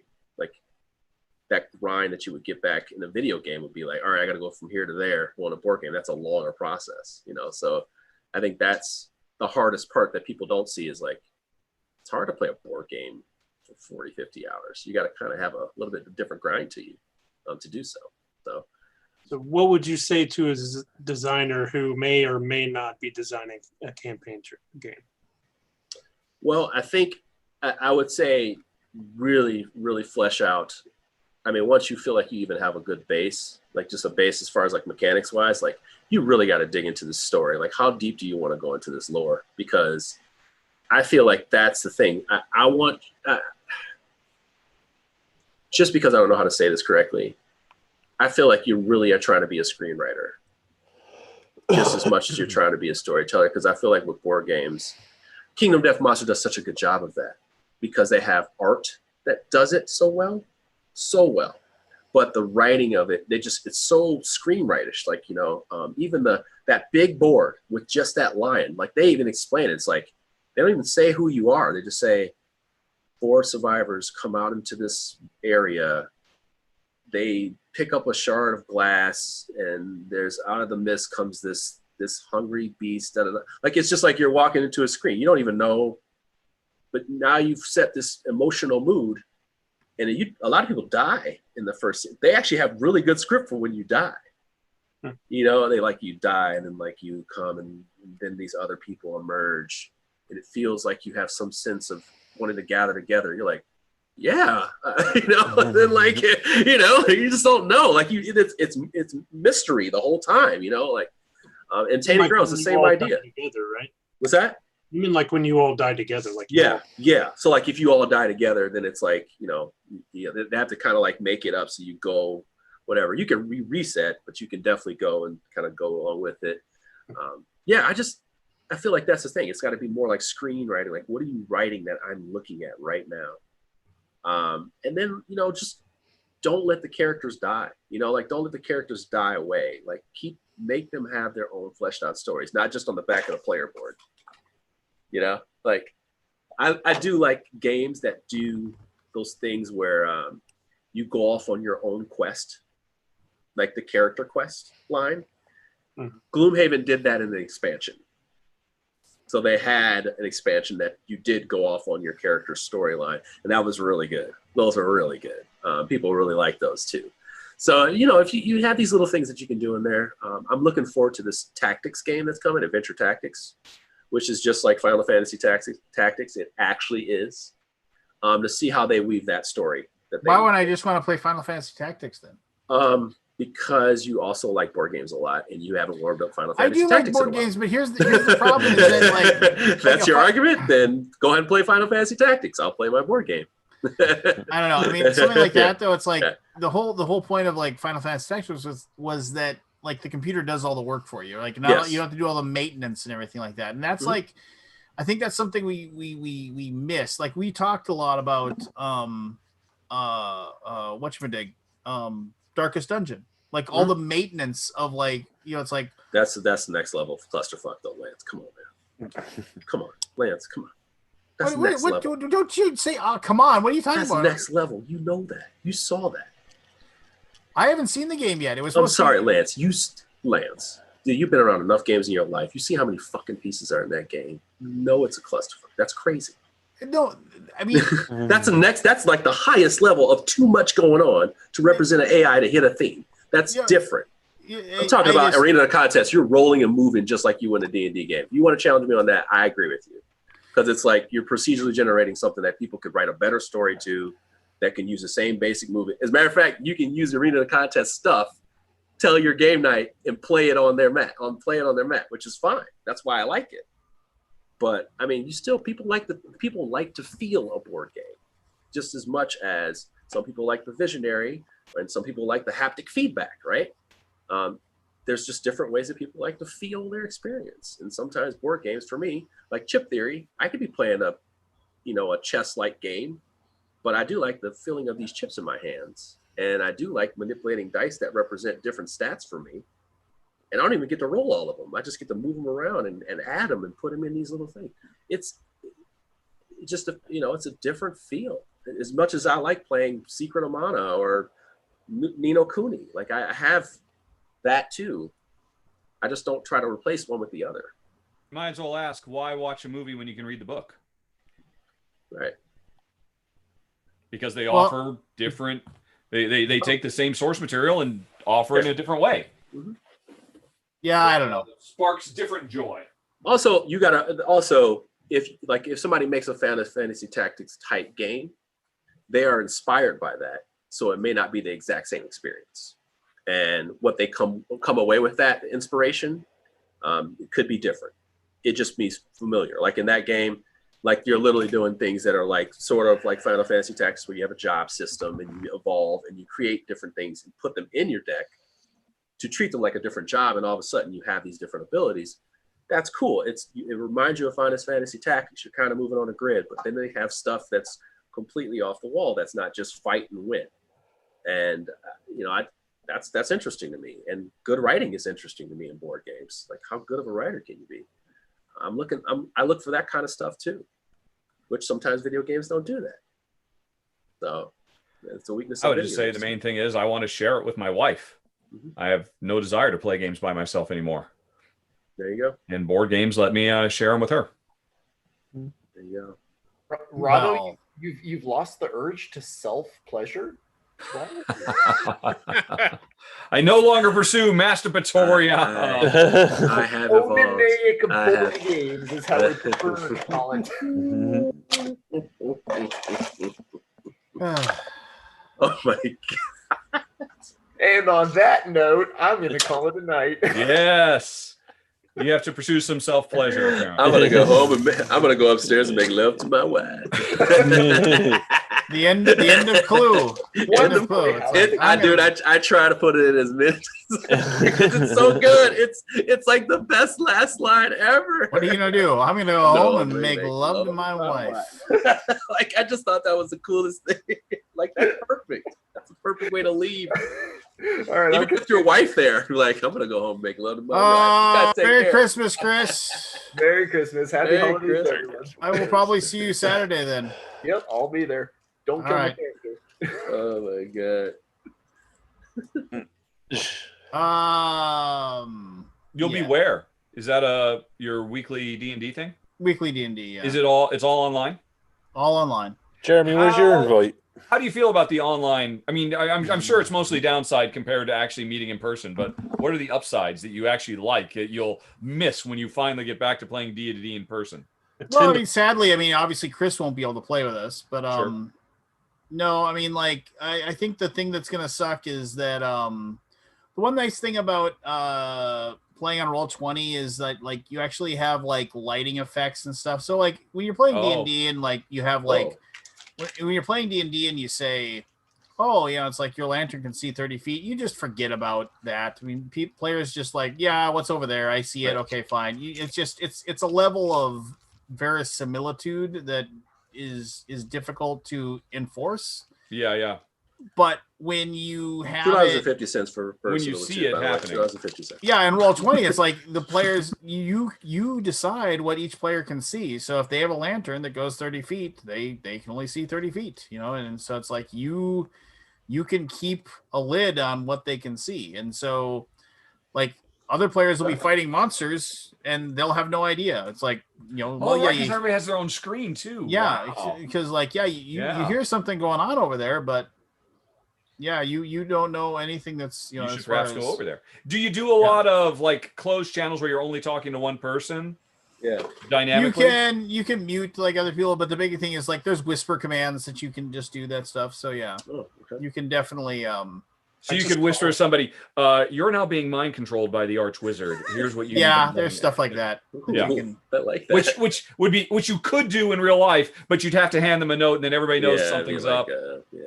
Yeah. That's kind of cool. That's cool. Although That's cool. sometimes you have to, like, I text my players, and sometimes I'm like, "Hey, you haven't checked your text," and everybody goes, "Oh, you got a text," same thing. Oh, a text. Ooh, It must be I good like news. I'm gonna start sending random texts at me. Yeah, just Dude, I unfortunately in my life I've always been with guys, groups that have just been, they just can't have fun. They just can't. And it's like for too long, 5 sessions, you get in, people just start pretty much whipping it out and telling them this is how you do it or this and that and that. I'm like, man, I just was appreciative of someone who can actually come up with a story from week to week. Jesus Christ. Like, I was just all in, like, whoa, what are we doing? Yeah, it just stinks, man. I've never really been through a full campaign before. I wish I had. Yeah, I really would love to, but yeah.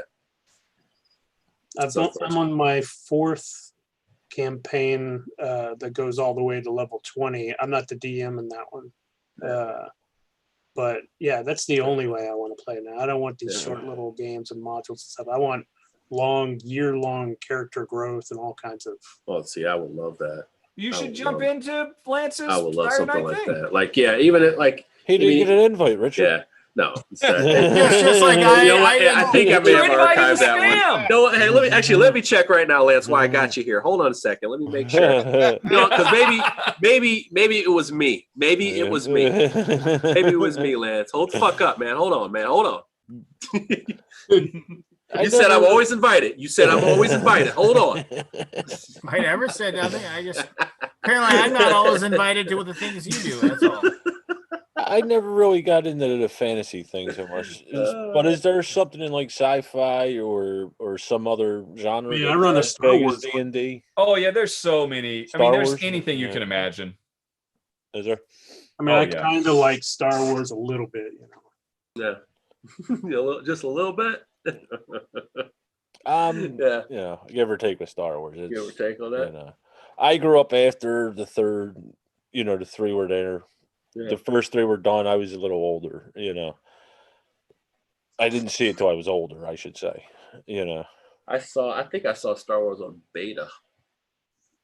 I think it was on a beta.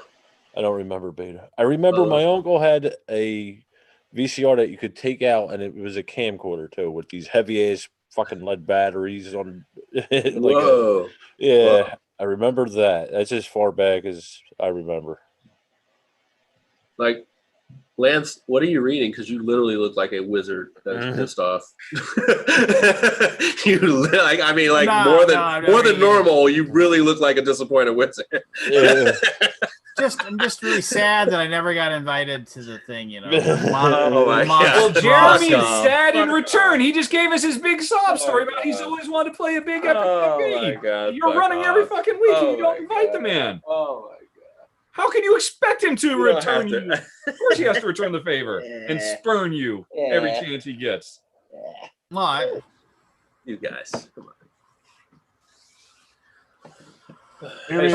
I saw Star Wars in the Century Stadium 14 in Sacramento, California in 1977. I wasn't born. What? I wasn't. Aren't you older than all of us? No. Physically, yes, I'm fucking 83. Yeah. No. He's like, I'm 31, but I'm actually 22. After I hurt my knee, working the trains. Wow. It wasn't the day, it was the back. The back started it. No excuse. I was in 78, June of 78. Oh, wow. Same year and month. It was August. Yeah, it was August. I have the same month and year as you. Yep. Weird. Weird. What day? 5th. 15th. You are My old. best friend is actually a year and a day. He's a day before me, but a year older. He's June 4th of 77. Oh shit! This prototype fucked. These minis look cool. Speaking of campaign games, sitting here looking at one right now. Well, and Chris said something that was very true. It's just like, it's like there's no campaign game out there that is the equivalent of a well run, well played RPG game. Much as I love them all, much as I love them, and I want to look for the next great one. Jeremy, if you only knew somebody who ran D&D on a regular basis. Just fuck off, man. Why don't you invite me? Jesus Christ! Is it that hard to reach out to your fellow boomer? Yeah, I don't want to bug Lance. I don't like to bug Lance. Check your spam. Check your spam. Damn, I don't want to bug you, man. We actually just had a guy leave the campaign because he doesn't have time. So we actually do have space. Yeah, we would work on a day, whatever that day is. I have to work on it because it's got to be negotiated with my wife. Well, she bends everything for me. We play on Saturday nights. Ooh. At what time? What are you, his agent? Yeah. Yes. I gotta make this deal happen. I have a force. We play on Saturday evenings. And we start at 6 p.m. Central, and we usually go to about 11, sometimes midnight, depends on what we're doing. And someone needs to be there consistently, right? Yeah, consistently. Yeah. People rarely miss. But there have been situations where people have missed. What do you do when somebody does have to miss it because of the birth of their child? Oh, I just kill their character and then they start new. No. If they miss, they just we just warm up a new character. Hey guy, hey, welcome back. Shit went down, bro, when you were gone. We put them in the void. Damn. we just put him in the void, and just and then Do I mean, you just ignore, you pretend they're not there. You don't actually work it into the storyline that, okay, you know what? He's really sick. He has to go back to the end. void. We get another player to play the character for him. Yeah, that makes sense. Makes sense.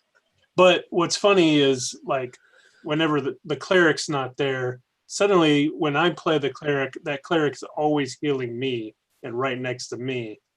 So I like it when the cleric doesn't show up and I get to play it. Yeah, that's pretty standard. I mean, it's just no, I mean it's pretty standard to not. You trying to run somebody's character and they're not there. They lose that. I mean, they don't want people to run their character for them. Right. It's like that's my character. You don't get to run my character. Lance, have you seen people I've noticed that people show up more because of Zoom because they don't have to leave their house and it's hard to give excuses for why they can't. Yeah, I mean it's people are pretty good about showing up now. Yeah. So that's one benefit. Oh, these are cool. So I mean, and it works out pretty well. But no, Jeremy, if you think you'd want to give her a go, I'll tell you, I'm thinking about it, man. I'm thinking about it because I'm looking for that stuff. That's the problem. I'm back in this market of looking for a bomb ass campaign game to play. I'm struggling. Etherfields is passable. I saw you got into it with a few people that were saying that Etherfields wasn't a good game, and you were trying to tell people that. I'm fuck me, man. I'm trying. I you know what it is. I'm defending things that I should not be defending. That's my fault. I'm putting energy that I shouldn't be. So why? So I gotta ask you a question. I'm gonna take you to task here a little bit. Go ahead. So you and I'm not gonna. I probably won't be able to completely represent exactly what you were saying or what you were getting at. But you made a comment along the lines of it's like, oh well, shut up or sit down. Said Etherfields wasn't any good, and I mean, admittedly, I haven't watched their video. I don't know why they said it wasn't any good, and no pun included. Also gave it a pass. Mm-hmm. And people are like, oh, well, maybe I shouldn't pick up this game and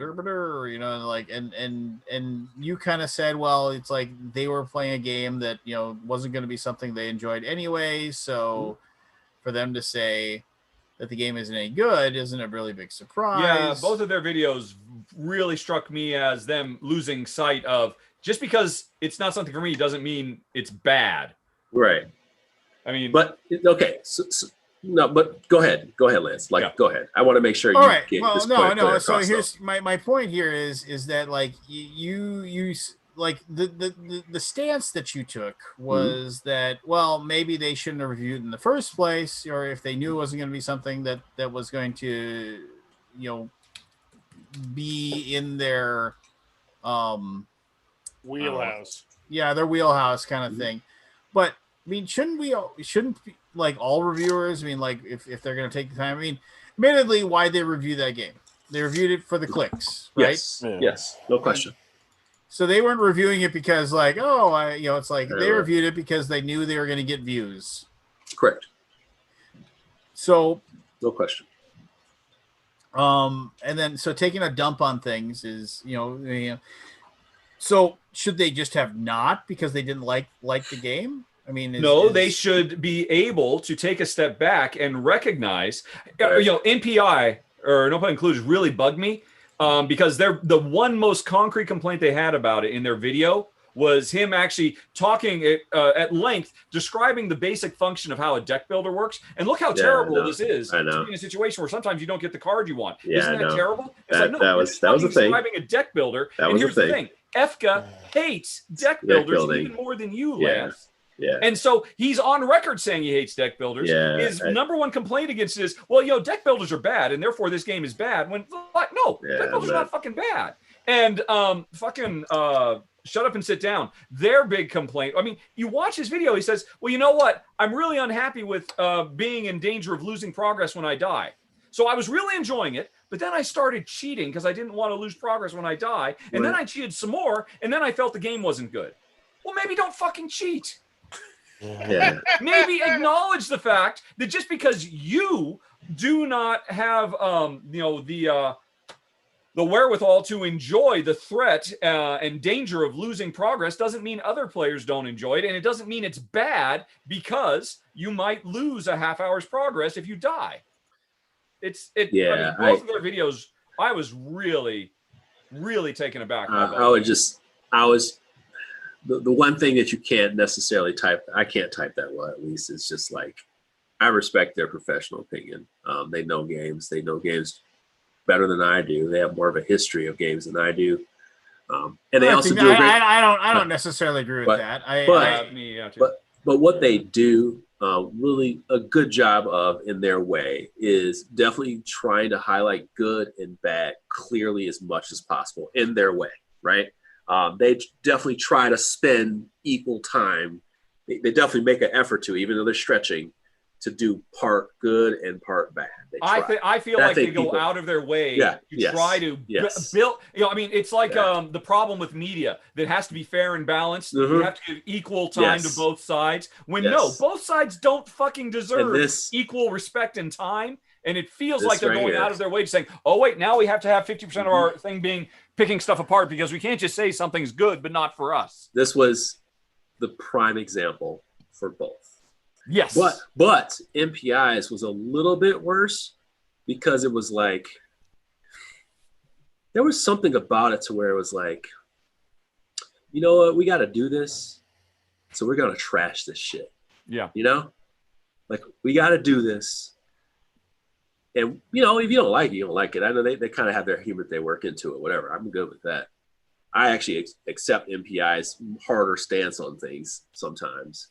But, like, that stuff, I was like, man, whatever. Y'all being petty as fuck, man. Like, you might as well just not have. You probably just you might as well not. I'm not telling you not to do anything. What I'm telling you is like, you just tried to, like, he did exactly what he did, the best job of being a professional at what he does, and he did the thing that I would not tell other reviewers to do, and that's just trying to be just complete contrarian asshole. Like, he kind of like he did it.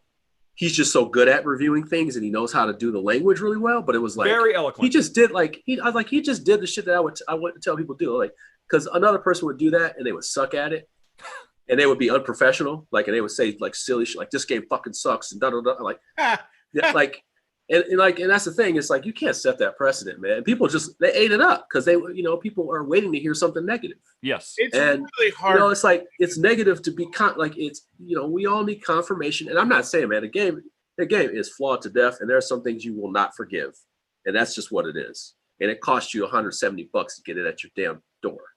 You know what I'm saying? So the rule book. Yeah. Well, I'm just saying, like, the rule book, the board, some of the way the cards are built, the insert's not that great to me.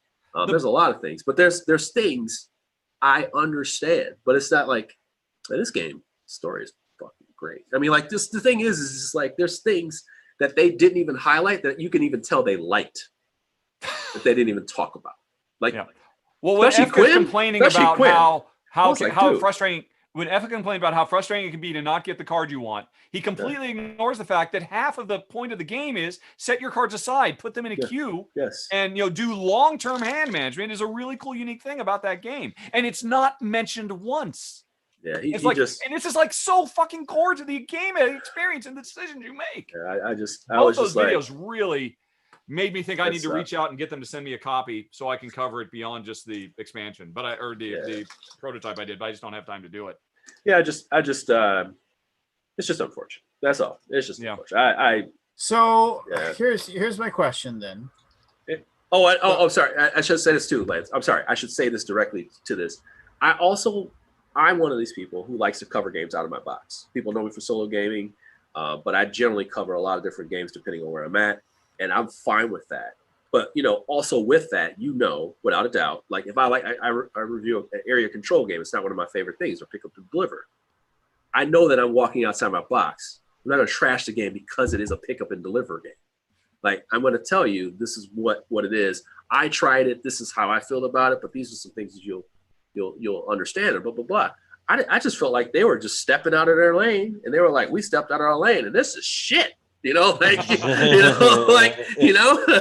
and this whole genre shit. And the last time I reviewed one of their games, and I knew I wasn't gonna like that one either. I trashed that shit. You know, like, so Eric, Awaken Realms, give me a call. Like, you know, like, I don't know. It just feels weird, man. It just, I don't know. I'm not saying they're banging on Awaken Realms either. I just feel like, I mean, it's beyond honest. It's just kind of a little bit too much. You're doing too much. So You're doing too much. So I'll ask you this then. I mean, like, if you're a big review channel or whatever, and you check out a game and you don't like it, then you shouldn't trash on it? No, you definitely should say what the game, like, you should definitely say if the game's not for you or not. And if there's things objectively bad about it, trash those. There's things. definitely, if there's things you don't like because they don't fit your preferences, right? Bear in mind your personal opinion has nothing to do with the objective quality of the game. Yeah, because I try to remind people. I try to remind people that even some of your favorite games of all time have critical flaws that you would never let ride on other games.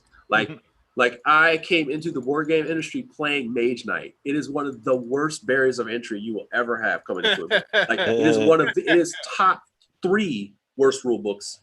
Well, now I've done a lot of Kickstarters. But I'm just saying. I've done, like, it's hard. It's ridiculously hard. There's a lot of clunkiness to it, but it's still my favorite game of all time. I'm not as forgiving with other games like that. And I think that's the thing. It's like, you got to understand that, like, some people are not bothered by small things like the board not being great for your table. Like, it is weird. You got to kind of move and do this and that. You know, gamers don't like to get up.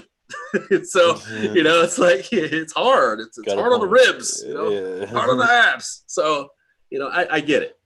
What I'm saying is you just got to also let that language be known. And that way we know what we're dealing with here. Because if, you know, people are going to be critical, it's like, I mean, you got to also lay the groundwork a little bit, just a little bit. You don't have to sit here and explain. Are you saying that they didn't? No, not based on I'm suggesting they didn't. No, I don't think they did in this, like, especially the way they, especially Quinn. Yeah. Yeah, I think they both did a hatchet job on the game in different ways, but to the same it's just the different ways they took it. I think they both. I think they both gave unfair. I think they laid unfair criticism on the game based on their own personal predilections, and I don't believe their observations are borne out by the reality of the game. And I think they blew it. It's like I'll play shots fired. I feel like it. I feel like that's the thing. I feel like they did like in their mind, I could see how they did like a really good solid review. That was just like a negative review where they feel like they covered everything, but it's just some of the things they said there. I'm just like, oh, that's not, no, you're just leaning in for the fuck of it, but that's all right. I get it. You know, sometimes it's hard when you're giving a negative review though. You just get into the rhythm, you get into the groove, and but that's the thing. Neither of them do that. They script every word they say. No, that's not. See, I was gonna say they are not. Yeah. They are not ad-libbing anything. Yeah. Matter of fact, in the Tainted Grail one that MPI did, you made a point about how hard they worked on that, like explaining how hard it worked to talk about a game they did not like and stuff. I was like, all right, man, okay, I like the energy, I like the writing, you know. Yeah, I mean, I love Efka and Elaine. I've had them in my house. I've played games with them several times. Yeah. But I really think they fucking screwed the pooch. I think the fact that Efka hates deck building games and he is himself a writer and a very good one, and so he holds game writing to a he views it in a way that regular people do not. Just like a game designer I think predisposed him to apply unfair metrics to that game. Oh man, yeah. I just remember when they did the Horizon Zero Dawn, and I was just like, why the fuck are you doing Horizon Zero Dawn? Seriously, guys. Like, really? Come on, man. Like, that's not even for the clicks. It just feels like, and I don't want to ever explain themselves. They don't have to explain themselves to me, man. You do what you want to do, right? It's your channel. But I was just like, man, come on. Really? Are you really interested in that? Like, are you really informing people? Like, I don't know. I don't know. I mean, shots fired. They represent the game fairly. It's not shots fired. It's just what it is. Like I just feel like you said, you step out of your range all you want and try something, right? If you don't like it, let people know you didn't like it, right? Yeah. But I don't know. I just feel like now I've seen a couple of those, and I'm thinking like, just why? Fuck it, do something else. You know, just cover something else. There's a lot of cool games to cover that are not those anyway. So that you know about, we can't have yet. You know, those types of things. It's like, Yeah. It's just, So I still watch this stuff. I guess what you're telling me, I mean, good for research. both you and Richard think that Shut Up and Sit Down and No Pun Included have no fucking clue what they're doing. That's not true at all. That's not true at all. That's a nice No, try, that's but what we we're don't saying. know. Don't try to deny it now. We heard You're it. just trying to gaslight this whole situation, I know. bro. And that's- What are you trying to that's do? like- What are you trying to do? Yeah. Get my butt up, motherfucker. Let's go. Yeah, just wait till you play with him as your dungeon master. No, man. No. So what you're really trying to say when you want to what shoot I'm that trying to say, crossbow First is of all, roll for initiative. roll Nah, for man. initiative. No, for initiative. Yeah, I really do respect what they do, but I've been talking to some folks. We were just talking about that, and I was just like, man, that was. I don't know if I even need to talk to them about it. I would like to talk to them about it, but I don't feel like it'd be a really constructive conversation. But I just wonder what the energy was with that. Bad review is a bad review. I learned from it though, from watching it. So I learned from it. I actually watch all the reviews for that reason. I just learn. I really am learning a lot because I have to at some point start producing more content for MVM, and I have to pay attention to these types of things because I just feel like when your words have weight, you really got to watch what you're saying. yes. Yeah. I just take that seriously. I don't want to be telling jokes and shit like that. I can't do that because I just feel like that's my money, that's my reputation, that's people, customers' money, that's publishers' reputation and designers. I do think that's something that Tom's not here anymore. Yeah. But I know Tom used to do that. Say, I'm going to do shock value stuff. I'm going to throw games from the roof or throw games in the garbage and stuff like that. And then he came face to face with the reality of what he was doing to people, and he doesn't do that shit anymore. Yeah. And he does take it more seriously, which and all kudos to him, I think, for that. I actually have a thing about Tom that I find, even when he just trashes the game, there's something about the way he does it that doesn't feel as offensive to me, at least. I see it, I'm like, all right, he's leaning in on this one. He's really leaning on this one. And the thing is, we do know Tom, he means what he says. It's not like he's doing that to, be jokey and rub out. Tom means what he says. He's right all the time, right? So, so I just feel like the way he does it, it just works and it's in and out. And he's not trying to take all your time saying it in elegant ways and cute ways and being around the bush about it.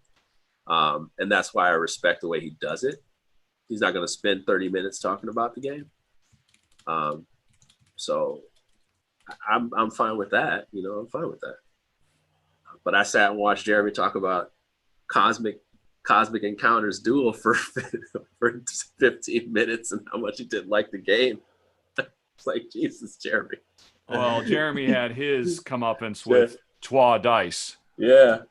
So it's you were tough. there for that, right? You were on the sidelines. I was sitting right there, brother. Yep.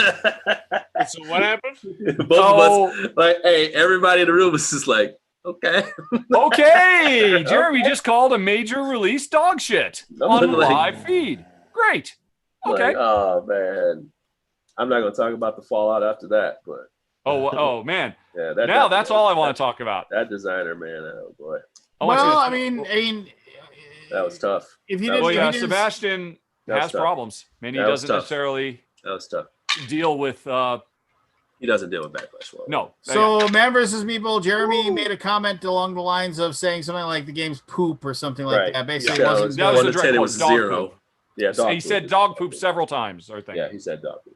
Now and then so the designer of the game basically said, I'm going to go kill myself. Oh wow, that went from funny to not funny real fast. No, it wasn't funny, dude. It was just and Sebastian has he does suffer from manic depressive issues, and he's had real issues and meltdowns on Board Game Geek in the past. Yeah. So and he always apologizes for it. He realizes that he misspeaks, but he just gets so overwrought and caught up in the moment. Mm-hmm. So I didn't know this about him. you know, I'm getting messages, he's getting messages because we're all Jeremys. So, you know, Yeah. like All the Jeremys. Yeah, all the fucking Jeremys, you know. And I was like, dude, I have like, so then I figured that out and kind of put two and two together. And I, you know, like I said, you just gotta watch your words, man. Like, I also don't want to like pussyfoot around and shit either. If you don't like a game, you don't like a game. Yeah. But make the words clear Yeah. and not mucky and unprofessional. Like, Yeah. it's And not that hard. It's really not that hard. to be fair to Jeremy, I mean, I believe that did happen after like 10 hours of By the way, streaming that super happened. heavy games. That happened after him being up at 6 a.m. Yeah. all the way through. I think he played every game all the way through and took 1 hour break. Yep. And then went back in. We played Praga and Bonfire back to back. Yep. No, we played Praga and Beyond the Sun back to back. Took a 1 hour break, and then he came back and he played Twa Dice. He was dead. He was dead in the water. Yeah. So the unprofessionalism was coming, you know, it was coming. So yeah, I mean, it's never an excuse, right? I don't know. I mean, you can't, but you have to also I'm just mindful of other people. I feel like there's a respectful way of doing it. That's what it is. To answer Lance's question earlier, when I critique stuff all the fucking time, even though people refuse to see it, I always bear in mind, how would I say these things if the designer were in the room and I were talking to him about them? And I can be critical to somebody about their creations, and I can talk to them about it. I don't fucking have to piss all over it to do that. I can do it mindfully and respectfully, and caveats for my. And if it's a really shitty game, I mean, I'm looking at one right there. I could have gotten paid a lot of money to cover that, and I said no. I What is it? What is it? Because I don't want to shit all over your game. We don't get to know what the game is. Penny Dread Fun. Penny Dread Fun. Penny Dread Fun? I'm trying to work on that. I think doing the Kickstarter critiques is helping me be more, what's the word? Oh, Chris. Not a shitty? Forrest, you will not. Diplomatic? You will get better at just not even answering emails. You will even get better at just not answering emails. I'm sorry, I'm sorry. At some point now we're even more organized now. We have a system. She puts it in. It's just yes or no. Look at the rule book. Bink, bink. No, no, no. Gone. Like, it just makes it so much easier. I used to, man. Yeah, I'm done with that stuff, man. Done with that. Thankful that I get to be a picky eater, though. Not a lot of people do. I mean, all the time. Here, I ultimately like my thoughts on reviewers giving critical or negative reviews is I think, they should just go ahead and trash whatever they want and let their audience determine whether or not they think their opinion is worth a shit. Yeah. I mean, and guess what? I agree with you 100%. It's just that the language that people use sometimes to me is absolutely silly goose talk. So sometimes that shit, like when you do that and then people don't respect you for it, don't get in your feelings. But at the same time, I understand when you're speaking to your audience, they're already game for what's going on. It's not like I'm adjusting. I mean, even if they watch this, they were like, who the fuck is this guy? I'd be like, well, it actually doesn't matter what I think because your audience loves this shit. You know, like in the end, your audience loves this shit. So I'm just speaking as one person that, you know, I don't like the direction they took with these reviews for both of them. But their audience, I mean, the numbers are stacked. Who the fuck am I to say what you can and can't do? You know? Yeah, what he said. Yeah. Like I don't want to play the rule of high and mighty, man. It's like they can do what the fuck they want.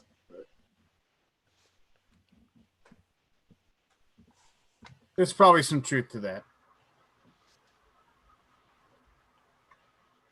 All right. I would like to have conversations with like people like that just to kind of see like, you know, their thought process or whatnot. Because I'm sure they're cool people. So it's just like, you know, once you get in the room and talk about all this stuff, as I always say, as long as you keep the same energy, we're good. Like, you know, I want to hear your thoughts on these types of things. So it doesn't come out the same way in person usually. So usually doesn't come out the same way. Yeah, I don't know. There are some days, I've said this many times, there are some days when I'm like, man, just wouldn't it be great to just get back to the good old days of reviewing? And oh God, no. Just I'll take playing the same game over and over again. Lance, I'm telling you, you do not want to be in this anymore, man. Just chill. I love it. Jump back in. I had a really interesting one today. I did Blacks and Whites, the 50th anniversary. Yeah, dude, I saw that. I was like, "Are you fucking kidding me?" I cannot believe you did that, dude. You gotta be It was a funny video. They did a great video. Not. Oh my God, it was not. What is this? Oh my God. What Black is and this? Whites. What did he do? What was wrong? I thought they covered it very respectfully and tactfully, and I thought it was humorous. I thought it was a shit game, and I thought it cost. Is it a party game about racial tension and something? So it's a 50-year-old game that came out when it originally came out, they called it like Monopoly, but with like what it should actually be based on racial inequality. Yeah. So 50 years later, they reached out to the guy, and he actually wrote like the first page of the rule booklet, and they redid the game. But the game itself, like. The Kickstarter page has a lot of problems, but they went with like a 4-minute video, and they hit the humor button real hard on it, and I thought they did a good job on it. But I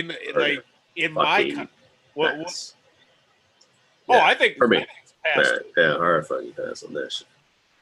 I think the game itself is probably terrible, and it was $50 for what essentially looked like something that you could print up the Game Crafter. Right. I love the Game Crafter. But it's $50, and then they didn't even say what the shipping was and the expansion. They didn't say $50. It's $50. Well, I get the impression that a lot of people are just buying it for like to support the cause, like because they were like, we're going to donate a huge chunk of this charity to a charity which we're not telling you yet. Which is well, that's less than ideal. Wait, how many? Well, Lance, I'm not subscribed to you on this account. I have like 5 of these accounts. I have 5. There you go. All right. You're a man of many talents. You're a man of many faces. Oh my goodness. I have too many accounts, man. Why did you? Hey, I'm sorry about this, but Rado, hello. I did not get a notification for our video earlier today. Yeah, I don't know what happened. Was mentioning that as well. He just brought this up. He brought this up too because somebody was just like Price, like the designers were contacting me all of a sudden. I'm like, David, what the hell do you want? He's like, I told you never to call me again. He's like, you said my name. It's so funny. You know, we were just talking about him, like we were just saying like how he likes to. Please tell me. Please tell me you blocked him, and that's why. Oh my God! But no, that was funny. Like I didn't get any indicators, but people were contacting me like, "Oh, I saw you on here." So, fun. Like Kabuki Kid, you also have subscribed and hit the bell for notifications, and you just didn't get a notification. Yeah, I didn't get it. So I was like, okay. I have never belled any channel, so I don't really know what the notifications are. Is it like what happens system or a Windows system? Yeah. So what happens is you can set an indicator that whenever a video comes up, it'll come up on that person's phone, or it'll come up. It'll say, hey, they launched a video. Like they launched a video. Yeah. Yeah. And it just didn't announce for some reason. Yeah, because that's what Kabuki said as well. Yeah. That she did find it in her subscription feed, which is the only thing I ever look at. Yeah. But I don't know. I guess I mean I've heard other channels complain how YouTube is inconsistent and unreliable about. I guess maybe that happened with this, which sucks. I posted about it on all the socials though. So. By the way, Kabuki Kid, you are so right. Ricky Roy is the fix for Mage Knight. He's the one that helped me get that board game running. To me, he is the GOAT, man. And he has that good conversational flow that I like to hear. He just has that pace. I like voices with pace. So he got me through the first Robinson Crusoe printing. Yeah, and he got me through my first game of Robinson Crusoe. This is true as well. So yeah. But it's important. Like there's certain people that just are so good for certain types of games, and I have them tucked away for those things. And I don't know. I like a range of reviewers for that reason. There are people who just make content for that reason, but I don't feel like everybody else does. Like, yeah, That's just me. I consume a lot of content though. Consume a lot.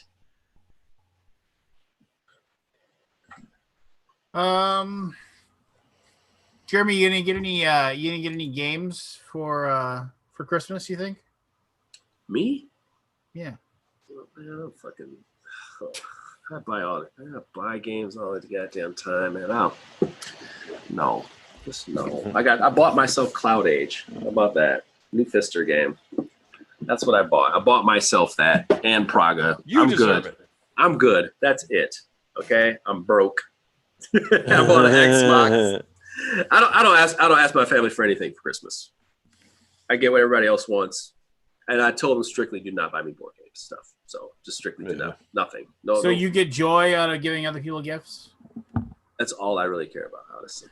Okay, so and getting gifts is joyful, like, you know. It's also it's surprising. Like it feels truly like a surprise, but people, because they do give me stuff every year, right? All right. Well, I mean, so why would you want to take that joy away from other people? Why wouldn't you let them have that joy as well of giving you gifts? You know what, Grand Wizard? Grand Wizard? No. I think I agree with you. I don't want people to do that. And that's why people do give me stuff. But when they do, I always say, can you just give me some stuff that's Fallout related and I'm good. Like, I'm good. You know, make it small. Give me some Fallout stuff. Give me some, Spidey stuff and I'm good. Like, make it small. I always need socks. I always need a new robe. I always need a new sweater. I tell my wife all the time. I was like, socks, underwear. I always need more socks. That's what I tell you. Like, I always forget to replace them and get rid of them. So why don't I just cycle those out? You know? Yeah. You know, whatever. You can go backwards. Give me some ones with Superman on it. I don't care. I don't care. I need underwear. So yeah, I'm a pretty simple guy. I was such a you need a virtual reality headset. My wife says she'll say, like, you want me to get you socks again? I'm like, Danny, when's the last time you see me wear matching socks? She's like, oh, you're right. I was like, except the Fallout ones, right? She's like, except the Fallout ones. So, and sometimes I don't even match those. I'll have one from one set, one from the other set. So it doesn't really matter. I'm a simple guy, man. I'm a simple guy. And the rest, I just buy myself. So, yeah, man. Fair. Fair, man. I love giving to people. Like this time of year, it's just, we did all this donation stuff for families and stuff. And like, industry people came behind that, donated money. I sent a bunch of games. We just sent all this shit. Man, that's like, it feels so much better to just know like any small thing can help somebody. Just small shit. And I get off on that. That's beyond anything. Like, it's just, I've been on that side, man. I've been on that side. It's nothing. Absolutely nothing. Nothing. Not even, we got a tree. Like, that's it. We got trees, we got the lights. Let's play some checkers or gestures, I just love to see it when people can have something and have that joy. And I've seen it, I love to see that, even if it's just that, something. So, I don't know. I'm just kind of a Christmas humbug that way, unfortunately. Yeah, I am. For myself, I'm just kind of like, I don't know, I made it up in my mind or something. I need to be some Grinch of some sort. I don't know. Yeah, I just love to give this time of year. Christmas is feeling weird. I'll say that. I don't know. I look forward to it just because. I'll look forward for one really good reason is now it's just like, even if it's forced for some people, it's closer to a time where people just really can at least try to get together. I know some bigger families, it's just such a big risk. It's such a big risk. There's so much on the line, but like, it's that time, right? It's just that time. Like, people want to see each other, and I just hope people get to see each other, see their family members in some way, exchange gifts in some way. Some people haven't seen their family members in months, almost a year now. It's like, that's tough, man. Tough. That's the present right there. That's the present right there. So I'm fortunate, very fortunate. Very fortunate. Yeah, we all are. Very fortunate. I mean, I work with my mom, so my mom works in the hospital that I go down the hill to. So like, Oh, what does she do? she does like she just does like a secretary work. She's a front desk worker. Yeah. So she's there in the hospital. I'm up all the way up on the hill in the education old main building. Our campus, if you didn't know this, well, Milwaukee is one of the first 3 VAs in the United States. So we are one of the 3 that has the VA, the VHA, and the VCA there. So you can get your shots there. You can go get your benefits there, and you can die there. You can get it all done. You can get everything done there. You can die in dignity there, as we say. You can die in dignity. So yeah, I love that. It's very unique. We're in them old ass buildings. It's got everything. It's got everything. It's got everything. Creepy ass old buildings. Yes. The old tuberculosis building that is now a admin center. Yes. Repurposing. Repurposing. It's like, hey, this is where they used to sit people out with tuberculosis, to TB, and just sit them outside in the sun because that was going to make them better. Like okay. Remember all the asbestos we hid under the carpet? Right. In that yeah. We opened up it was like a church. But what was really cool was they had this building, and it's all historical, so you can't like do anything to it. But now they had some stuff now where they're putting money into rebuilding. Like we actually got outside funding for this, so it's going to happen. And it's like this old entertainment house for the troops. So it was like you go inside, and it was like this huge, like auditorium that was like straight out of a movie, with this big stage and all this shit painted on the walls. And it was just like, it looked like an episode. You know what it looked like? It looked like an episode of like BioShock. What was that BioShock movie? What was the BioShock, the last one that was like in the air? I can't remember that one, but that last BioShock where it was like set in that time. It's just like this kind of set in this kind of 1920s-ish time, and it's just really interesting to see the paintings kind of still on the wall, and the old wood, and the chairs were still there, and it was just like, Jesus Christ, this is so much history in there. I'm like, but why don't we have this open? It could be refurbished and be so beautiful to tour. But I mean, you can't touch anything. Laws won't allow you to do damn near anything. I mean, to change the windows is a whole. There's a lot of environmental with it. Yeah, there's a lot of and then people fight over contracts for that. Yeah, that's the bidding war must happen. Then COVID happens and you can't negotiate anything. And I worked on one historical house in Society Hill in Philadelphia, and that was a pain. It was. Like the outside had to be exactly like it was back then. That's the material, right? Like that's broken exactly window. What we're up against. Yeah, It was a pain. Exactly what we're up against. So, yeah, it's something that I like to. I haven't sat in those meetings in a while, but those are some very interesting meetings. I mean, new building, refreshing a new building, or parking lot. I mean, honestly, it just doesn't matter.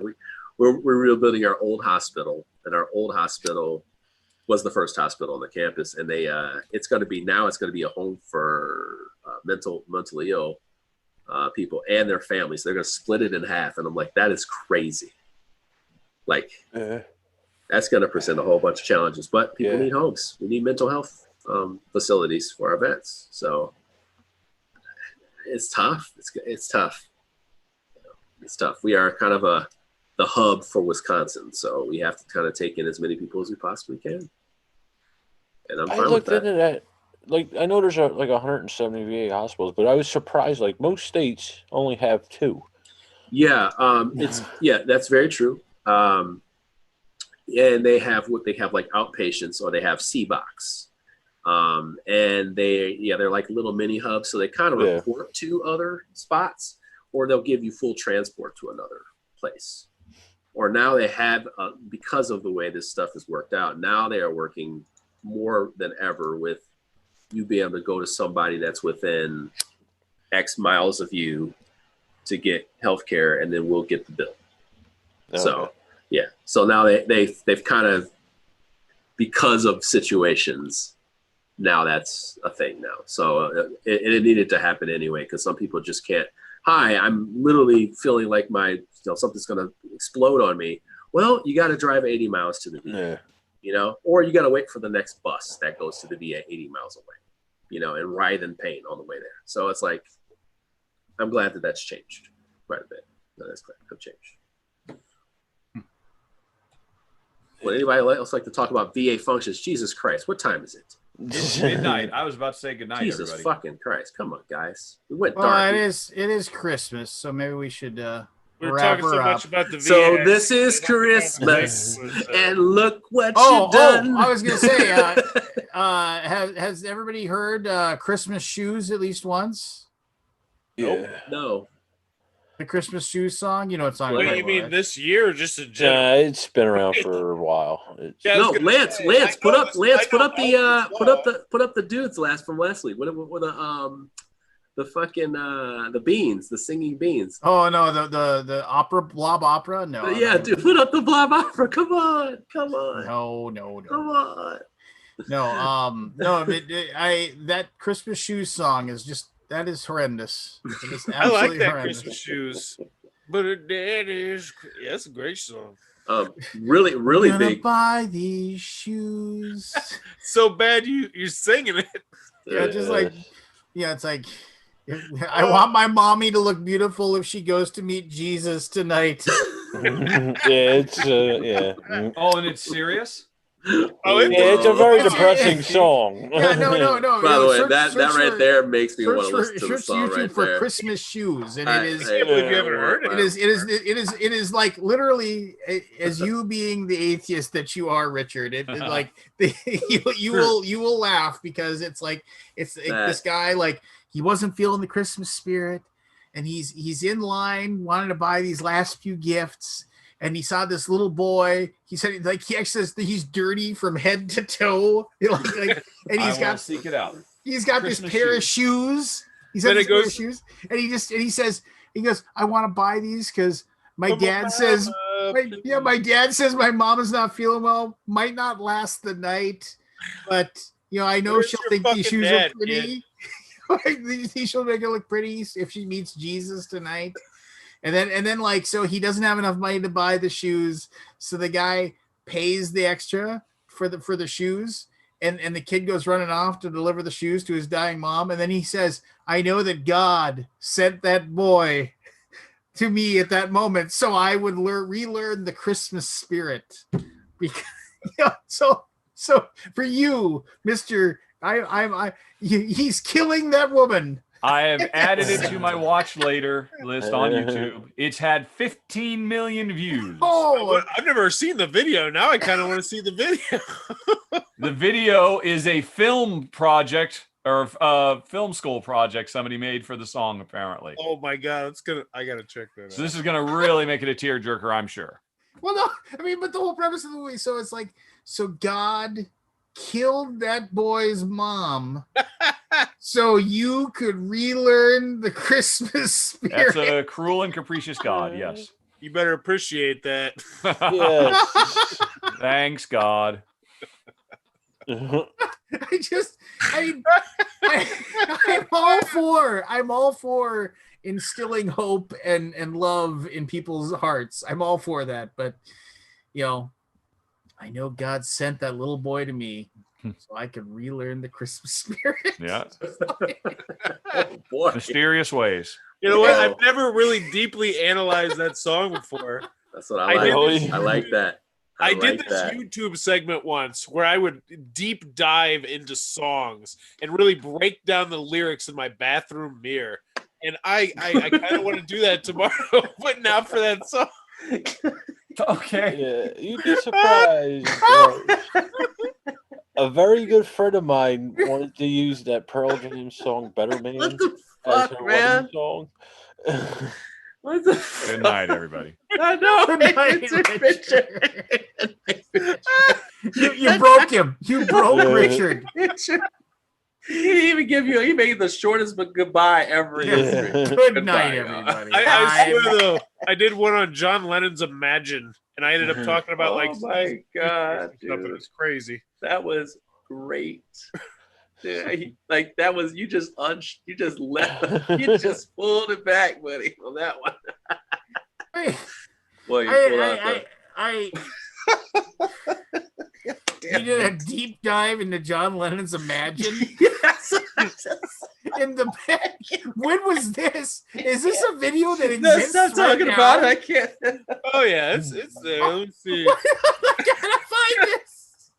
Hold on. No, it's Nobody- not. It's on my. nobody- And here he is, just mouthing words. Nobody go anywhere. Nobody does. Nobody go anywhere. Where is this video? I All have right. to find this. God. I found the one I did on No Scrubs. No, I want. Oh, imagine. I only. want. Imagine. What channel is this? All What right, channel? I'll post a link up to it. Oh my God. Oh man. Nobody go anywhere. Oh, Let's see. Okay. oh my God. This is on my Andrew Yang channel. / WCW wrestling channel. What? Because them things what go together channel? hand in hand. Well, you are really pulling back the foreskin on your life right here. All right. Here we go. I got it. How many YouTube channels do you have? I know, that's what I was about to say. Well, I was just about to say that, man. I want to know all your YouTube accounts at this No, point. I got a lot of Oh of stuff going on. A lot of Oh stuff. my God. You got a lot of irons in the fire. Can't get balls. just stop, man. I'm done. Stop. I'm done. Don't. Hold on. I don't know the cloth about over my Ah! eyes. Keep the cloth over my What's eyes. it about? It's about me listening to the song and then breaking down lyric by lyric what it's actually about, and it's just Oh my God. it goes completely fucking off the rails if I recall correctly. I don't even know. Forrest, what is? Come on, man. Hold on. This is my other channel. This is my other channel. This is my, again. How many channels do you have? I only got 2 active. Three active. But one of them, I wanted to do like a tech channel at one point where I reviewed stuff, and I started a new channel, do a couple videos, and just wasn't feeling it. Wait, you have one comment from a guy. It's called Dental Prove. Hey, do I have a comment? Awesome content. You have got it right here. God, I can't handle this shit. Hold on. His name is Dental Pro.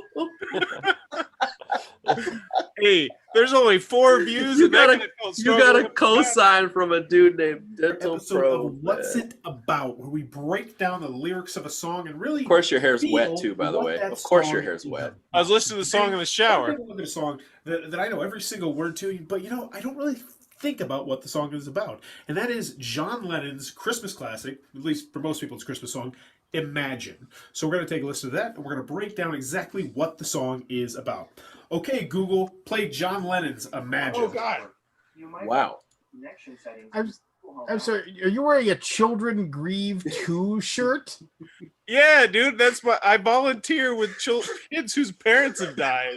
I mean, yes. I can't. Man, I can't, dude. I can't have fun.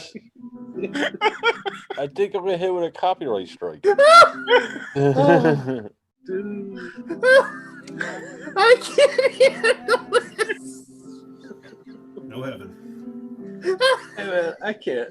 I I can't just- with you, man. We've all I thought can't about with you. death being over. No heaven, no hell.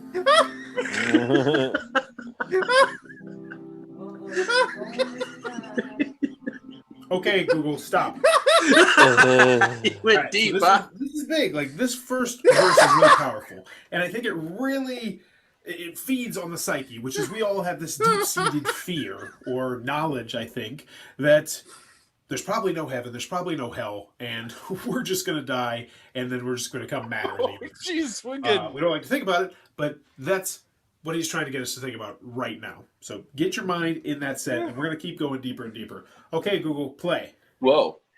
You might want to check the connection settings. I was hoping that you know what? I was actually about to say. went back into it. We got into you have a certain amount of time. No reincarnation. No, the best part about that is that I was like, man, he is really getting good Google reception from this. He didn't edit when it fucked up.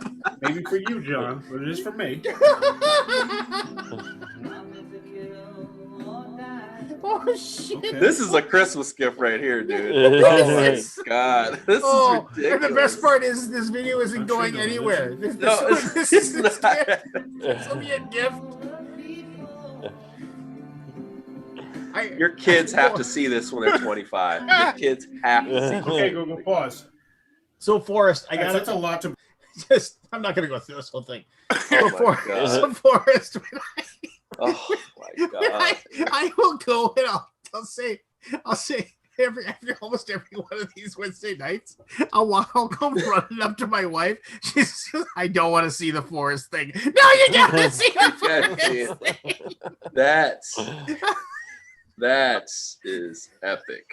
My wife's amazing. She puts up with a lot of shit. Dude, they do. They put up with a lot of shit. Because the thing is, you guys see an eighth of what I throw at her. I'm just like, I got this idea, and she's like, okay. The fresh out of the shower dirtbag goatee. Dude, that fresh out of the shower. Goatee wet, hair wet, everything's just everything's looking looking kind of greasy. Total dirtbag goatee. That was the thing. I was just like, oh, of course you're wet. Of course you're wet. Like, of course. Like, that was the first thing I saw when I turned on video. I'm like, of course he's wet. He's out of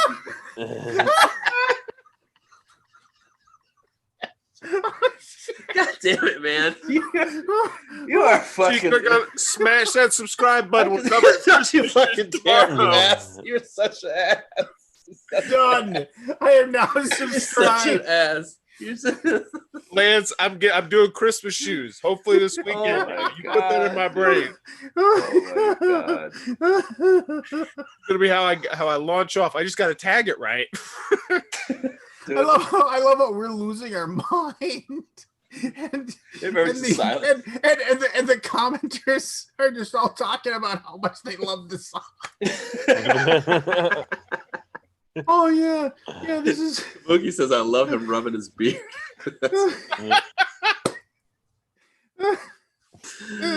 Oh my god! Shit. Oh, that was a Christmas present.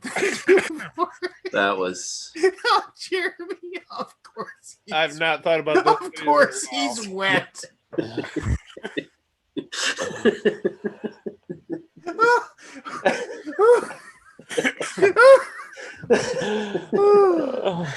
Oh my gosh. What a I was not ready for that, buddy. I was not ready. You got me 2 times tonight, man. You got me 2 times tonight. That was holy shit. All right. Well, that is a note to end on right there, buddy. That is the note to end on. Merry Christmas, everybody. Merry Christmas. Merry Christmas. Be kind and good to everybody, and we'll circle back next week. Dry off before you.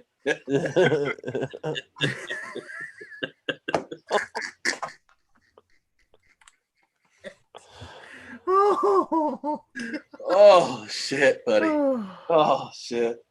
All right. Thanks for showing up, everybody. Merry Christmas. Oh god. Forrest. Fuck, Forrest.